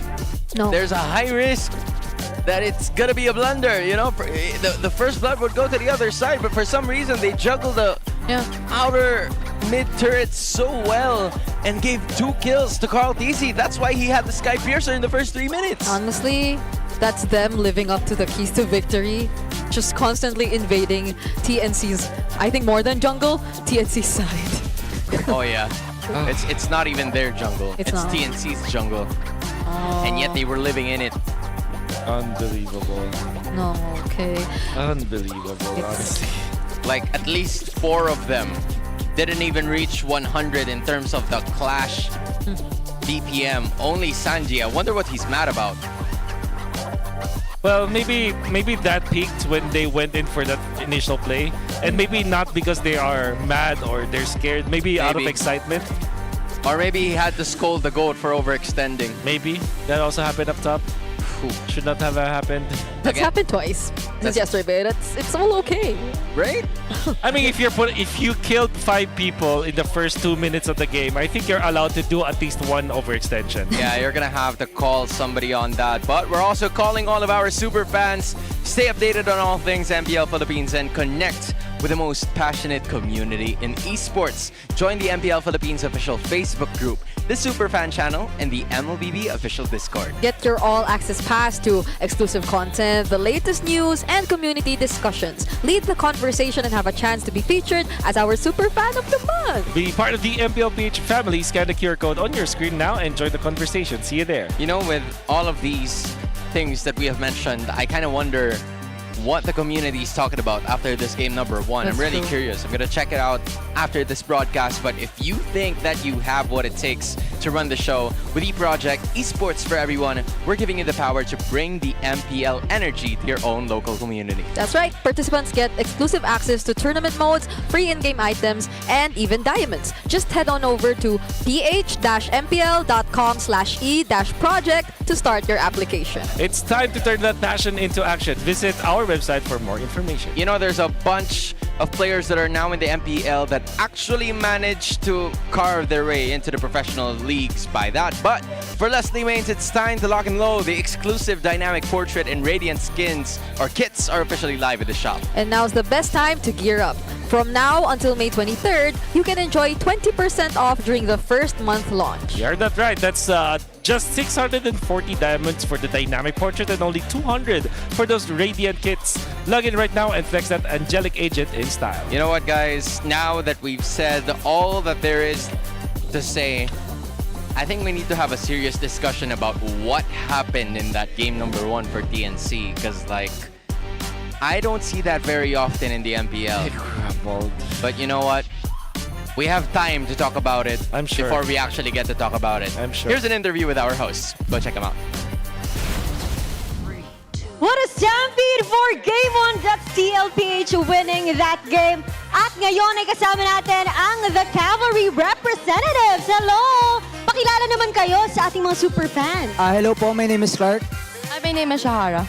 So itong mga kasama natin ngayon ay hindi na bago ang mga mukha sa akin kasi ilang seasons ka na rin kasama ng Cavalry. Since season 11. Diba? Season 11. Sumasali na yan sa mga games. Ikaw naman, Shahara, since anong season ka pa nila supporter? Since season 10 po. Season 10 pa, napakatagal na, diba? Ilang season na ang binilang at nandito pa rin kayo going strong. At naririnig nyo ba yung tambol ng Cavalry? Ito yun! Ito yun si Clark, ang malakas tambol. Di ba, Clark? Yes po. Oh, sabi niya kanina, paus na daw siya. Ngayon, curious kasi yung mga tao, paano ba sila maging part ng The Cavalry? So, ayun lang. So, para maging part kayo ng Cavalry, scan nyo lang ang QR code at mag-join kayo sa Facebook group natin na The Cavalry PH po. Meron ba kayong mga upcoming na watch parties or merong mga meet-up kasama ang The Cavalry, Shahara? We do have upcoming watch parties, so you can check it out on Team Liquid's Facebook page for their announcements. Baka malapit sa inyo and pwede kayo mag-visit and minsan nandun si Mima sa watch parties. Ayan, si Mima ay na-miss natin ngayon dito sa MPL Arena. Paano pag wala si Mima? Sino nagpapa-cheer? Minsan mo kaming mga CLs lang din po. Okay, at alam mo, siguro curious na din yung mga tao, saan ba nila makukuha yung jersey na katulad ng sayo? Ano yan, meron tayong booth sa labas. Check out nyo na lang yun. Bumili kayo kasi madami pa doon. Madami pa tayong stocks doon. Ayan, inutusan kayo ni Clark, bumili daw kayo para maging part kayo officially ng The Cavalry. At isang cheer naman para sa buong Cavalry kasi going to Game 2 na tayo. Alright guys, let's go! Sigaw tayo malakas! Let's go Liquid! Ikaw ang Mima number 2 ng TLPH. And with that, balik muna tayo sa loob ng game with our casters. Casters, palag na to. Again, much love to our community leaders from the Cavalry. That is Team Liquid Philippines' official fan base. As Liquid is all smiles heading into game number 2 after winning 1-0 by a stampede or a landslide, whatever you may call it. But Wolf, I'm going to be giving you the floor. I think you're going to have a lot of things to talk about. What went wrong for TNC? Go ahead and check them out. Well, there's so many things that went wrong in the early stages, but it's mostly because TLPH forced the wrongs, you know? I would say it... I mean, I know for sure that people will say that, yeah, TNC should have done this or done that, but with all due fairness, TLPH brought in something new. They are riding off of their momentum from the previous day, which was yesterday, and it felt like within this weekend, the weekdays that happened, technically the MPL weekends, it kind of felt like TLPH has figured out something new about the meta. They're playing way faster. They're diving tier 1 turrets. They're getting in between tier 1 and tier 2 turrets as well yesterday, and they're just destroying everyone in their path. So, what went wrong here for TNC is that TLPH not only are already very strong, but also have brought something different, whereas for them, they're pretty much the same. There's nothing that we see out of the ordinary for TNC. Yeah, I agree. We talked about from the starting drafts of them in game number 1, it's that TNC stuck with comfort in that one. We saw a Hylos from Shakno. We saw a Suyu from Zyda, or a Leomord from Zyda. Those are some heroes that they're very comfortable with using. Yeah. But their usage of it is as similar as that of week number 2. So, you know. Suyu first pick? They have to. They cannot give TLPH that hero. But at the same time, you give Claude and probably Jushin. Jushin Claude, maybe for TLPH. Phobos is open. It's banned. It's not. Yeah, so Jushin Claude, I feel like, for TLPH. Then they third pick the Khalid. I think that's what's gonna happen here. TNC, they need not maybe Harith for them. Harith Eve is what I feel like is gonna be the pick here for TNC. Benny was on the Harith in game number 1 too, right? Yeah. Oh, so it's carry instead. Okay, TLPH it's better to pick up the Khalid instead of the Hylos for sure. But at the same time, they want to give a Carl TZ hero, so they get the Leomord now, I feel like. Yeah. I think that's what's gonna happen here. There's just gonna be like a slight trade with the gold laners, or the junglers rather. Okay. Oh! Win! Alright. What's with a smile? It's a slight smile. I'm excited to see another different rotation. Maybe for Carl TZ here. Maybe that's where we are going to see. But right now, TLPH, I think they're eyeing for the Khalid as well. But they can also get the Gatot Kacha as their fourth pick. So the JP hero is not going to be a problem. I think it will be the fourth pick, honestly. Maybe they ban the...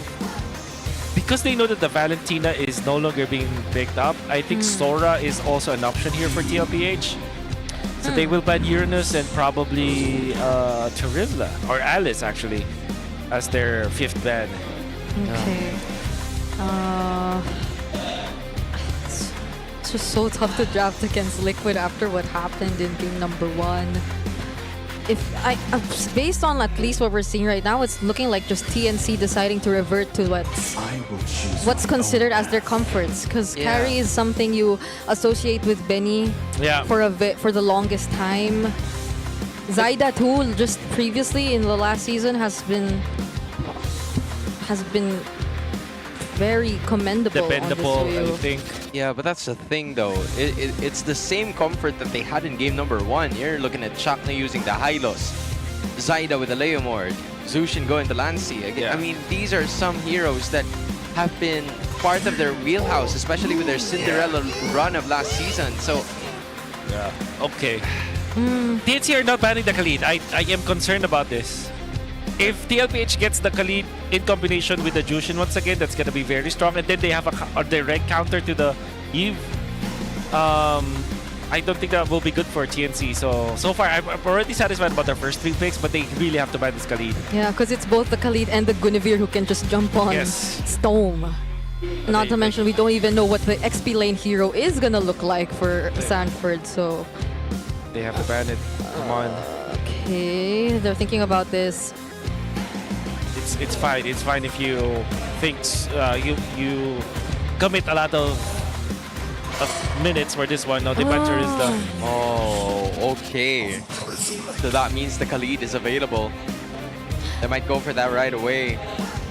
It's a similar idea to the Terizla though. Yeah. It's just that I guess it matters more because it dictates the tempo of the first rotation. More than what the Terizla could do in lane. Might just go Hilda, but yeah, Khalid, come on. It's telegraphed. Yeah. Why did you not ban the Khalid, TNC? Oh no, they're in a world of hurt. Okay, what they need to do now is maybe deny Alice from TLPH. So Alice Eve is a good combo for them. Then I think it's just Gatot Kacha. Gatot Alice is their only option here for TNC. Gatot for Chuck. At least there's a lot of synergy in there. Yeah, and it's still a revitalized hero. Oh, it's so tough to actually deal with a lot of things now. I don't know if I wanna if they're going for the signature comfort route. Yeah, if they don't give the if Alice on TLPH is scary, so you gotta get the Alice. Okay, there you go. Gatot Kacha. Yeah. There you go. So TLPH, their answer is just Sora or Benedetta here. Oh. You know what? They finished it pretty strong. I think for TNC, this was a better draft from what happened in game number 1. They just have to execute it to the best of their abilities for them to hopefully prolong this to a game number 3. What if they pick up CC here? Because they need damage for TLPH. That could be the case. Could be the case, but I feel like the best scenario is Sora, honestly. And then, of course, the in the middle pick is probably... Okay, they don't have the heal anymore. Yeah. No clue as well. What was brought up earlier, the Benedetta and Yeah, Benedetta and the Sora. But how about CC, though? Could be. Now I'm wondering. Okay. Yep, Sora. Yeah. This was our first pick anyways. Yeah. So we predicted the last half. And I'm sorry, TNC, but not banning the Khalid is a mistake. I think so too.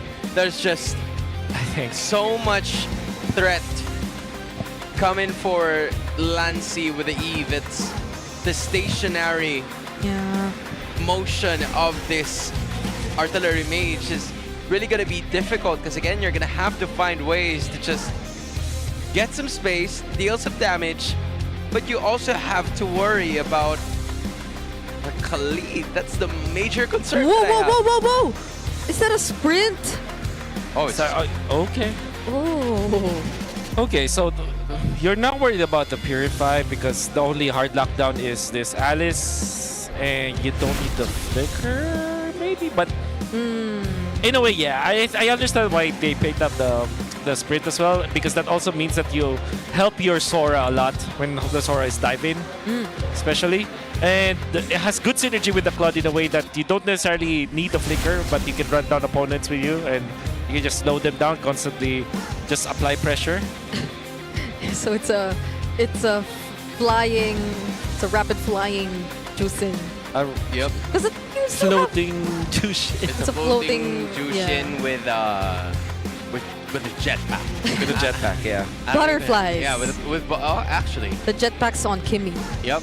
You know what? That's true. With butterflies, actually having it right away, we're introducing something new into the mix. That's pretty cool. Ooh. We got noise intensity all over here in the MPL arena.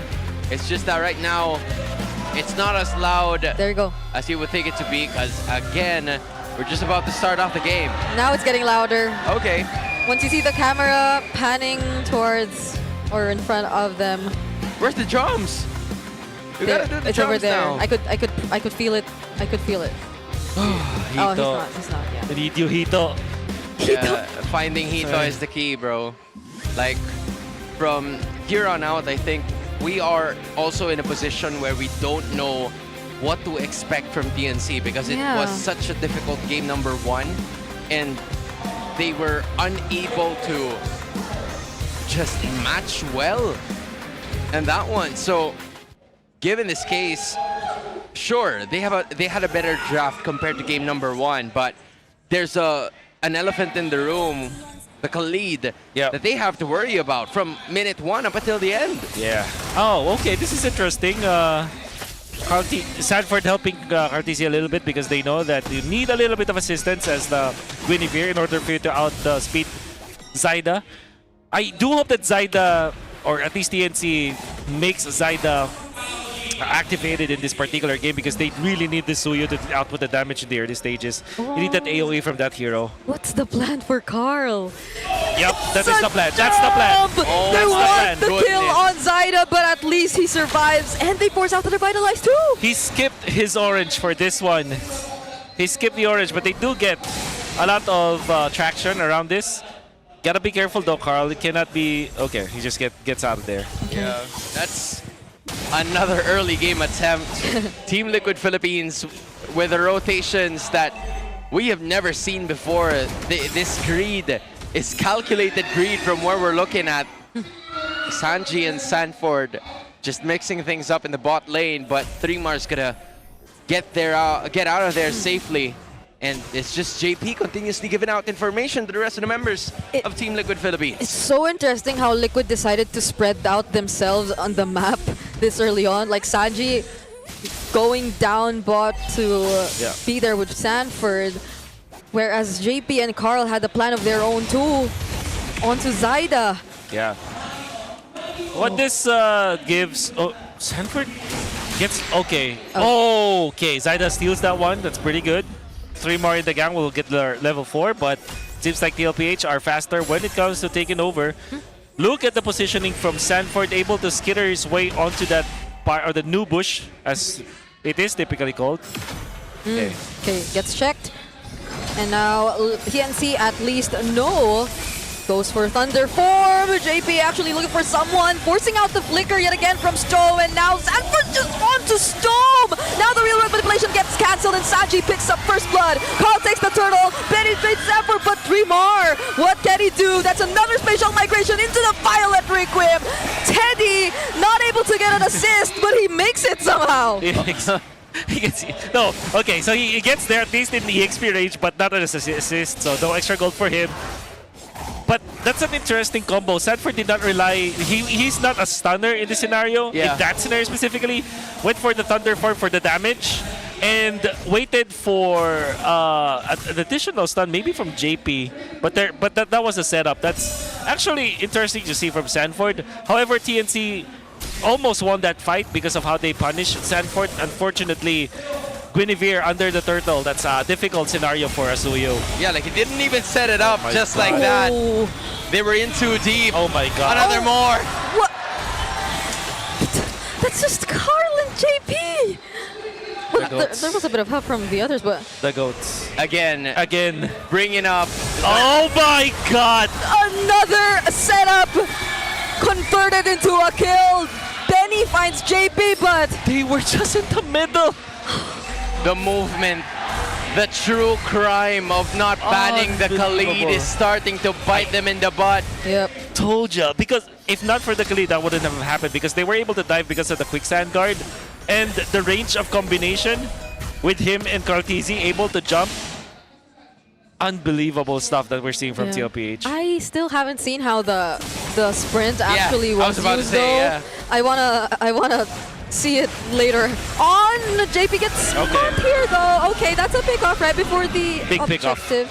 That's pretty good. They were able to take one of those heroes that continuously gives pressure to them. So TNC will have a bit of a breather, but Carl TC already has. How did he know? There was actually someone in the left mid bush. 3mar gets picked off. Chapnu already below half HP. It can't be. Even with Zyda securing that purple buff, what can you do? That can't be. That's illegal, Carl. Oh, okay, Zyda here getting caught. That's a lockup once again. Chapnu using the revitalize. Another free objective for Team Liquid. Benny Cutie all alone. A monster kill for the GOAT. Oh my goodness. Carl, no, that should not have happened. These are events that cannot be explained by science. No. Like, I don't understand what is happening. Team Liquid Philippines is just continuously roaming around. Sanford looking to outplay. Yep. And that's exactly what he's gonna do. Forced to use the flicker, gets out, of course, but up top, TLPH already able to push. Getting 2 kills onto Benny Cutie very early into this game means that TLPH does not have to worry about the future. Oh no. Zyda. Okay. Yeah. Okay. Now the sprint might happen. No, there's no sprint. Something could have happened there if because Sanford didn't really recall. Sanji actually used the sprint earlier, wasn't able to catch it again, but Yeah. okay. We'll see. Man. 4 people. Helping. Actually 5. Whoa. Just for Zyda to get the orange. Yeah, and that's a little too much. For you to group up like that and still get no conversion, these are some calls from TNC Pro Team that are very questionable, but at the same time, you understand why they're there, why they're cramped up together. It's because TLPH is taking all the space. Yep. Oh, Storm using the real world manipulation. There goes the Throne of Ruin as well, but there's a Winter Crown for Carlin, so he could possibly still survive. That's the GOAT getting out alive. Sanji Crimson Beacon in. They're going for this fight, and the re-engage is possible. Sanford's coming from the back lines. He finds Benny. He's about to find more. 3mar the only one left, and that's a flicker from Teddy, and Sanji going in to finish the job. Lantern to finish it all off. Liquid Stampede. Part 2. He's delaying the minion wave so that they can push. Sanji, what a play. Actually took the aggro. That was, again, another play that I have not seen. Winter Crown from the GOAT to bait them all out. All of the initiations, AOG and Throne of Ruin, neutered and cancelled. And now Sanji goes in. And it's gonna be pandemonium as it is one after the other. You can see Sanford taking out Benny Cutie just like that. Immediately going for Storm, waiting for 3mar to get into that orb actually. It ended up Teddy being the one to take it off, and Sanji with that play. Oh no. Come on, man, we just got off a replay. Was that a solo? TLPH, you can stop. We just got off a replay. You don't have to do this anymore. Give us a break. Your upper bracket secured. Liquid, they are not playoff secure. You are 9,000 ahead. You don't have to do that, Sanford. Make that 10,000 ahead. You can take It's okay. this. You can chill. You can chill now. You can chill down. You don't have to do anything anymore. Like you know, she gets it. We get yeah, she gets it. She gets Sanford. it. She gets it, Sanford. What are you talking about? I don't know. What do you think we're talking about? What do you think we're talking about? Yeah, it's a 10K gold lead we're seeing right now. That's what we're talking about. Yeah.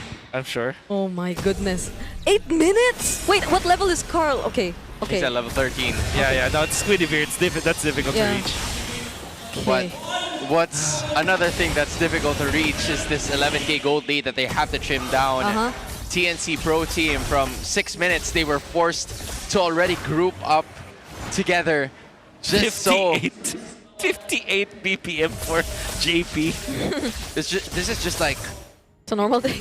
Yeah, normal day. You're not even playing. It's not even BPM for playing. You know, it seems like Team Liquid Philippines are rushing things. They're probably going somewhere after. Yeah. Oh, it's another milestone. Look. 11,700 minutes.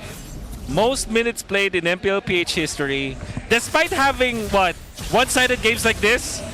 10-minute, average 11-minute game yesterday for their series, and now might also be 11 minutes at average for 2 games. He's doing this. Okay. That's why he's the GOAT. Yeah, look, it's just Teddy managing the Lord. That's pretty much all they need to do. Yeah, hey kid, manage the Lord for me. And he will just collect it as he drives by. Yeah. He's not even gonna do it, he just let Teddy do it.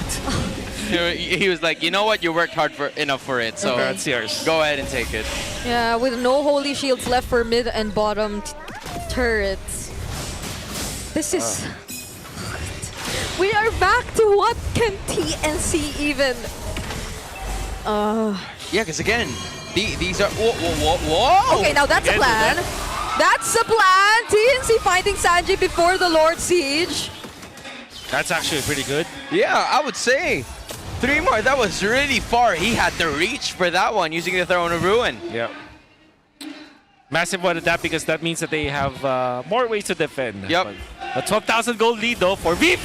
Go! Trapnu, they catch with the Winter Crown and the Raging Sandstorm from Danny JP once again. JP might get punished here. Sanford going in. Yes, Heaven's Wrath capturing Zaida, and they're not content with that. Sanford goes down, but Teddy with the blazing duet and Carl TZ, now legendary, secured the 2-0 against the Phoenix Army. Literal knockout. Blow after blow. Too much for the Phoenix to take. Team Liquid just shows why they're on top. Ice cold TNC. Unfortunately, not having enough to fan their fires once again. Team Liquid has snapped the life out of them with that 2-game domination. And Team Liquid are just too much for TNC to handle. I mean, you see it in the faces of the Phoenix Army. It seems like they were completely out of their element, and the situation that they're in is starting to sink in and get to them even more. This was a must-win game for them, and it was just so difficult for them to show what they can do under these circumstances. TNC will have to walk back onto this as Team Liquid Philippines just blasted through their base twice in a row. Look at this. 3 minutes 20. They were here. All right, 22, 23. So it will take about maybe 5 more seconds for them to get into where Benny Cutie was. I think we're gonna see it. There it is. Oh no, it's not. It's not this.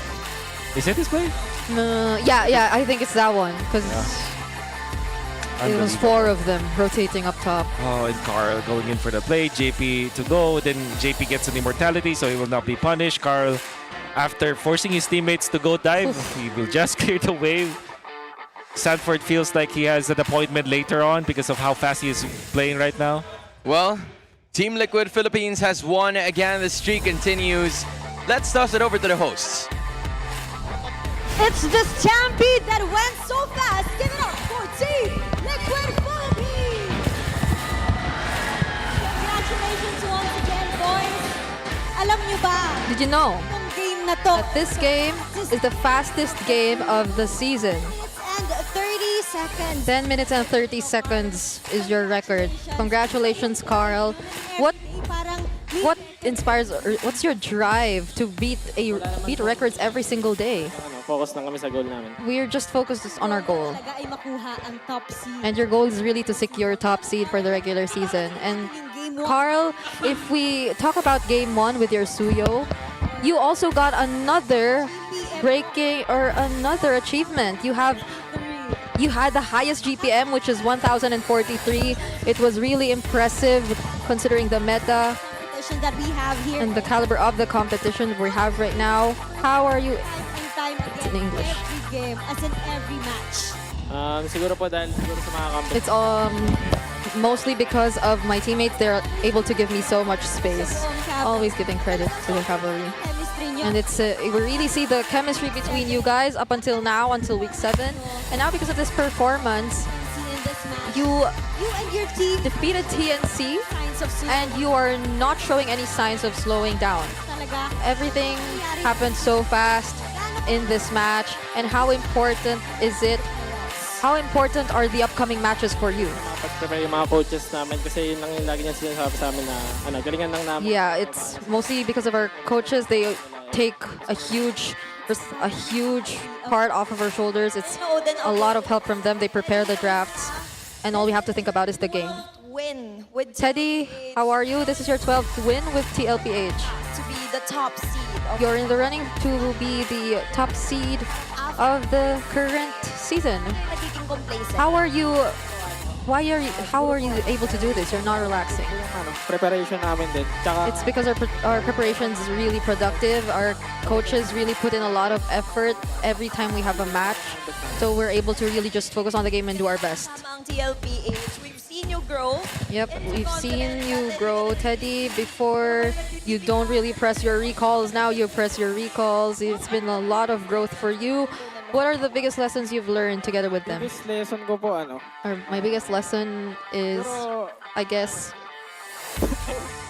lang po, galingan always do my best every match. matututunan And you should also learn something from every match. There's a lesson in every match. Ang pagtuto ni Teddy with TLPH. And now, The learning continues for Teddy alongside TLPH. long time. And now let's talk to one of the long-time players here in MPL Philippines, JP. Congratulations on your win. Sinabi natin. And similar to what we said, you are one of the OG players here who are still with us here in the league. Okay, why is he laughing? Basically, Why is Sanji laughing? Okay. ano ba yung habit? You've been here for a long time.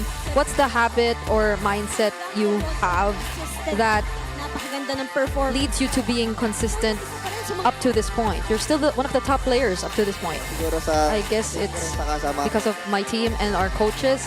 They have a lot of trust in me, and I'm just continuously learning from them as well. Laging ka-team ang binabanggit ni JP. Alam mo, kanina JP, It's always mentioning the teammates. Perks na parang Earlier, Perks sa inyo kahapon. told us that they also had a hard time going up against you yesterday, and you were able to cut their win streak Part of a or put an end to their win streak. playoff. And now they're part of a team who finally made it to the playoffs, and it took them a while to get back into the playoffs. Now, as a former teammate, what's your message to Perks? Masaya ako na I'm happy for you, Close naman kami ni Perks. and we're close, so good luck in the upcoming playoffs. And speaking of great performance, And speaking of great performances, sino sa tingin nyo ang match MVP? who do you think is the match MVP? Our match MVP is Carl TZ! Congratulations, Carl TZ! Suyu, Guinevere, kahit anong hawak, So you, Guinevere, whatever you use, performing well. you're always performing well, and you have the cavalry alongside you, supporting you up to this day. What's your message for them? Thank you sa laging pag-support Thank you for always supporting us. I'm happy for all of us. this season. And we're not top 8 secure this season. Shoutouts to all you guys. Thank you. And once again, congratulations to Team Liquid Philippines!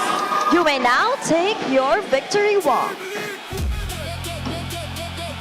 That match was fast, and indeed, yung Game 2 ay sobrang bilis din nilang tinapos. Kaya. And it was really quick na parang gusto nang kumain at mag-dinner ng TLPH, and we'll find out how that fast match happens as we throw this back to our casters. That was Team Liquid Philippines together with our hosts. It is confirmed that they have the fastest game of Season 17. And I agree with our hosts. You know, it seems like they're rushing to go somewhere. They probably have plans for the night. But now it brings me to the question. Sure, Carl TZ is the Game 2 MVP. Who was the regular season of MVP of Season 15? Season 15? Season 15? Season 16, sorry. Light? Was it Light? Finals MVP was JP. Yeah. So regular season it was MVP. Light. It was Light. Yeah, because Aurora were top. Yeah. one. Oh, okay. But this is like regular season numbers. Yeah. Yeah. Like, I'm honestly wondering as to, can Carl TZ even have the contentions of being a regular season MVP just because of this performance alone, and even the others that we've seen before him? No, but I think that there's no one close to Carl TZ, especially if you're doing this kind of plays. Yeah. Like the ultra instinct to go for that play, it really makes me feel like, especially with this winter crown play, what this tells me is, hey guys, I need to get somewhere tonight. Can we finish this fast, please? No extra movements, no nothing, no nonsense. Okay. Let's just finish off our opponents. And then Sanford's like, okay, yeah, I got this, GOAT. Yeah. Yeah. That was Carl TZ, and then Sanford was like, yeah, sure, I had that same thing in mind, you know? Yeah. I'll help you get in time to whatever appointment you have. Yeah, right, Brigida? We will find out in the mic check, but Who's we? all of us. Oh, we will okay, find out in the mic check. Yeah, but it's Carl just also maybe breaking milestone after milestone. I agree. He just wants to keep breaking milestones, you know? He's had one yesterday, he's had one today, he'll probably have another one next week, who knows? If he's Highlights are so quick, by the way. Maybe he'll get milestone one day. But who knows? What else is like, we will go down in history, TLPH, this Carl TZ will go down in history as probably the record holder of many things, and there might not be a lot of people to change to kind of topple that. And he's still, what, 21 years old? Yeah. Is he actually 21? I think so. I'm not sure. You know what? Give me time to research. Okay. All I'm sure and is keep going, that it's a 10-minute and 30-second game. Yeah. Fastest so far. I don't know what else to say, honestly. Yeah, I don't know what to say. But yep, Carl TZ's 21 years old. 21 years old, bro. I think he's gonna be here for a long time still. Yeah. He's gonna break more records. More milestones. Gonna make it to more late dinner appointments. Yeah. Every Saturday night. Oh my. That's what's gonna happen. What's this? And fortunately for TNC, that was a match that they needed to win. Yes. However, it still is mathematically possible for them to get into the playoffs, right? There's nothing. It's not yet impossible, but the chances got a way slimmer. And what I don't like about that is they did not show up today against TLPH. They didn't even like get any momentum. I think that their draft took, both of their drafts combined will be longer than the time that they spent playing in the Land of Dawn today. I'm not kidding, because if you max out the draft, it's 15 minutes and 55 seconds. I agree. Yeah. It felt like they were just completely out of their element. And TNC, obviously, even on the mental and emotional aspect, we saw it right after the games when they walked into the stage. It's just not the same amount of confidence as the Phoenix Army that was retained from Season 16. You know, there were a lot of expectations for this roster, and sadly, I can safely say that they just weren't able to deliver on it today. Yeah. The lowest I've ever seen TNC placed in the preseason power rankings of talents were probably A. Oh or yeah, B. put them third. Let's go, Team Liquid Philippines. Today in Phoenix mic check. Ano ba yung kari ah? Tata. Papunta kari. On the way na ako. Kaya makabutan ko. Ano wala. Ilbim na kari kay. Way back. Ito, patay sa akin. Gepard. Kari likod ah. Patay ako. Ay, wala. Wag. Tulog ko. Tingin nga rin. Mabot yung kali. Layo nga doon. Yeah. Kapasag ako tapa. Kabawasan doon. May winter ako, may winter ako. Naka-winter ako, boy. Tara, kay Carl. On the way. Boy, maangat ko iba. Tara, G, sa likod ako. Ibib. Kaya, G. Angat mo. Masakit ah. Skill suyo, pre. Maangat ko lahat. Ano, suyo ah. Patay. Uy, suyo. Ibib. Out. Ligar. Nice step. Bow! Nasa likod na. Let's go, boys. Third para may umubot. Itadakimasu. Grabe, 7-0 na naman yung best jungler ko. Pre, hindi ko. Grabe naman si Gout. Gahaman ka, boy. Kills ka na, Ted. Stats sa tayo. Kaya lang ito. Basta mag-champion tayo. Yeah! Ganun mo red. I love you. Akin na to. Tayo na bala, G. Kaya to. Ikaw na. Wala lang skill yung mga yan. Ito, Ted. G, para sa'yo to. Tara, Ted. Tara, Ted. Kalma. Kaya boya ka. Huwag siya tayo. May emo. Boya ka. Patay. Oh, pasok. TV. Diba? Tapos na? Nice bait, G. Hans, you know what? I only ever read... Huh? I've only ever read I love you. Yeah. Ever. I've never knew what the sound of it. I've never knew what the sound of it was like. Yeah. I So agree. that's how it sounds I like. agree. Yeah. You know, So it was apparently pretty fun. You know. That's what it sounds like in real life. Yeah. Yeah. Like sometimes I wonder. You know, Same. it's like, I've used to watch this one content creator that literally opened an ML message, and that's probably the one that she read. And we were only And she able was to like- read it. We're only able to read it. And she was like, "Whoa, bakit ganon?" Or like in English, Why? Why is it like that? But I didn't know that it sounds like that, actually, Hans. Me I'm too. actually happy today that I found out. This is for research purposes. Yeah. That's how it sounds I just like. want to say it was Teddy. Yeah. Why? We're not saying We're not anything. saying we're not saying anybody No, else. I'm also just saying it was Teddy. Okay. Can I just say though that we now have 4 Yes. playoff You can say secure that. teams. Smart Omega officially making it to That's right. the postseason line. Only 2 spots remain. Twisted, Rora, APBR, and TNC. 2 of those at the end of next week is gonna have to say goodbye. So you're seeing the clear cut. Okay, we're not seeing it anymore, but easily for TNC. That's the reason why they're not out yet. We're saying is because if you saw that Aurora and APBR, if they don't win anymore, Yeah. that means that TNC can get into the playoffs. Yes, but again, it's But they have to no also- longer in their control. That's right. Yeah. That's right. Which makes it so difficult. And even for the Fancy Club and Phoenix Army, it's not looking too good for them.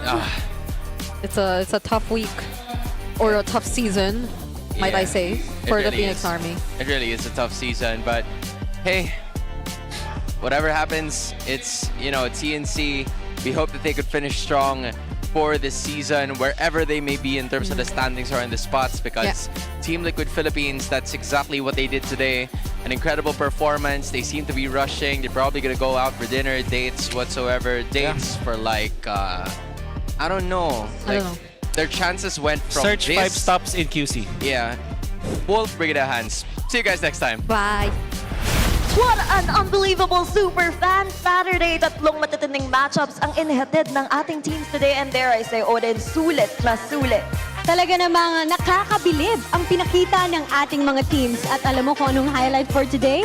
It's Smart Omega getting their ticket to the playoffs. At sila rin ang sumira sa 8-game winning streak ng Team Falcons. Diba? Congratulations once again sa buong barangay. Pero hindi lang dyan nagtatapos ang ating linggo dahil bukas, yayanig muli ang MPL Arena. Because we are in for a treat dahil bukas na magaganap ang international rivalry ng Onyx Philippines versus Aurora Gaming. Kaya naman super fans, kumapit lang at abangan ang mga kaganapan. Muli, this is your very own Odin. And this is your host, Thea. Muli samahan niyo kami bukas dito lang sa tahanan ng pinakamalalakas. This is MPL Philippines Season 17. Alam na to!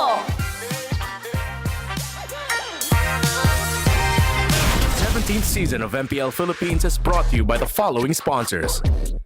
Infinix, the official gaming phone partner, the power behind every Madlang gamer.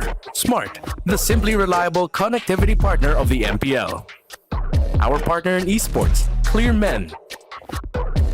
and our strategic partners, TT Racing, Ferry, and SIP. Don't miss any MPL action by following our official Facebook and subscribing to our YouTube channel. Follow MPLPH on TikTok for more content. Experience the lakas ng Pinas of MPLPH Season 17 live at Victoria Sports Tower. Grab your tickets now via the official MPLPH website. MPL Philippines is monitored and supervised by the Games and Amusement Board.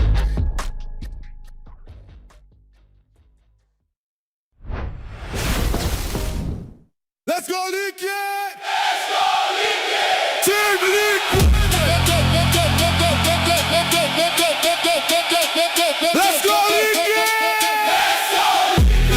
Team Liquid! Team Liquid!